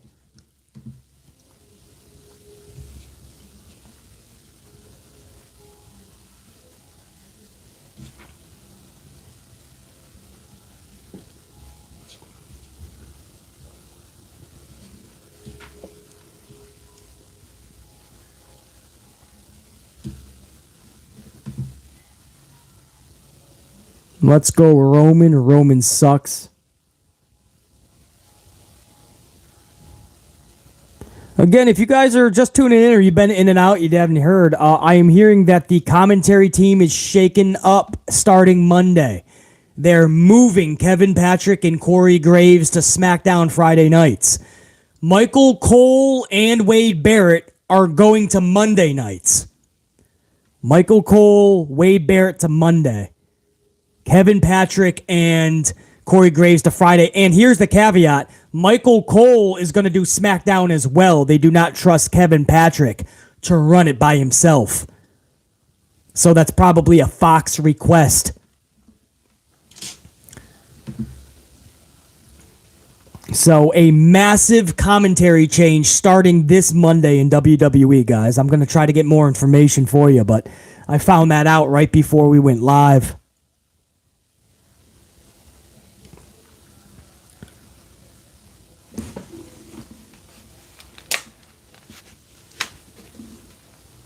Oh my goodness, Grust 512, I would hope not, man. Adnan Virk, I'm not watching Raw. I gotta at least boycott one show at least, man.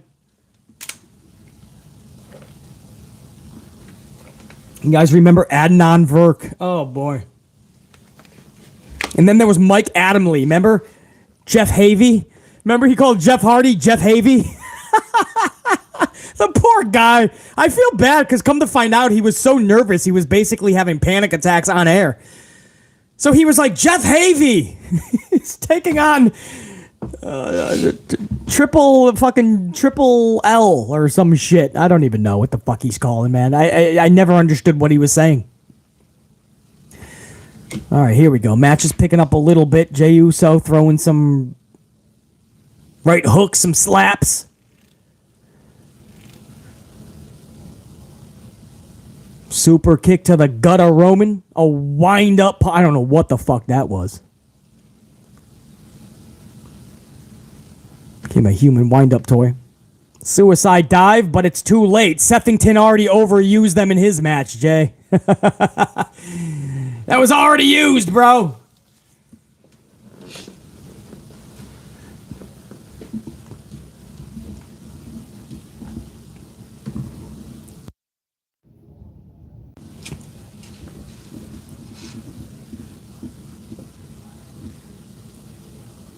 That was horrible. Corey Graves says, this is what Jay needed. A few moments to get away from the main event jitters. The jitters? They literally call him main event Jay, you doofus. Come on, Corey. Moron. Whoa, that guy's head is huge in the crowd. Look at that guy's head. That is... oh, it's a fucking... It's one of those cutouts. I thought that guy's head was that massive.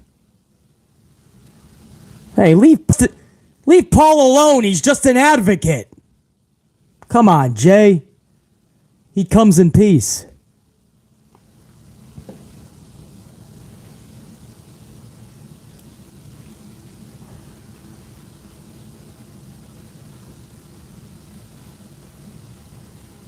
Oh, he's going underneath it. What are we going to do? The table? Fuck the table. I see Gatorade under that ring. Pop yourself a cherry flavor.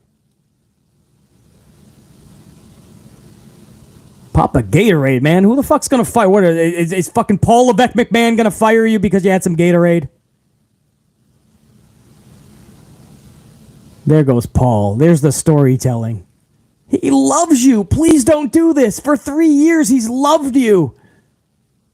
As he holds up the tribal A.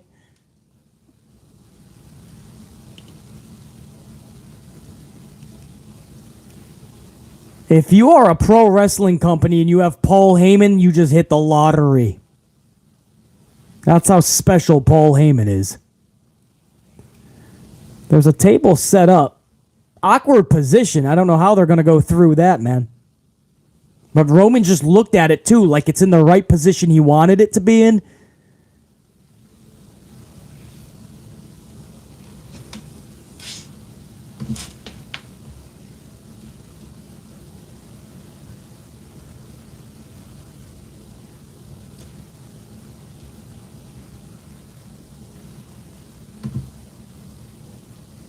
Slingshot right into, yeah, there you go. Oh man, Bret Hart used to go so hard into the corner, guys.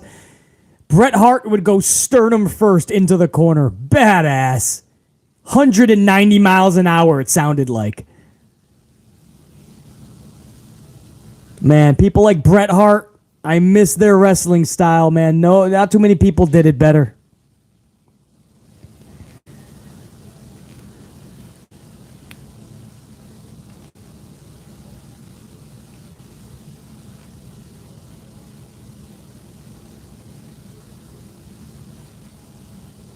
Nice. Uso chant, and Roman's looking at the crowd like, no, no, no, no, no, no, no, no, no. You're playing that game. He telling everybody to shut up.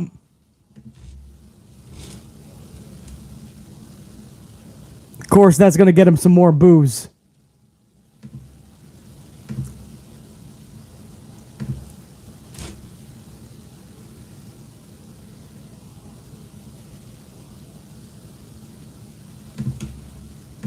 Roman hits the drive-by. Right into Jay's mug.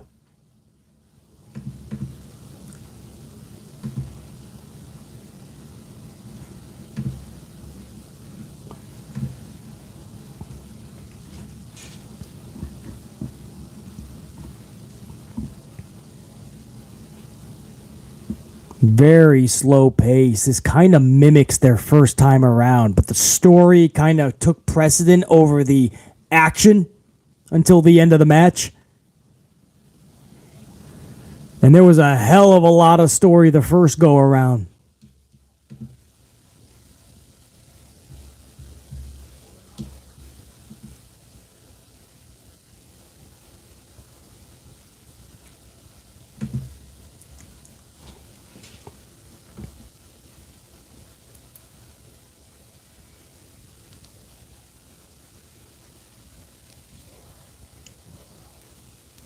Picking up Jay. What do we got here? What are you doing? He's talking shit to the crowd. I love it, man. This is the Roman we asked for 5 years.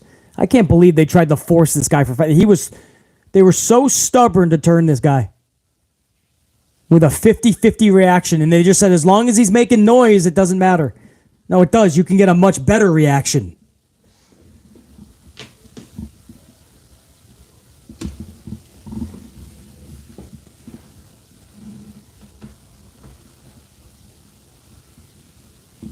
Another suicide dive?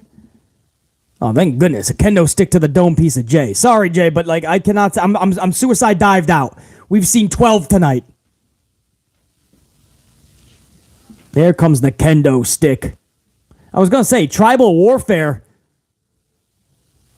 Tribal warfare doesn't seem like so much warfare.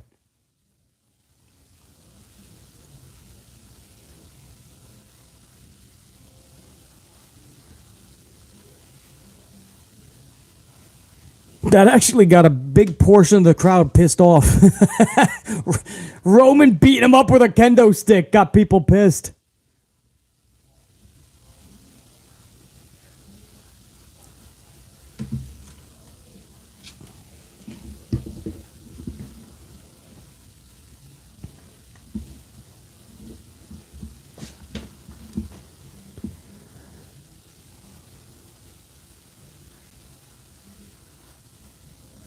Man, imagine if they put the Rhea Ripley match and Raquel and Trish and Becky. This would have been a 5-hour event.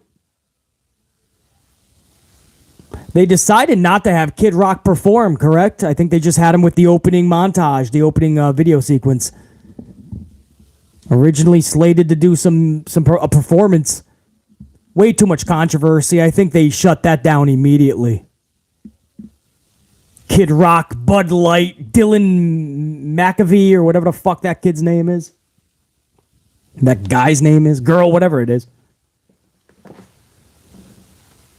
Roman is picking Jay up by his neck through the kendo stick. The kendo stick was on the neck and he's pulling him up. Jay coming back now. Oh, Solo will be showing up. Carlos says to save Jay, though, you think? Carlos Ray thinks Solo's going to save Jey. But Carlos, Friday night, just last night, Jey was beating the shit out of Solo. Steel chair to the dome piece, to the back, beat him 1, 2, 3. So they should have made that better on Friday night if Solo's going to help Jey.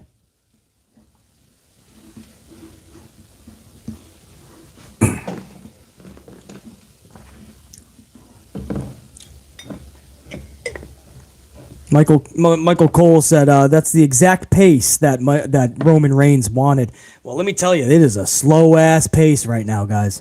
And I know they'll build up a little bit to the end, but damn, let's pick it up a little bit. This is tribal warfare. My fucking grandmothers can have a better battle. You see some grandmothers at a nursing home fighting over the last bingo card. That's tribal warfare.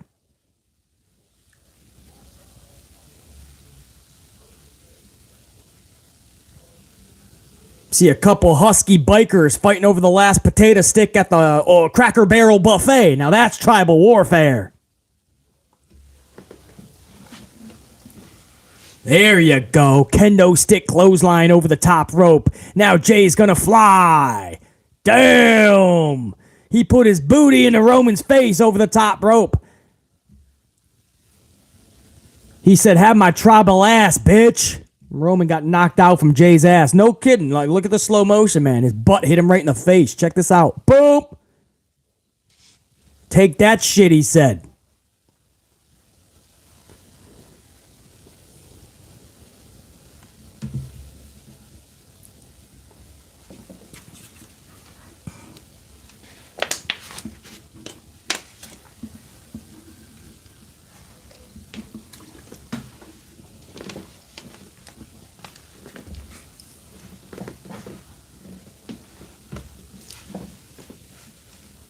Jay to the top rope. Superman punch.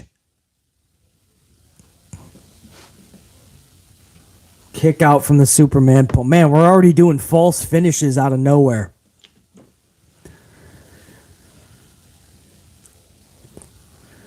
That was man, that's a camera shot right there. Still image right there, man. Roman's going to have that in his game room as like a poster. That was beautiful in slow-mo.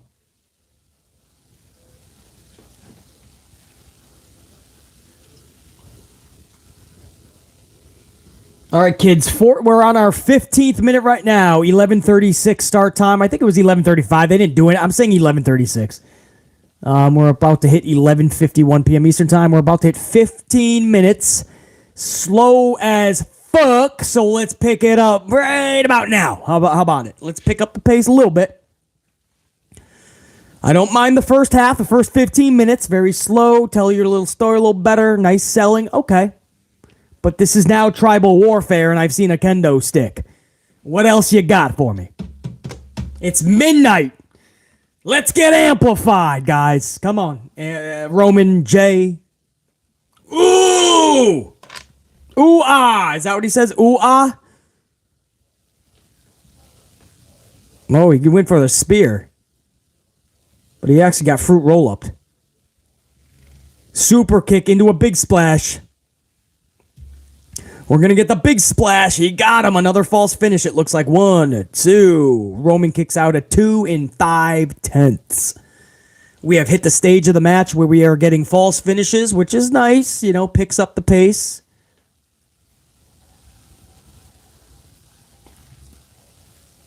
Crowd is not too into it yet. Even with that false finish, Jay almost winning the title. Everybody pretty much remains seated. Not a lot of fucks given. We'll see if that changes.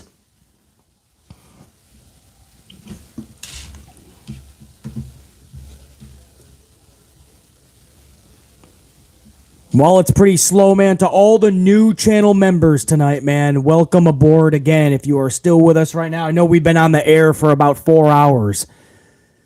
Or it's going on 4 hours. I know a lot of you guys might have been in and out. Thank you for smashing that up.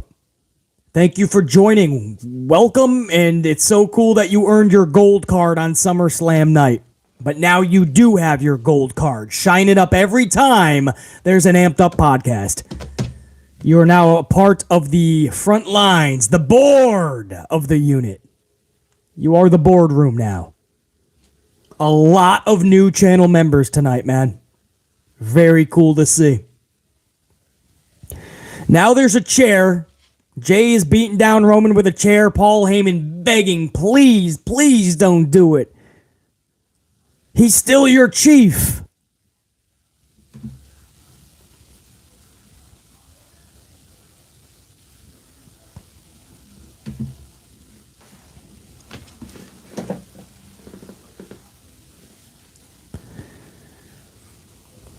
Crowd chanting one more time. Jay's like, no, I got something else in mind. Oh my God, he did. This motherfucker. This guy just literally took out, it all came out of a stack of like fucking 10 chairs. But it was like already in a stack. That's what made it funny. He took out a stack. Oh, bro, that was just too funny. That was in a perfect stack.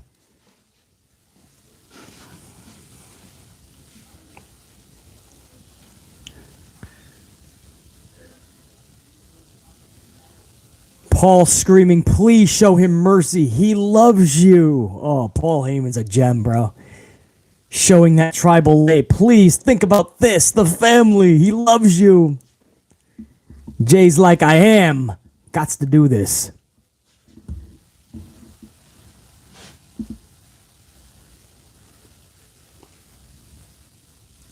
About to get a suplex on the steel chairs. With Roman risk that? Roman doesn't like to take these spots. Maybe Jay's going to hit it. No, Roman doesn't like these spots. I think Roman would counter and Jay would probably go backwards. Roman never likes to do this. He is fighting back. This will be interesting. Roman doesn't like to do this. Yeah, I knew it. Roman is very, very particular on what he takes. Oh, he's still up there, though. He might take this bump. Yeah, Jay is going back up. Damn, Roman might go back first on this. He usually doesn't like this shit, but it looks like he's going for a ride. No, I knew it. I knew he wasn't gonna. It's a power bomb. Jay's gonna take the bump. Yep. Yeah, see, Roman is very careful with that type of stuff. He doesn't like to take bumps on chairs. He's careful with the kendo shots. Doesn't like the table spots. Or he's very particular on how he takes it. Very smart. Longevity. He worked out a contract where he doesn't have to work that many dates. But I knew he was not going to take that spot, guys.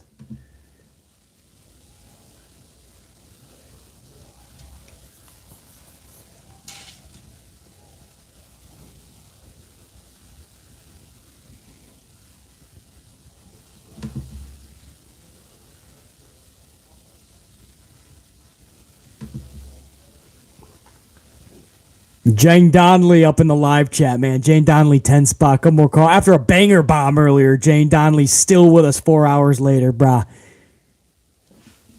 Jane Donnelly, appreciate the call fees this late in the game. Salute, Jane Donnelly.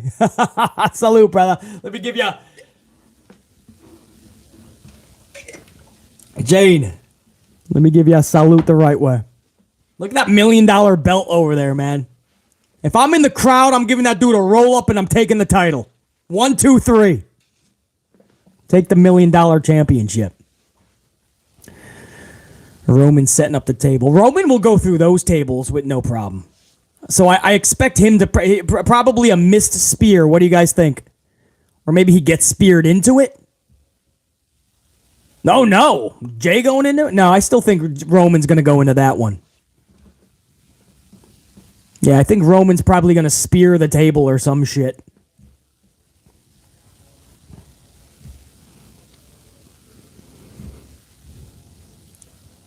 I think Jay's going through that one, right?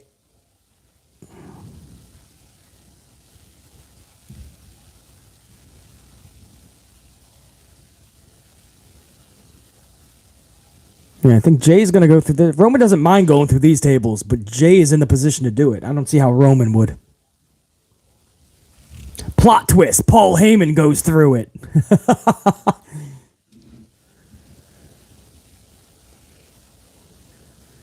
Oh, fucking A, bro. Went to do a slingshot and he got a fucking punch right in the mouth. That's a sit-down bitch situation.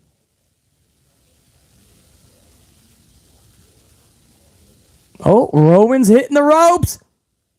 Oh. Here you go. Pele style. What are we doing here? That table is set up so awkwardly. What's the deal here, man? Who's going through it and how you gonna do it? You got BC curious on this. That's an odd setup for that table. And I doubt Roman's going through it. Oh, no, Roman's going through it. Oh! Okay, all right. I see now. Got him up in that fireman's carry and just went backwards. That blonde in the crowd is like, oh my God, my Roman, my sweetheart. What if he doesn't have his back? That blonde in the crowd had genuine concern.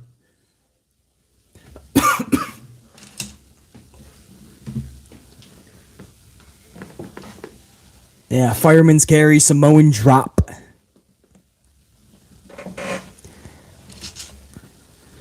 That's funny, man.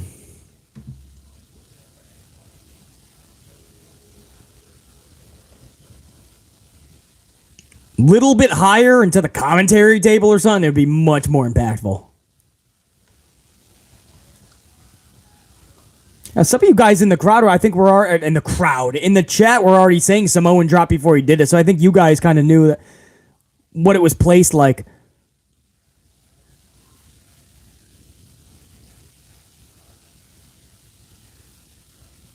Oh, Jason Uso has a strap. This brings me back to Big Van Vader Sting, WCW, late 80s, early 90s.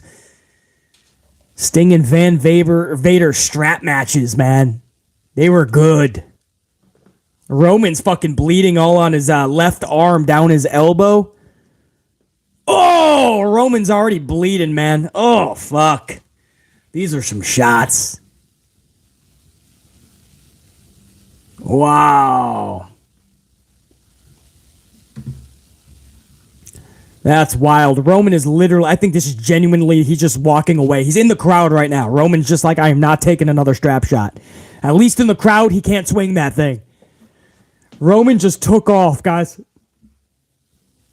Jason Uso said, yeah, I might not be able to swing the leather, but I can at least come after you. So Jason Uso chased after him. Pretty cool shot right now. All the photography people. All the press. The press is all taking their pictures of Roman and Jey in the crowd.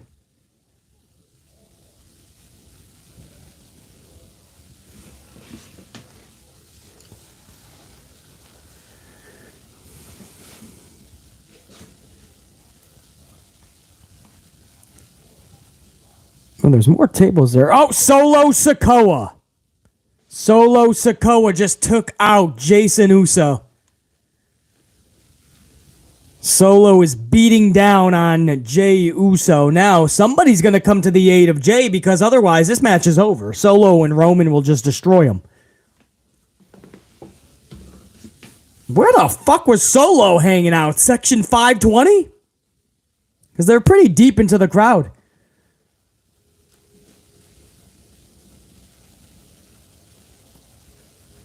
Damn, fucking A. Jason Uso just put through the table in the crowd. There's this table set up for the press. And he just got flatlined through that thing, dude. A great audience shot right now by Kevin Dunn in the C-Cam. Great C-Cam shot that they just had, man. That was a pretty shot. Solo is now dragging Jason Uso out of the debris in the crowd. Roman is now up on his feet. Yeah, Jared9 in the live chat. I just don't see any way Jimmy is not there, dude. Even if he is actually injured, he's got to be cleared to do something.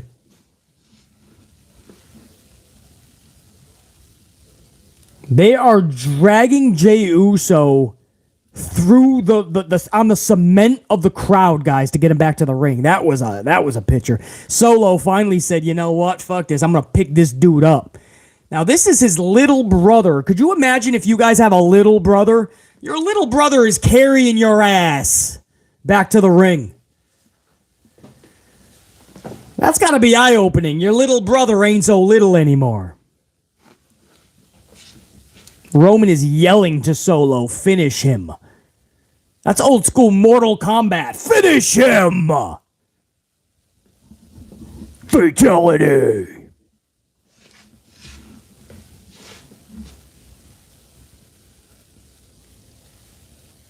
Roman screaming at Solo Sikoa.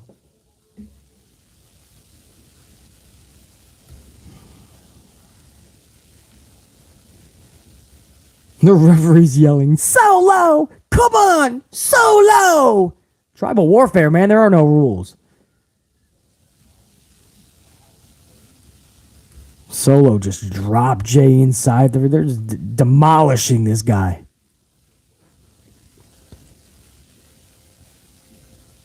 Plot twist. No Jimmy. If you smell... No, I'm playing.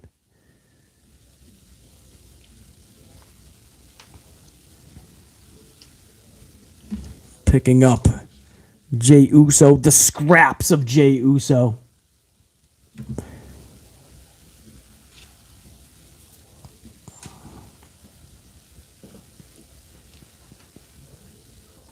Ooh! What's he say?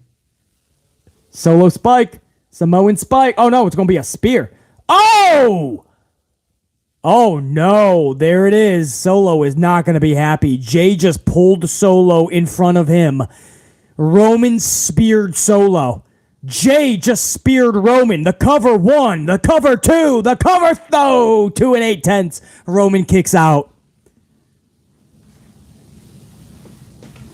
Pretty good sequence there, man. Solo got fucking speared. I would say out of his shoes, but he doesn't wear them.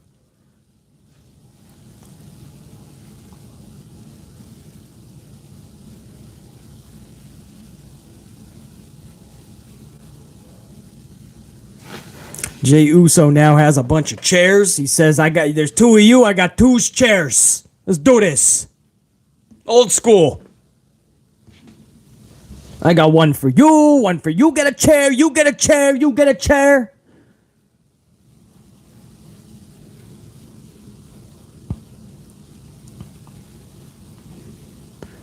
He's taking out both Solo and Roman with 1 steel chair.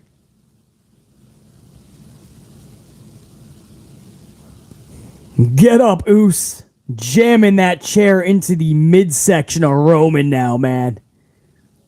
Boom! Oh, the other elbow. Roman is getting fucked up arm-wise. Very nice pop for Jason Uso. 19 minutes into this match. 19? No, it started at 36. What am I saying? 46, 56. A half an hour into this match. Damn, this match has just hit the half an hour point, guys. 30-minute match thus far. Give him 30 more, called an Iron Man.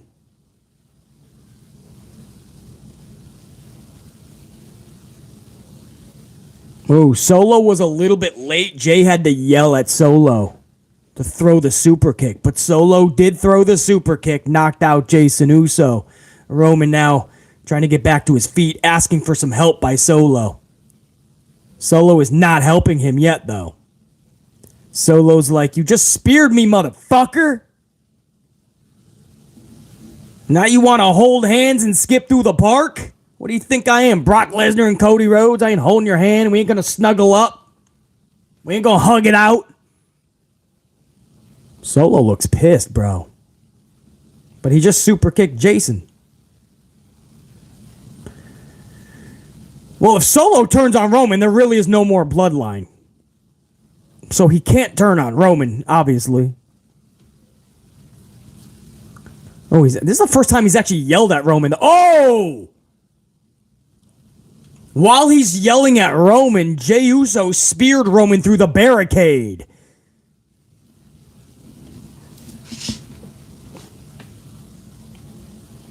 Damn.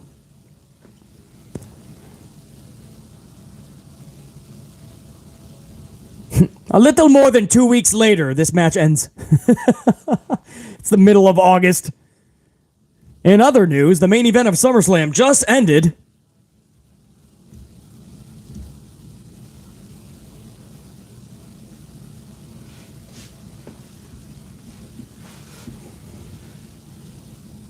Look at Corey Graves, man. He ate a Smurf. Look at that outfit. Papa Smurf. Oh, we got the Samoa. Oh, man, he almost went for spinning Solo on the commentary table. Instead, he got a super kick, so now Solo's on the commentary table. Looks like we're going to get a big splash. He asked for help from a dude in the crowd. He's like, bro, I've been doing this for a half an hour. Help me up, bitch. The guy in the crowd's like, come on, buddy, I got you. So, Jey Uso just hit a frog splash, a splash from the barricade onto Solo through the commentary table. Roman is now back in the ring. Clothesline from Roman, but Jey ducks it and spears Roman yet again. Now Jay's going to go to the top rope to try to deliver a giant frog splash. This is how he beat Solo last night. A spear frog splash combo. 1, 2. A mystery man just dragged Jey. Is that Jimmy? It looks like Jimmy Uso just turned on Jey. Jimmy Uso. Wow. I feel like it's all of our brothers that, you know what I mean? Like, what the fuck? Jey chose Jimmy over Roman. And he got his ass whooped for it. To see his brother do that to him, this pulls on the heartstrings, bro. Et tu, Brute? Wow. A super kick to the face is coming, guys. I see a super kick to the face coming. While he's on his knees, too. A super kick to the face. Fuck you, Jimmy chant. And we're not on Fox, so there's no muting that. Super kick. Not to the face, but the side of the head. Throws Jey into the ring. Easy pickings now for Roman Reigns. Wow, man.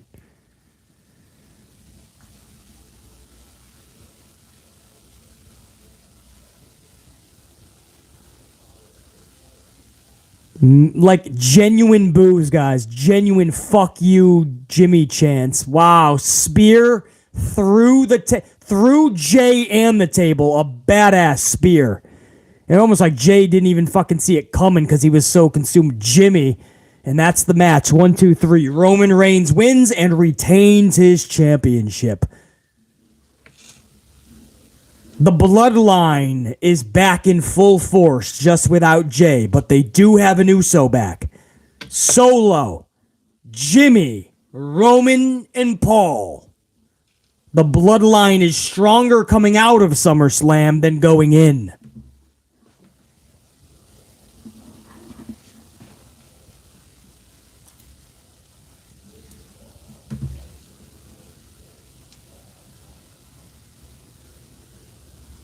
I would have said for a second, who is it if not for the Nikes, right?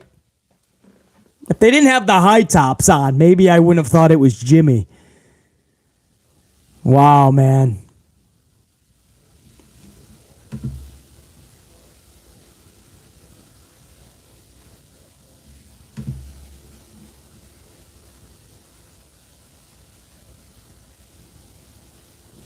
True, JR9 in the live chat, but JR9, didn't we see Jimmy versus Jey before? Didn't they have a mini feud? I mean, not to this level, but didn't we see that before in the past?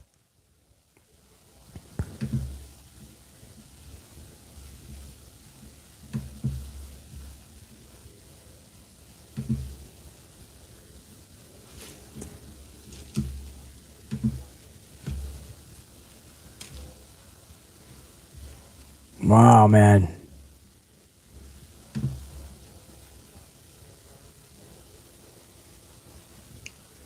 Why, Jimmy, why? Right? You're going to get those signs now. Why, Jimmy, why?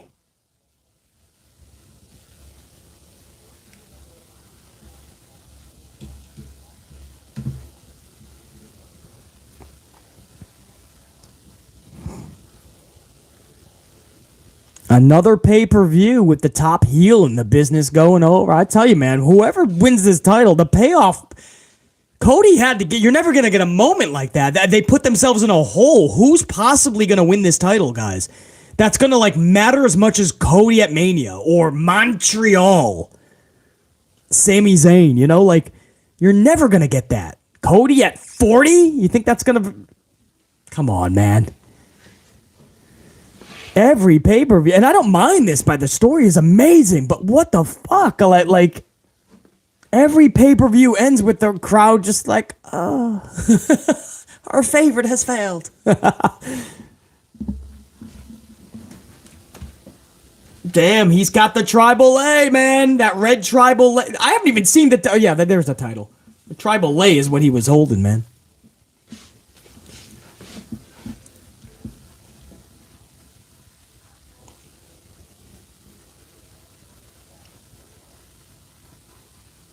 The Jimmy already took off, right? He got on the jet plane, man. He took off. He's like, check you.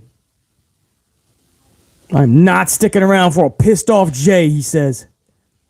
We gonna get some pyro? This is how we always do it, man. Roman, the god of wrestling, man. Pyro. Oh boy, look at that Tribal A, man. That is the ultimate, I am still the ruler of wrestling. Did you see how slow he put that on? Look at that shot from camera B. Camera B zoned in. They are going all in on Roman motherfucking, dude. The copyright just came up, and that's going to conclude the show. Jason Uso screwed. Roman Reigns on top of the wrestling world.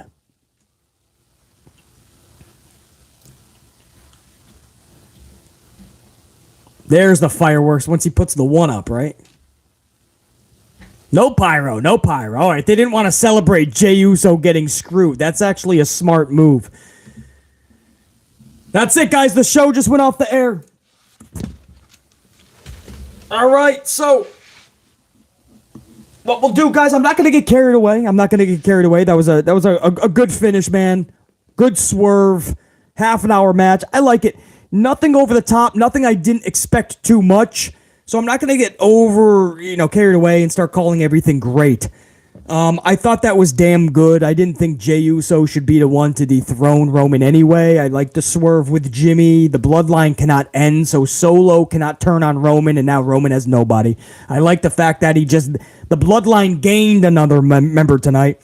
I'm going to give that I'll give that a 1, just 1 good. Is what I will do. So that'll be 8 into the good column. Congratulations. 8 into the good. One ugly is going to get crossed off into 2 bads. On top of the 2 bads we already had. So that's going to be 4. 4 in the bad column. So SummerSlam 2023, 8 to 4. Not bad. I mean, I don't think anything was truly over the top other than some really special moments. Like Io, as much as Asuka, which got a bad, by the way Asuka lost. But Io finally getting that moment on the second biggest stage of this company's calendar year. Wow, what a moment. LA Knight to finally get a pay-per-view victory in front of 60,000 people. What a visual, what a moment. Logan Paul and Ricochet did the deed. This main event was actually good fun. Sethington and Balor, bro, delivered big time. So quietly, and at times a little more than quietly, this was a good pay-per-view, 8 to 4. You guys may switch a little bit. Maybe you have it maybe 7-5, maybe 6-5. Maybe you have it even, but it wasn't bad by a long shot. So yeah, Jared and I, a good way to say it, I would Would I ever watch this SummerSlam again? Not at all, but solid overall. Yeah, I don't think I would ever have to watch it again. A couple of moments like EO in that winning moment, winning that championship, maybe I'd watch that moment again. A couple things like that. That would be it. But yeah, probably wouldn't watch again. But quietly, I think, is that what you said, Jared? Because that's a perfect... Or somebody, I think, said quiet. Maybe I said quietly. Maybe I'm giving myself a pat on the back. Quietly, this was actually a good pay-per-view overall. A good rebound from last month, man. Muhammad Isa, 5 Spot Coffee at the very tail end of this stream. The Usos are done. I can't believe it. They'll get back together down the line. It's pro wrestling. It always circles back. But I think this was a good swerve. I mean, if you're going to try to keep this story going, you got to use and expend every moving part imaginable.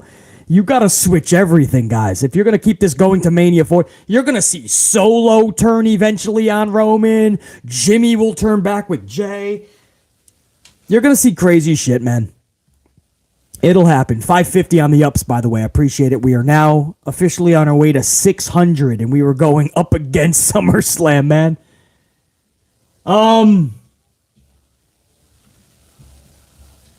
Man, yeah, just reading some of the comments from my gold team, my channel members in the live chat right now. Guys, thank you for an awesome SummerSlam. This has been, do you realize, guys, 4 hours and 21 minutes and change. 4 hours and 21 minutes we've been live rocking out this SummerSlam. If I missed any supers, guys, there was so many. Literally over 100. And if you add in the channel membership milestones, if I missed any, I will get them in the concluded list when this is up on the channel, and everybody will get a proper shout out. For instance, there were some super thankses in the last Amped Up podcast. I'll make sure I get to you guys as well. So I appreciate everybody that threw coffees, banger bombs, 5 spot tents. It didn't matter. Anybody that showed that type of love to the channel, you're the reason that BC loves doing this, man. That type of show of respect is going back to you guys tenfold. So to wrap this up with a bow tonight, I'm not going to keep you guys here an extra minute. I've kept you here 4.5 hours, hundreds live throughout the night. And by the time this goes, how many people came in and out, by the way? Hold on, let me see how many people came in and out throughout. Over 4,000 people throughout the 4 hours, man. Over 4,000. And right about now, everybody's probably going to be filing in over the next 20 minutes. So this is probably going to go over 10,000 in viewership going head-to-head with SummerSlam. So that's all to you guys, man. What a rocking night. We're clearly going to hit over 600 on the ups by the end of the night. Thank you guys, man. I appreciate you big time. Man, all those gold cards, man. What a night. I appreciate it, man. Bringing all of my channel members, all of my gold team together for SummerSlam. I thought about it a week ago. I said, let's fucking do it. And we just fucking did it, man. Jer9 Gaming is going to end it the way we started it. He was the first super chat tonight. Jer9 with a 5 spot says, thanks BC for this epic stream. Was an incredible time that definitely boosted my mood coming out of JC's loss on Tuesday night. The unit is the best. We're the best because we got the best right-hand man in the biz as well, Jer9 Gaming. Salute, brother. I appreciate it. All the best to your girl, JC, man. I know one of mine, EO, got the big W tonight. I hope the best for you as well. And my Roxy down in NXT. Guys, I appreciate you so much, man. What a wild 4.5 hours. We'll do this again in the future because you guys make it so much damn fun. To all my gold unit, man. JR9 Gaming, Pile Driver Finisher, Jane Donnelly, Brad Boyer, Santivia Major, Jack Brewer, Carlos Ray, William F., Eric Leno, Kimberly Walters, Mike Coldren, I think I got Jack Brewer, Pimp Jesus, Lone Revolver 1, Stegmeister, Ash Stegels, Bringer Bomb, Psycho on Crack, yeah, William F. I know I got William F. Salute, Alicia Vukovic, Silver Black 31.